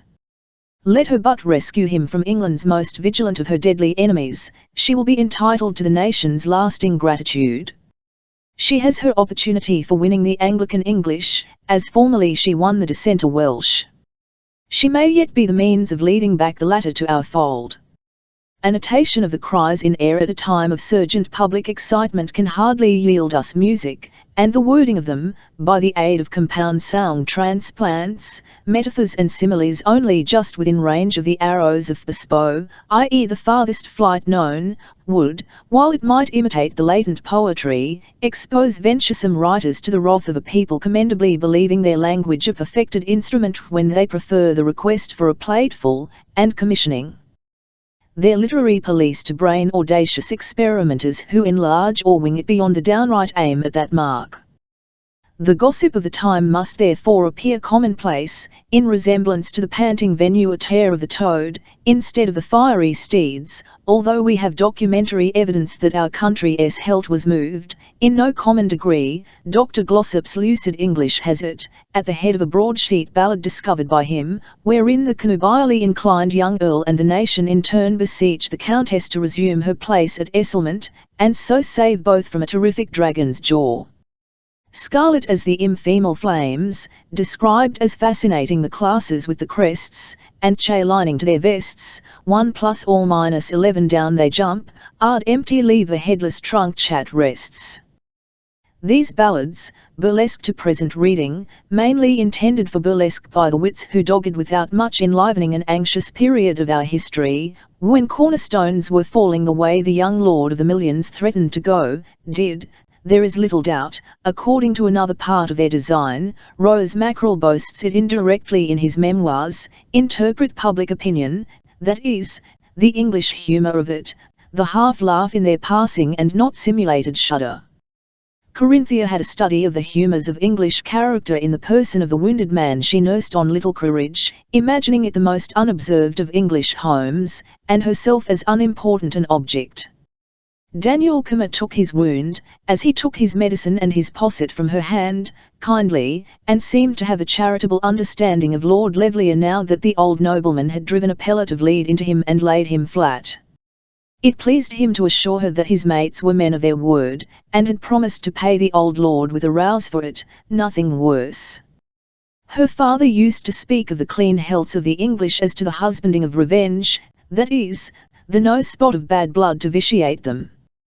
Captain John Peter seconded all good-humoured fighters for the long account, they will surely win, and it was one of his maxims, my foe can spoil my face, he beats me if spoils my temper. Recalling the scene of her bridal day, the two strong Englishmen at the shake of hands, that had spoiled one another's faces, she was enlightened with a comprehension of her father's love for the people, seeing the spiritual of the gross ugly picture, as not every man can do, and but a warrior Joan among women. Chillon shall teach the Spanish people English heartiness, she thought. Lord Fleetwood's remarks on the expedition would have sufficed to stamp it righteous with her, that was her logic of the low valuation of him. She fancied herself absolutely released at his departure. Neither her sister Riot nor her friend Owain, administering sentiment and common sense to her by turns, could conceive how the passion for the recovered one of her brother's militar name fed the hope that she might aid in it, how the hope fed the passion. She had besides her hunger to be at the work she could do, her Chillon's glory for morning sky above it. Such was the mind Lady Uppington brought the world's wisdom to bear upon, deeming it in the end female only in its wildness and obstinacy. Corinthia's answers were few, barely varied. Her repetition of my brother irritated the great lady, whose argument was directed to make her see that these duties toward her brother were primarily owing to her husband, the man she would reclaim and could guide. And the Countess of Fleetwood's position, her duty to society, her dispensing of splendid hospitality, the strengthening of her husband to do his duty to the nation, the saving of him from a fatal step from Rome, these were considerations for a reasonable woman to weigh before she threw up all to be off on the maddest of adventures. Inconceivable, my dear child. Lady Uppington proceeded until she heard herself as droning. Corinthia's unmoved aspect of courteous attention appeared to invoke the prolongation of the sermon it criticised. It had an air of reversing their positions while she listened to the charge of folly, and incidentally replied. Her reason for not fearing Roman Catholic encroachments was, she said, her having known good Catholics in the country she came from. For herself, she should die professing the faith of her father and mother. Behind her correct demeanour a rustic intelligence was exhibited. She appreciated her duty to her marriage oath, my husband's honour is quite safe with me. Neither England nor religion, nor woman's proper devotion to a husband's temporal and spiritual welfare, had claims rivaling her devotion to her brother. She could not explain a devotion that instigated her to an insensate course. It seemed a kind of enthusiasm, and it was coldly spoken, in the tone referring to her husband's honour. Her brother's enterprise had her approval because her mother's prayer was for him to serve in the English army. By running over to take a side in a Spanish squabble? She was asked and answered, he will aim war, my Chillon will show his value, he will come back a tried soldier. She counted on his coming back. She did. I cannot take a step forward without counting on success. We know the chances we are to meet. My father has written of death. We do not fear it, so it is nothing to us. We shall go together, we shall not have to weep for one another. The strange young woman's avoidance of any popular sniffle of the pathetic had a recognized merit. Tell me, Lady Uppington said abruptly, this maid of yours, who is to marry the secretary, or whatever he was, you are satisfied with her? She is my dear servant Madge. A cloud opened as Corinthia spoke the name. She will be a TNLE wife to him. They will always be my friends. Nothing against the Earl in that direction, apparently, unless his Countess was blessed with the density of frigidity. Society's emissary sketched its perils for unprotected beautiful women, an outline of the London quadrille Henrietta danced in, and she glanced at Corinthia and asked, "Have you thought of it?" Corinthia's eyes were on the great ladies. Their meaning was, "You hit my chief thought." They were read as her falsest thought. For the hint of Henrietta's weakness deadened her feelings with a reminder of warm and continued solicitations rebutted, the beautiful creature's tortures at the idea of her exile from England. An outwearied hopelessness expressed a passive sentiment Valois-like indifference in the clear wide gaze. She replied, "I have. My proposal to her was Katie's, with both our young ones. She will not. And there is an end to that PMT of the question." Lady Uppington interpreted it, by the gaze more than the words, under subjection of the young woman's character. Nevertheless, she bore away Corinthia's consent to a final meeting with the Earl at her house in London, as soon as things were settled at Quaritch. Chillen, whom she saw, was just as hard, unforgiving, careless of his country's dearest interests. Brother and sister were one heart of their one blood. She mentioned the general impression in town, that the Countess and only she could save the Earl from Rome. A flash of polite laughter was Chillen's response. But after her inspection of the elegant athlete, she did fancy it possible for a young wife, even for Henrietta, to bear his name proudly in his absence, if that was worth a moment's consideration beside the serious issues involved in her appeal to the Countess, especially when the regarding young wives left unprotected, delicately conveyed to the husband, had failed of its purpose. The handsome husband's brows fluttered an interrogation, as if her clear obscure should be further lighted, and it could not be done. He weighed the wife by the measure of the sister, perhaps, or his military head had no room for either. His callousness to the danger of his country's disintegration, from the incessant, becoming overt, attacks of a foreign priesthood might, an indignant great lady's precipitation to prophecy said would, bring chastisement on him. She said it, and she liked Henrietta, vowing to defeat her forecast as well as she could in a land seeming forsaken by stable principles, its nobles breaking up its national church, going over to Rome, embracing the faith of the impostor Mahomet. Gossip fed to the starvation bone of Lady Uppington's report, until one late afternoon, memorable for the breeding heat in the van of elemental artillery, newsboys waved damp sheets of fresh print through the streets, and society's guardians were brought to confess, in shame and gladness, that they had been growing sceptical of the active assistance of Providence. At first the terrible explosion of gunpowder at Quaritch alarmed them lest the timely power should have done too much. A day later the general agitation was pacified, Lady Uppington circulated the word safe and the world knew the disaster had not engulfed Lady Fleetwood's valuable life. She had the news by word of mouth from the lovely Mrs. Kirby Levlier, sister-in-law to the Countess. "We are convinced we have proof of Providence intervening when some terrific event of the number at its disposal accomplishes the thing and no more than the thing desired. Pitiful though it may seem for a miserly old lord to be blown up in his bed, it is necessarily a subject of congratulation if the life, or poor remnant of a life, sacrificed was an impediment to our righteous wishes. But this is a theme for the dame, who would full surely have committed another breach of the treaty, had there not been allusion to her sisterhood's view of the government of human affairs." On the day preceding the catastrophe, Chillen's men returned to work. He and Corinthia and Mr. Withen lunched with Henrietta at Stoneridge. Walking down to Leckhat's, they were astounded to see the figure of the spectral old lord on the plank to the powder store, clad in his long black cloak, erect. He was crossing, he told them, to count his barrels. A dream had disturbed him. Chillen fell to rapid talk upon various points of business, and dispersed Lord Levlier's memory relating to his errand. Leaning on Corinthia's arm, he went back to the house, where he was put to bed in peace of mind. His resuscitated physical vigour blocked all speculation for the young people assembled at Stoneridge that night. They hardly spoke, they strangled thoughts forming as larvae of wishes. Henrietta would be away to Lady Uppington's next day, Mr. Withen to Wales. The two voyagers were sadder by sympathy than the two whom they were leaving to the clock's round of desert sameness.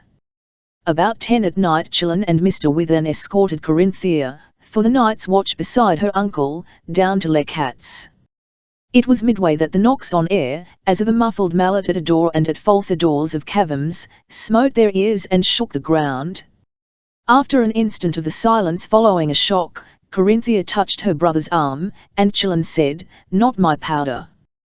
They ran till they had Leccat's in sight. A half-moon showed the house. It stood 50 paces below. A column of opal smoke had begun to wreathe and stretch a languid flag. The rouse promised to Lord Levlier by Daniel Charner's humorous mates had hit beyond its aim. Intended to give him a start, or one in return it surpassed his angry shot at the body of them in effect. Corinthia entered his room and saw that he was lying stretched restfully. She whispered of this to Chillen, and began upon her watch, reading her Spanish phrase book, and she could have wept, if she had been a woman for tears. Her duty to stay in England with Chillen's fair wife crossed the beckoning pages like a black smoke. Her passion to go and share her brother's dangers left the question of its righteousness at each fall of the big breath. Her uncle's grey head on his pillow was like a flintstone in chalk under her look by light of dawn. The chin had dropped. Chapter 46. A chapter of undercurrents and some surface flashes. Thus a round and a good old English practical repartee, worthy a place in England's book of her historical popular jests, conceived ingeniously, no bit murderously, even humanely, if Englishmen are to be allowed indulgence of a jolly hit back for an injury, more a feint than a real stroke, gave the miserly veteran his final quake and cut Chillen's knot. Lord Levlier, dead of the joke, detracted from the funny idea there had been in the anticipation of his hearing the libertine explosion of his grand new powder, and coming out cloaked to see what walls remained upright. Its cleverness, however, was magnified by the shades into which it had dispatched him. The man who started the rouse for old Griffard was named, nor did he shuffle his honours off. Chillen accused him, and he regretfully grinned. He would have owned to it eloquently, excited by the extreme ingenuity, but humour at the criminal bar is an abject thing, that has to borrow from metaphysics for the expository words. He lacked them entirely, and as he could not, fronting his master, supply the defect with oaths, he drew up and let out on the dead old lord, who wanted a few pounds of blasting powder, like anything else in everybody's way. Chillen expected the lowest of his countrymen to show some degree of chivalry upon occasions like the present. He was too young to perceive how it is, that a block of our speech in the needed direction drives it stunning in another, not the one closely expressing us. Corinthia liked the man. She was grieved to hear of his having got the sack summarily, when he might have had a further month of service or a month's pay. Had not the workmen's forbearance been much tried? And they had not stolen, they had bought the powder, only intending to startle. She touched her brother's native sense of fairness and vexed him with his cowardly devil of impatience, which kicked at a simply stupid common man, and behaved to a lordly offender, smelling rascal, civilly. Just as her father would have treated the matter, she said, "Are we sorry for what has happened, Chillen?" The man had gone, the injustice was done. The master was left to reflect on the part played by his inheritance of the half-share of £90,000 in his proper respect for Lord Levlier's memory. Harsh to an inferior is a horrible charge. But the position of debtor to a titled cur brings a worse for endurance. Knowing a part of Lord Fleetwood's message to Lord Levlier suppressed, the bride's brother, her chief guardian, had treated the omission as of no importance, and had all the while understood that he ought to give her his full guess at the reading of it, also his racked mind understood it now. His old father had said, "A dumb tongue can be a heavy liar, and lies a usurer's coin we pay for 10,000%. His harshness in the past hour to a workman who had suffered with him and had not intended serious mischief was Chillen's unsound motive for the resolution to be out of debt to the man he loathed. There is a muse that smiles aloft surveying our acts from the well springs. Corinthia heard her brother's full version of the Earl's communication to her uncle before the wild day of her marriage. Not particularly fitted for the married state, Chillen phrased it, saying, "He seems to have known himself, he was honest so far." She was advised to think it over, that the man was her husband. She had her brother's heart in her breast, she could not misread him. She thought it over, and felt a slight drag of compassion for the reluctant bridegroom. That was a stretch long leagues distant from love with her, the sort of feeling one has for strange animals hurt, and she had in her childish blindness done him a hurt, and he had bitten her. He was a weak young nobleman, he had wealth for a likeness of strength, he had no glow about his head. Why had he not chosen a woman to sit beside him who would have fancied his coronet a glory and his luxury a kindness? But the poor young nobleman did not choose. The sadly comic of his keeping to the pledge of his word, his real wife, the tyrant of the tyrant, clothed him, the vision of him at the altar, and on the coach, and at the Royal Sovereign Inn, and into the dimness where a placidly smiling recollection met a curtain and lost the smile. Suppose that her duty condemned her to stay in England on guard over Chillen's treasure. The perpetual struggle with a weak young nobleman of aimless tempers and right-about changes, pretending to the part of husband, would, she foresaw, raise another figure of duty, enchaining a weak young woman. The world supported his pretension, and her passion to serve as Chillen's comrade sank at a damping because it was flame. Chillen had done that, Lady Impington, to some extent, Henrietta more. A little incident, pointing in no direction, had left a shadow of a cloud, consequent upon Lady Uppington's mention of Henrietta's unprotectedness.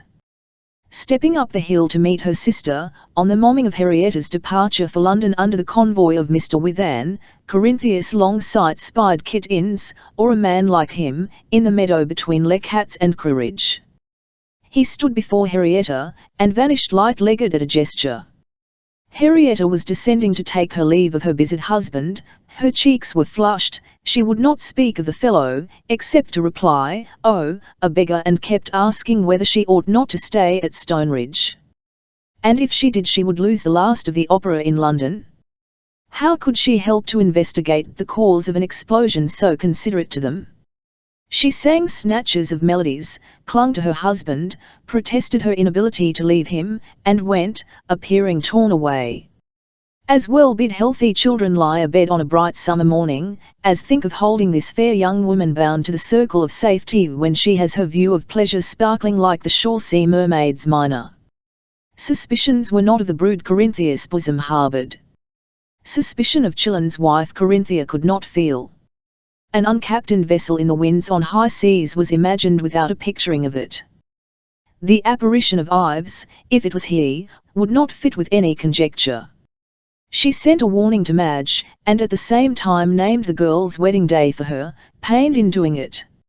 She had given the dear girl her word that she would be present at this of all marriages.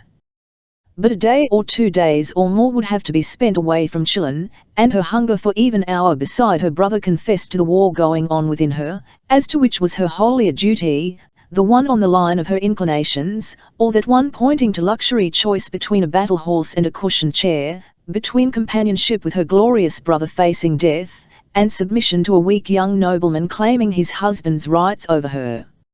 She had submitted, had forgotten his icy strangeness, had thought him love, and hers was a breast for love, it was owned by the sobbing rise of her breast at the thought.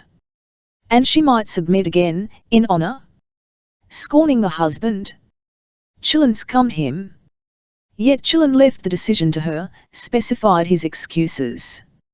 And Henrietta and Owain, Lady Uppington, Gower would seer, all the world, Corinthia shuddered at the world's blank eye on what it directs for the acquiescence of the woman.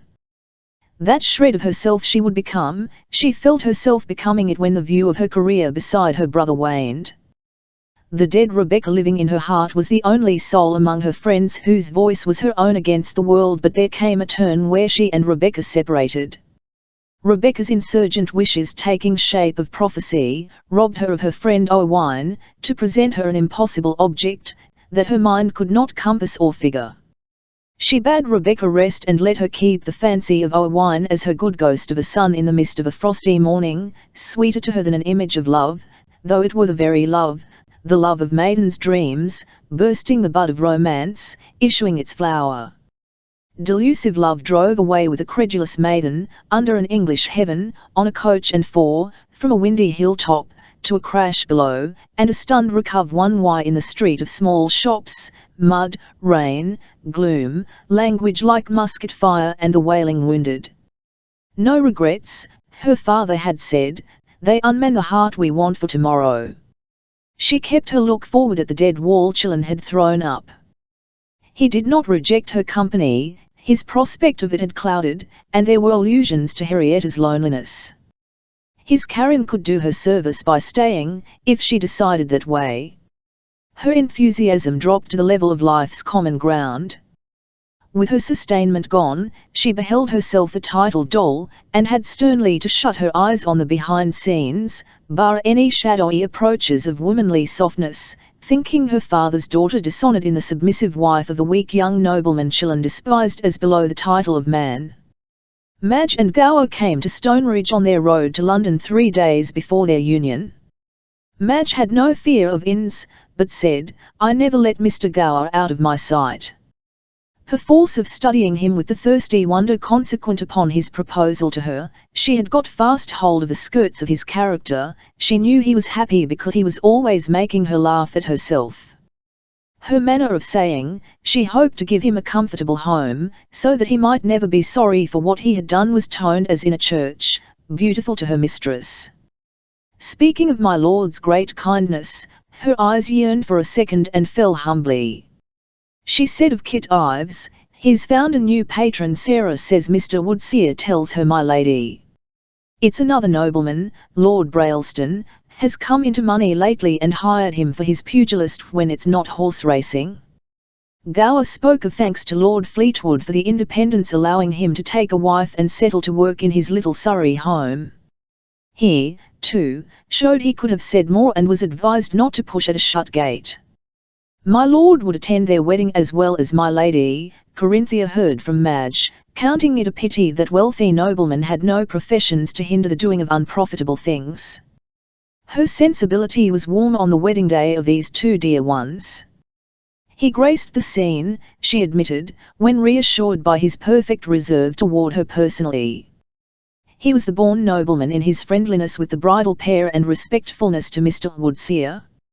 High social breeding is an exquisite performance on the instrument we are, and his behaviour to her left her mind at libany for appreciation of it. Condescension was not seen, his voice had no false note. During the ceremony his eyelids blinked rapidly. At the close, he congratulated the united couple, praising them each for the wisdom of their choice. He said to his countess, "This is one of the hopeful marriages, chiefly of your making." She replied, "My prayers will be for them always." "They are fortunate who have your prayers," he said, and turned to Sarah Winch. She was to let him know when she also had found her great philosopher. Sarah was like a fish on a bank, taking gasps at the marvel of it all. She blushed the pale pink of her complexion, and murmured of happiness. Gower had gone headlong into happiness, where philosophers are smirkers and mouthers of ordinary stuff. His brightest remark was to put the question to his father, the 3 good things of the Isle of Britain, and treble the name of Madge Woodseer for a richer triad than the Glamorgan man could summon.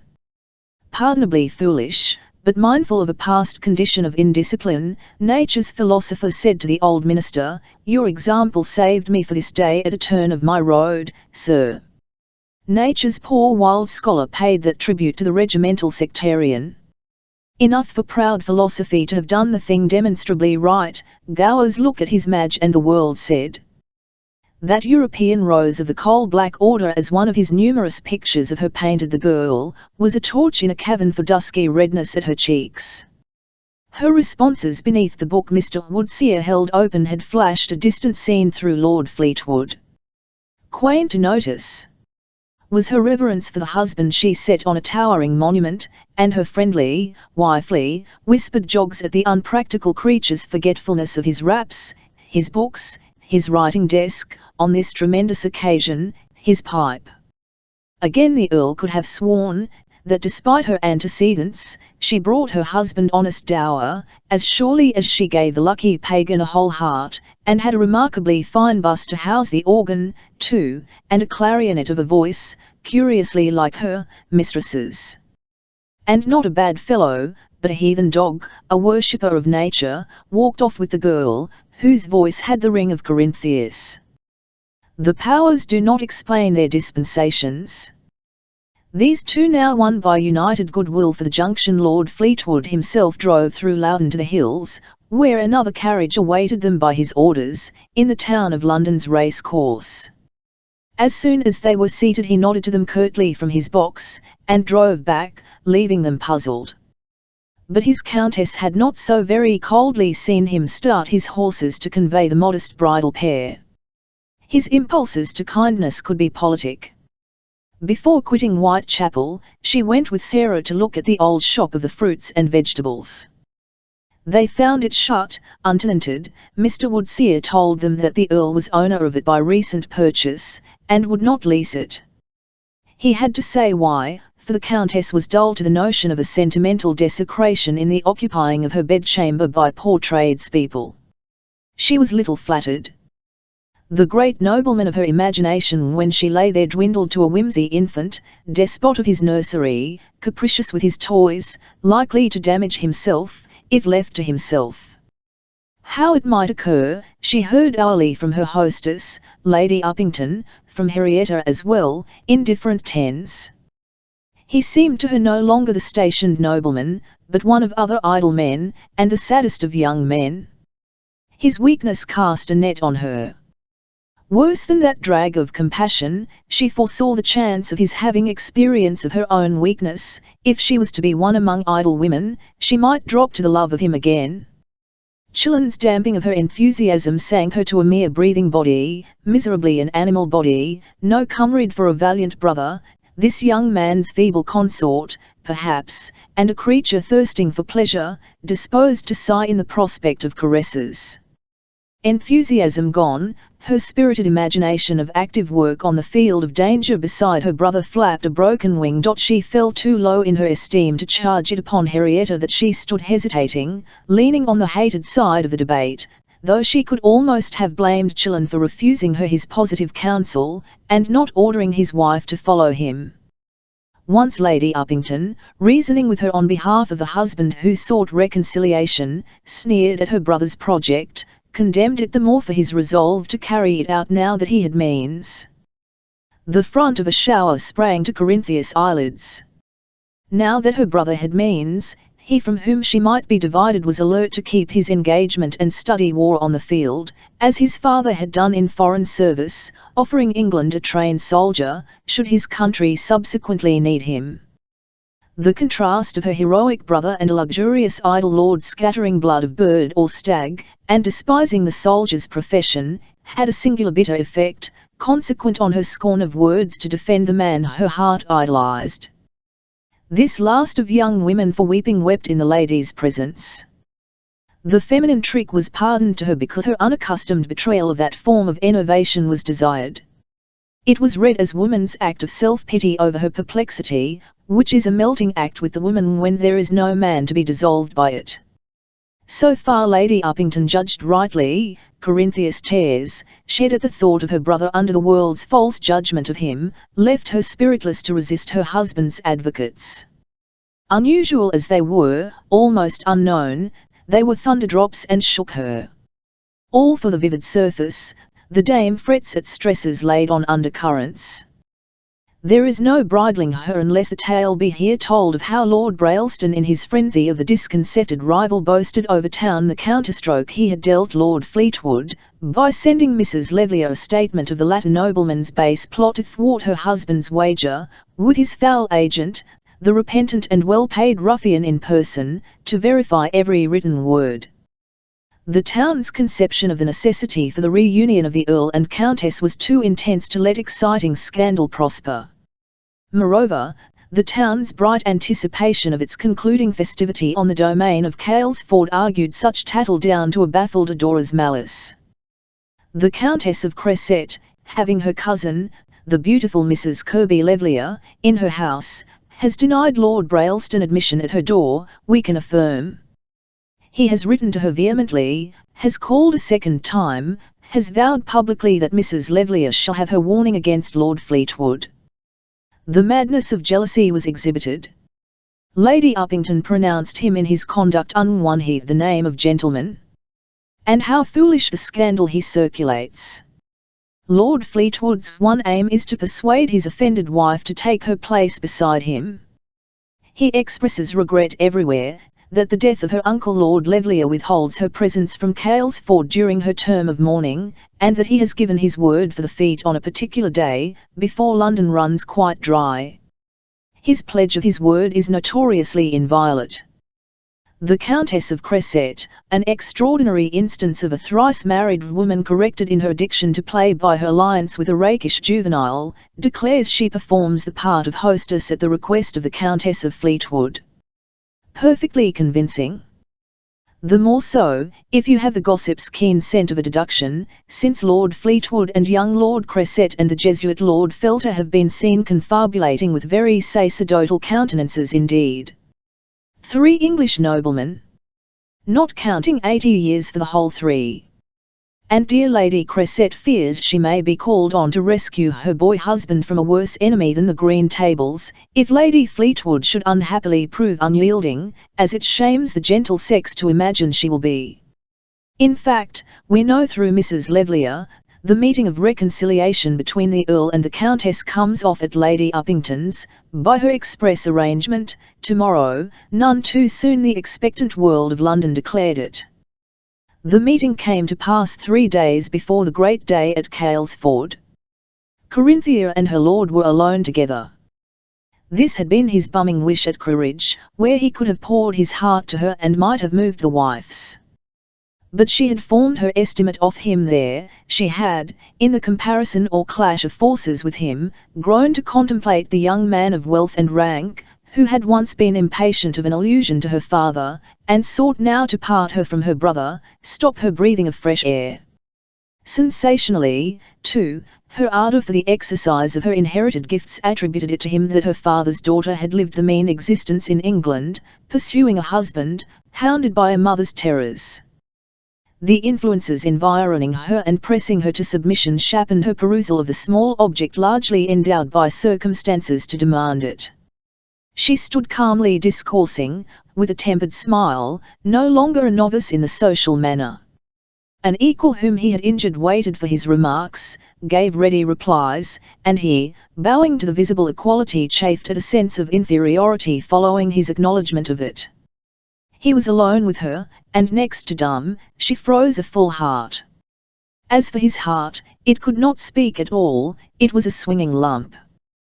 The rational view of the situation was exposed to her, and she listened to that favourably, or at least attentively, but with an edge to her civil smile when he hinted of entertainments, voyages, travels, an excursion to her native mountain land. Her brother would then be facing death.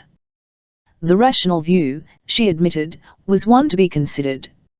Yes, they were married, they had a son, they were bound to sink misunderstandings, in the interests of their little son. He ventured to say that the child was a link uniting them, and she looked at him.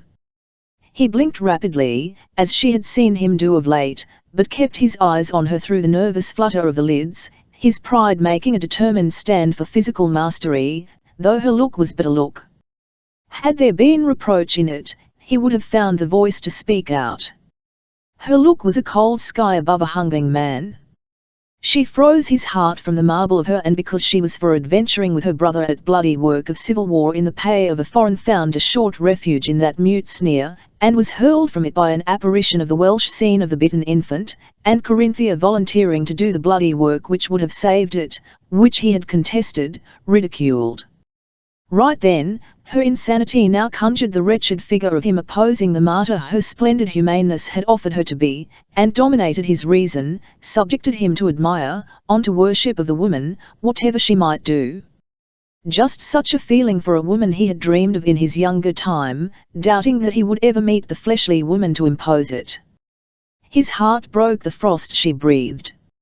Yet, if he gave way to the NM of speech, he knew himself unmanned, and the fatal habit of superiority stopped his tongue after he had uttered the name he loved to speak, as nearest to the embrace of her.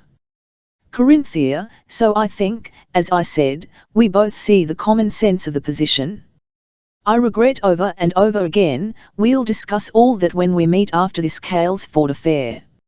I shall have things to say.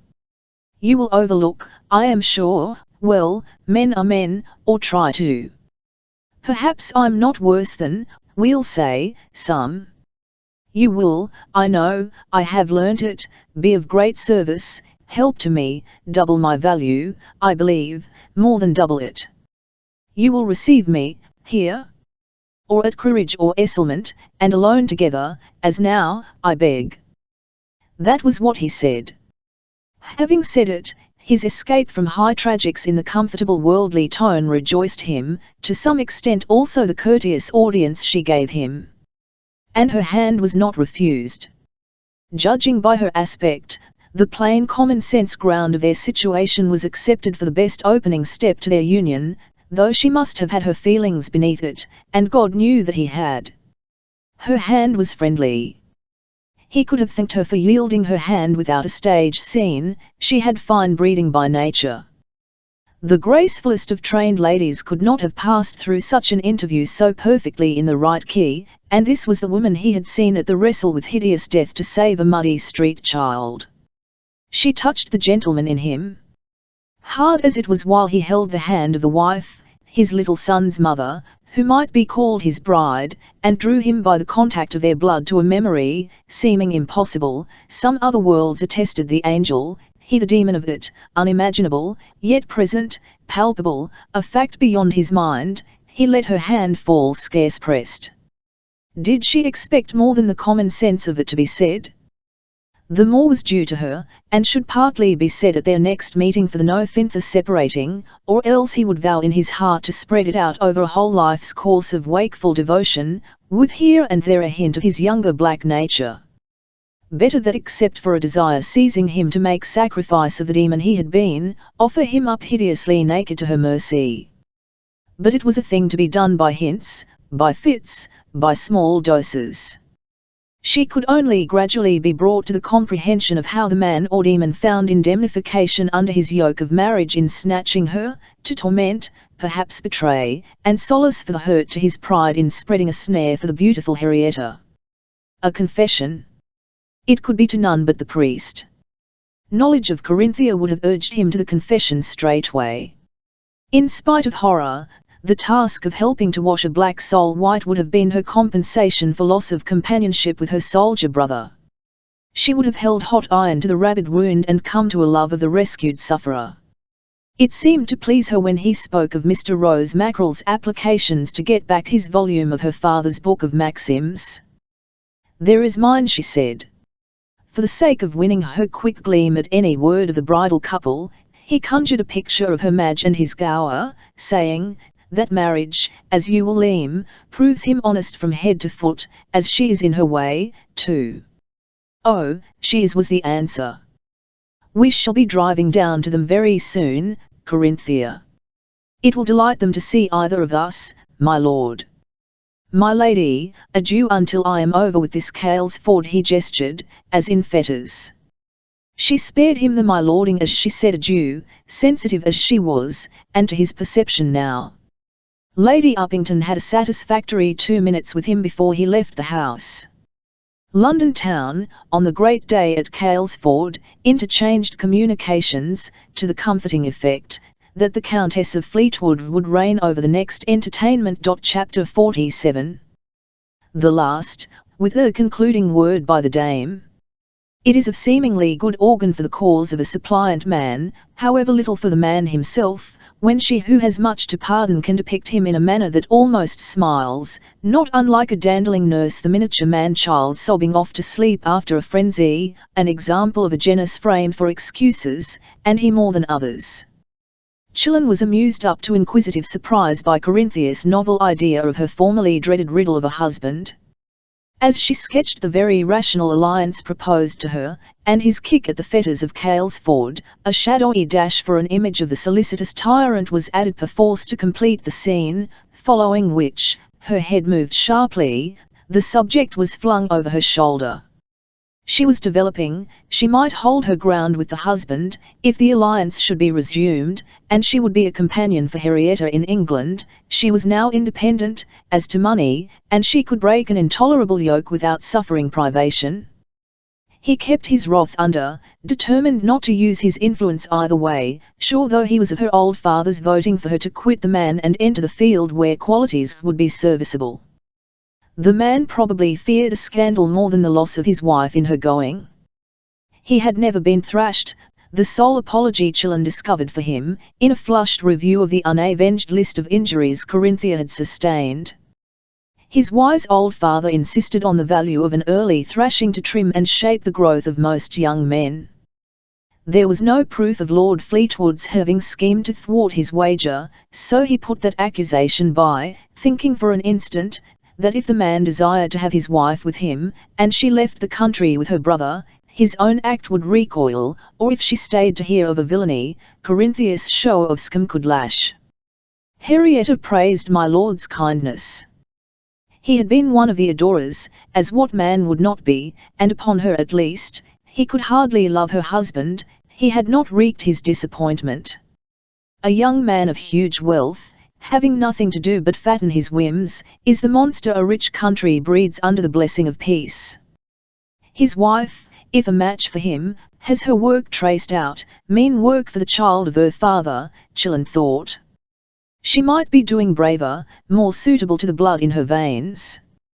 But women have to be considered as women, not as possible heroines, and supposing she held her own with this husband of hers, which meant, judging by the view of their unfolded characters at present, a certain command of the freakish beast, she, whatever her task, would not be the one set trotting.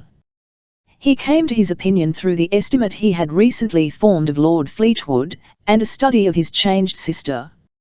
Her brows gloomed at a recurrence to that subject. Their business of the expedition absorbed her, each detail, all the remarks he quoted of his chief, hopeful or weariful, for difficulties with the Spanish government, and with the English too, started up at every turn, and the rank and file of the contingent were mostly a rough lot, where they were rather better than soaked weeds. A small body of trained soldiers had sprung to the call to arms, here and there an officer could wheel a regiment. Corinthia breasted discouragement. English learn from blows, Chillen. He might have added, they lose half their number by having to learn from blows, Karen. He said, let me lead Britons. When the canteen's 50 leagues to the rear, yes. Yes, it is a wine country, she sighed. But would the Spaniards have sent for us if their experience told them they could not TN1 street us? Chillen brightened rigorously, yes, yes, there's just a something about our men at their best, hard to find elsewhere. We're right in thinking that. And our chief's the right man. He is Owine's friend and countryman, said Corinthia, and pleased her brother for talking like a girl, in the midst of methodical calculations of the cost of this and that, to purchase the supplies he would need. She had an organizing head. On her way down from London she had drawn on intimations from a London physician of old Peninsula experience to pencil a list of the medical and surgical stores required by a campaigning army, she had gained information of the London shops where they were to be procured, she had learned to read medical prescriptions for the composition of drugs. She was at her Spanish still, not behind him in the ordinary dialogue, and able to correct him on points of Spanish history relating to fortresses, especially the Basque. A French bookseller had supplied her with the Vicomte d'Eschargu's recently published volume of Travels in Catalonia. Chillen saw paragraphs marked, pages dog-eared, for reference. At the same time, the question of Henrietta touched her anxiously. Lady Uppington's hints had sunk into them both. I have thought of St. Jean de Luz, Chillen, if Riot would consent to settle there. French people are friendly. You expect most of your work in and round the Spanish Pyrenees. "Riot alone there," said he, and drew her by her love of him into his altered mind, for he did not object to his wife's loneliness at Cadiz when their plan was new. London had taught her that a young woman in the giddy heyday of her beauty has to be guarded. Her belonging to us is the proud burden involving sacrifices. But at St. Jean-de-Luz, if Riot would consent to reside there, Lord Fleetwood's absence and the neighbourhood of the war were reckoned on to preserve his yokefellow from any fit of the abominated softness which she had felt in one premonitory tremor during their late interview, and deemed it vile compared with the life of action and service beside, almost beside, her brother, sharing his dangers at least. She would have had Chillen speak peremptorily to his wife regarding the residence on the Spanish borders, adding, in a despair, "and me with her to protect her. Unfair to Riot, if she can't decide voluntarily," he said. All he refrained from was the persuading her to stay in England and live reconciled with the gaoler of the dungeon, as her feelings pictured it. Chillen and Corinthia journeyed to London for purchases and a visit to lawyer, banker, and tradesman, on their way to meet his chief and Owain Withen at Southampton. They lunched with Livia. The morrow was the great Caelsford day. Henrietta carolled of it. Lady Uppington had been afflictingly demure on the theme of her presence at Caelsford within her term of Mauming. "But I don't mourn, and I'm not related to the defunct, and I can't be denied the pleasure invented for my personal gratification." Henrietta's happy flippancy pouted at the prudish objections. Moreover, the adored Columelli was to be her slave of song. The termination of the London season had been postponed a whole week for Caelsford, the utmost possible strain, and her presence was understood to represent the Countess of Fleetwood, temporarily in decorous retirement. Chillen was assured by her that the Earl had expressed himself satisfied with his wife's reasonableness. "The rest will follow." Pleading on the Earl's behalf was a vain effort, but she had her grounds for painting Lord Fleetwood's present mood to his Countess in warm colours. Nothing short of devotion, Chillen. London's extreme anxiety to see them united, and the cause of it, the immense good Janey could do to her country, should certainly be considered by her, Henrietta said. She spoke feverishly.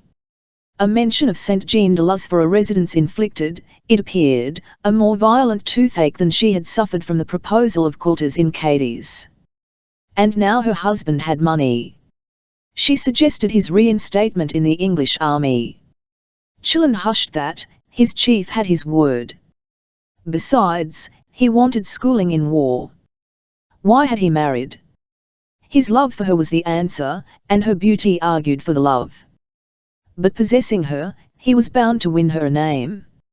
So his reasoning ran to an accord with his military instincts and ambition.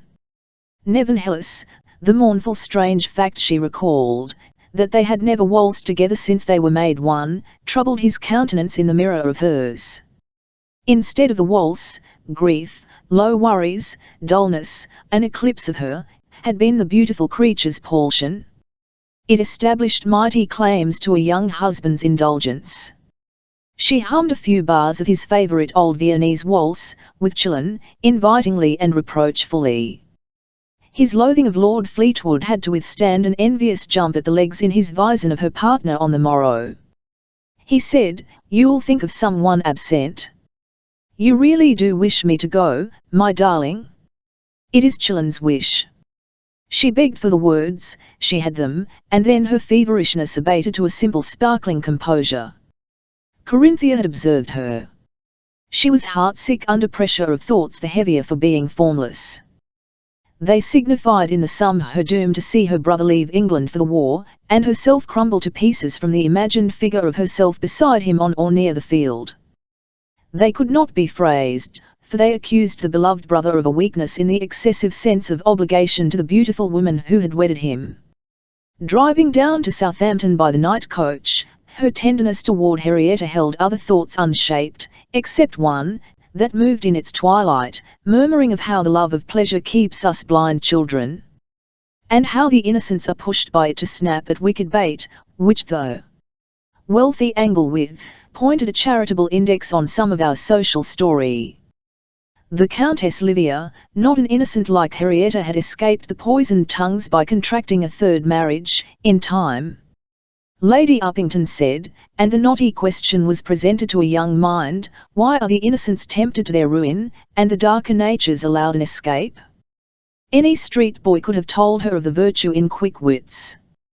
But her unexercised reflectiveness was on the high road of accepted doctrines, with their chomps of the moans of gossips for supernatural intervention to give us justice. She had not learned that those innocents, pushed by an excessive love of pleasure, are for the term lower in the scale than their wary darker cousins, and must come to the diviner light of intelligence through suffering. However, the result of her meditations was to show her she was directed to be Henrietta's guardian. After that, she had no thoughts. Travelling beside Chillon, she was sheer sore feeling, as of a body aching for its health plucked out. The bitterness of the separation to come between them prophesied a tragedy. She touched his hand. It was warm now. During 6 days of travels from port to pond along the southern and western coasts, she joined in the inspection of the English contingent about to be shipped. They and their chief and her brother were plain to sight, like sample print of a book's first page, blank sheets for the rest of the volume. If she might have been one among them, she would have dared the reckless forecast. Her sensations were those of a bird that has flown into a room, and beats wings against the ceiling and the window panes. A close, hard sky, a transparent prison wall, narrowed her powers, mocked her soul. She spoke little. What she said impressed Chillon's chief, Owain with, and was glad to tell her. The good friend had gone counter to the tide of her breast by showing satisfaction with the prospect that she would take her rightful place in the world. Her concentrated mind regarded the good friend as a phantom of a man, the world's echo. His dead Rebecca would have understood her passion to be her brother's comrade, her abasement in the staying at home to guard his butterfly. Owain had never favoured her project. He could not now perceive the special dangers Chillon would be exposed to in her separation from him. She had no means of explaining what she felt intensely, that dangers, death, were nothing to either of them, if they shared the fate together. Her rejected petition to her husband for an allowance of money, on the day in Wales, became the vivid memoir which brings out motives in its glow. Her husband hated her brother, and why? But the answer was lighted fierily down another avenue. A true husband, a lord of wealth, would have rejoiced to help the brother of his wife. He was the cause of Chillon's ruin and this adventure to restore his fortunes. Could she endure a close alliance with the man while her brother's life was imperilled? Corinthia rebuked her drowsy head for not having seen his reason for refusing at the time. How long I am before I see anything that does not stare in my face. She was a Maltide woman, whose order of mind rendered her singularly subject to the holiness of the tie, and she was a weak woman, she feared. Already, at intervals, now that action on a foreign field of the thunders and lightnings was denied, imagination revealed her dissolving to the union with her husband, and cried her comment on herself as the world's basest of women for submitting to it while Chillon's life ran risks, until finally she said, "Not before I have my brother home safe," an exclamation equal to a vow. That being settled, some appearance of equanimity returned. She talked of the Scarlet business as one she participated in as a distant spectator. Chillon's chief was hurrying the embarkation of his troops. Within 10 days the whole expedition would be afloat. She was to post to London for further purchases, he following to take leave of his wife and babe. Curiously, but hardly remarked on during the bustle of work, Livia had been the one to send her short account of the great day at Calesford. Henrietta, the born correspondent, penciling a couple of lines. She was well, dreadfully fatigued, rather a fright from a trip of her foot and fall over a low wire fence. Her message of love thrice underlined the repeated word. Henrietta was the last person Corinthia would have expected to meet midway on the London road. Her name was called from a carriage as she drove up to the door of the Winchester hostelry, and in the lady, over whose right eye and cheek a covering fold of silk concealed a bandage, the voice was her sister Riot's. With her were 2 babes and their nursemaids. "Chillon is down there, you have left him there." Henrietta greeted her, saw the reply, and stepped out of her carriage. You shall kiss the children afterwards. Come into one of the rooms, Janie. Alone together, before an embrace, she said, in the voice of tears hardening to the world's business, children must not enter London. You see the figure I am. My character's in as bad case up there, thanks to those men. My husband has lost his golden right. When you see beneath the bandage, he will have the right to put me away. His beauty of beauties. I'm fit only to dress as a page boy and run at his heels. My hero. My poor dear. He thinking I cared for nothing but amusement, flattery. Was ever punishment so cruel to the noblest of generous husbands? Because I know he will overlook it, make light of it, never reproach his riot. And the rose he married comes to him a shriveled leaf of a potpourri heap. You haven't seen me yet. I was their beautiful woman. I feel for my husband most. She took breath. Corinthia pressed her lips on the cheek sensible to a hiss, and Henrietta pursued, in words liker to sobs, anywhere, Cadiz, St. Jean de Luz, hospital work either, anywhere my husband likes, anything. I want to work, or I'll sit and rock the children. I'm awake at last. Janie, we're lambs to vultures with those men. I don't pretend I was the perfect fool. I thought myself so safe. I let one of them squeeze my hand one day, he swears. You know what a passion is, you have it for mountains and battles, I for music. I do remember, one morning before sunrise, driving back to town out of dance, the officers of the My Lord's trumpeter at the back of the coach blowing notes to melt a stone, I found a man's hand had mine. I remember Lord Fleetwood looking over his shoulder and smiling hard and lashing his horses. But listen, yes, at Cales Ford it happened. Hear the name, then, children must never hear it, Lord Brailston was denied the right to step on Lord Fleetwood's grounds. The opera company had finished selections from my pirata. I went out for cool air, little Sir Meeson beside me. I had a folded gauze veil over my head, tied at the chin in a bow. Someone ran up to me, Lord Brailston. He poured forth their poetry.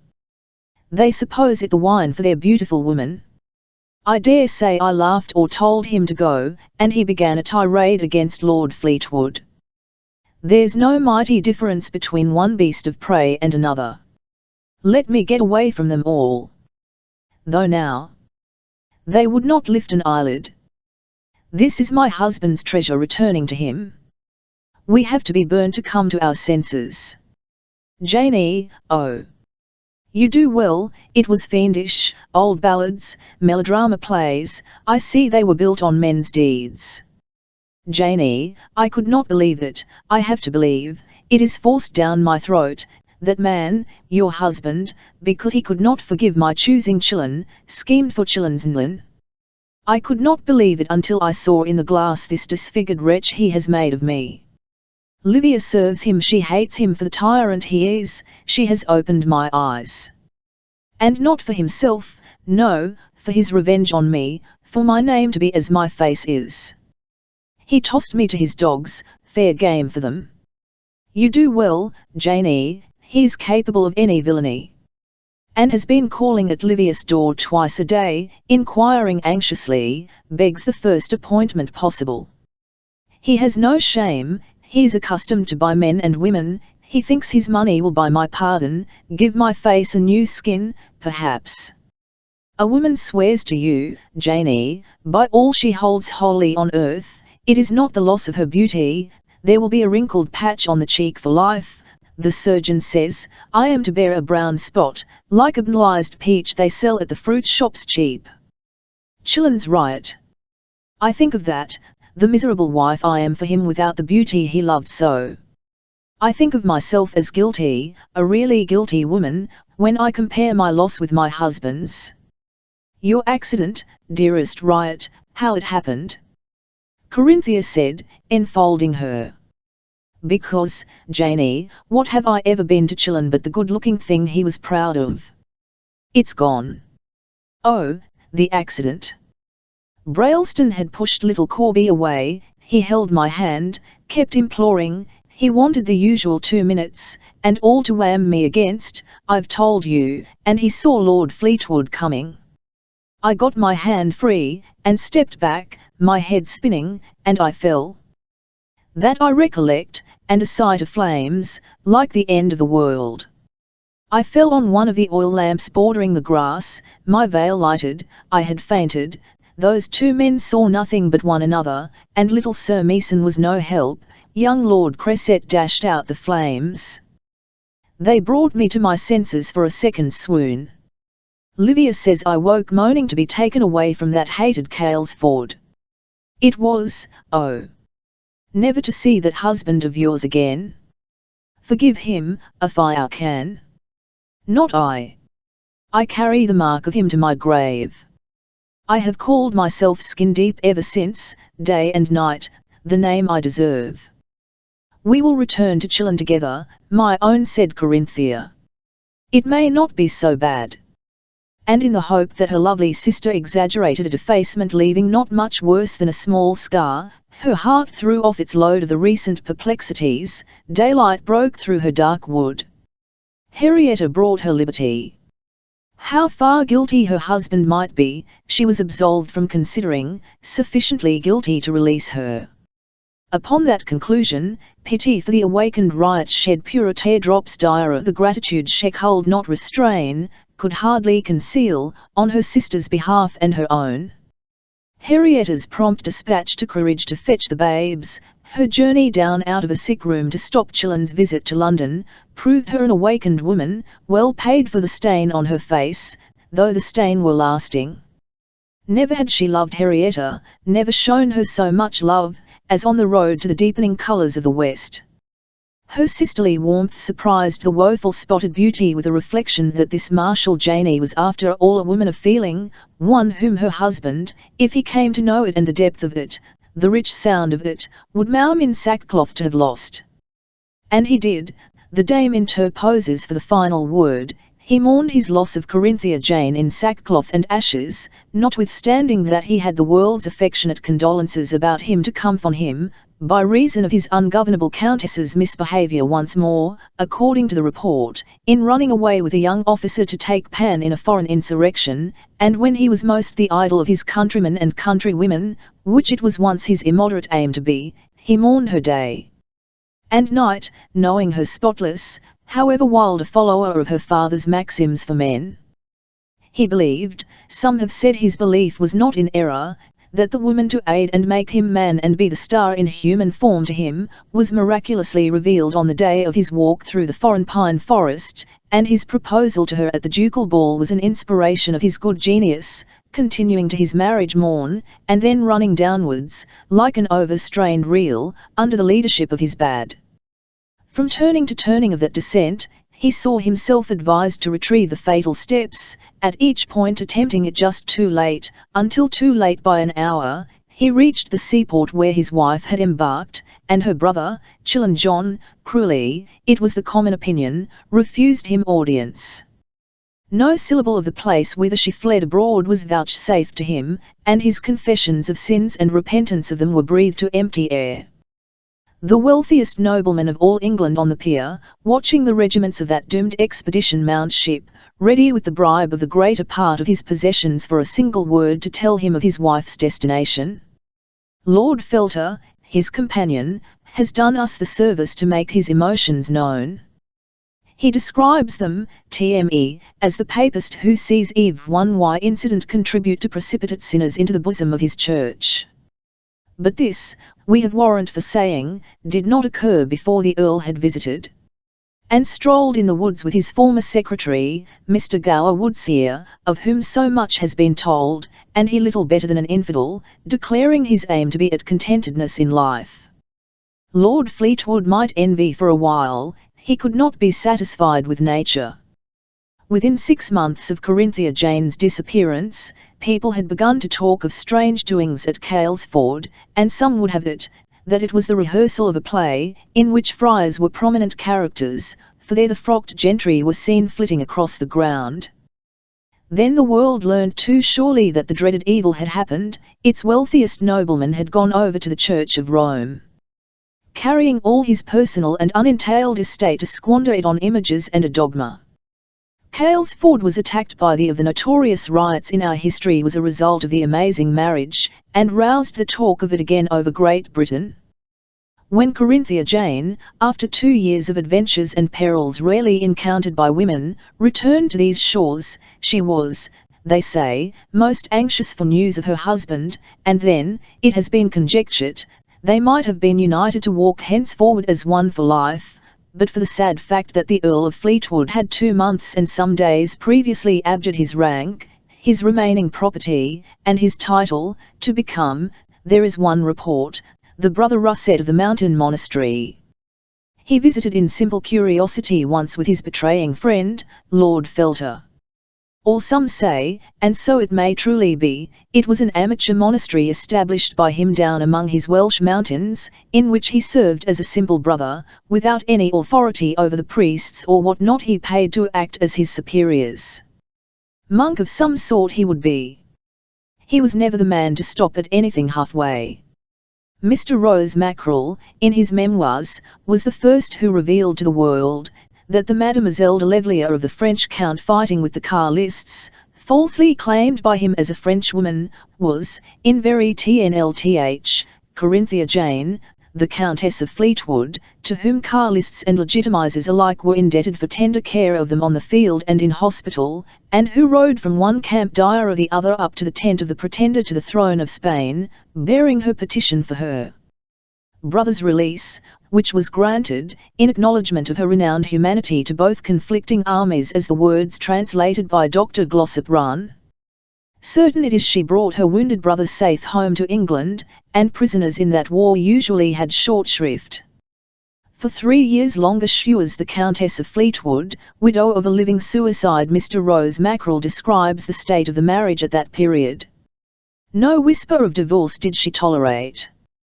6 months after it was proved that Brother Russet had perished of his austerities, or his heart, we learn she said to the beseeching applicant for her hand, Mr. Owain withan, with the gift of it, in compassion, Rebecca could foretell events. Corinthia Jane had ever been ashamed of second marriages, and the union with her friend Rebecca's faithful simpleton gave it, one supposes, a natural heir, for he as little as she had previously known the wedded state. She married him, Henrietta has written, because of his wooing her with dog's eyes instead of words. The once famous beauty carried a wrinkled spot on her cheek to her grave, a saving disfigurement, and the mark of changes in the story told you enough to make us think it a providential intervention for such ends as were in view. So much I can say, the facts related, with some regretted omissions, by which my story has so skeleton a look, are those that led to the lamentable conclusion. But the melancholy, the pathos of it, the heart of all England stirred by it, have been, and the panting excitement it was to every listener, sacrificed in the vain effort to render events as consequent to your understanding as a piece of logic, through an exposure of character. Character must ever be a mystery, only to be explained in some degree by conduct, and that is very dependent upon accident, and unless we have a perpetual whipping of the tender part of the reader's mind, interest in invisible persons must needs flag. For it is an infant we address, and the storyteller whose art excites an infant to serious attention succeeds best, with English people assuredly, I rejoice to think, though I have to pray their patience here while that philosophy and exposure of character block the course along a road inviting to traffic of the most animated kind. The End.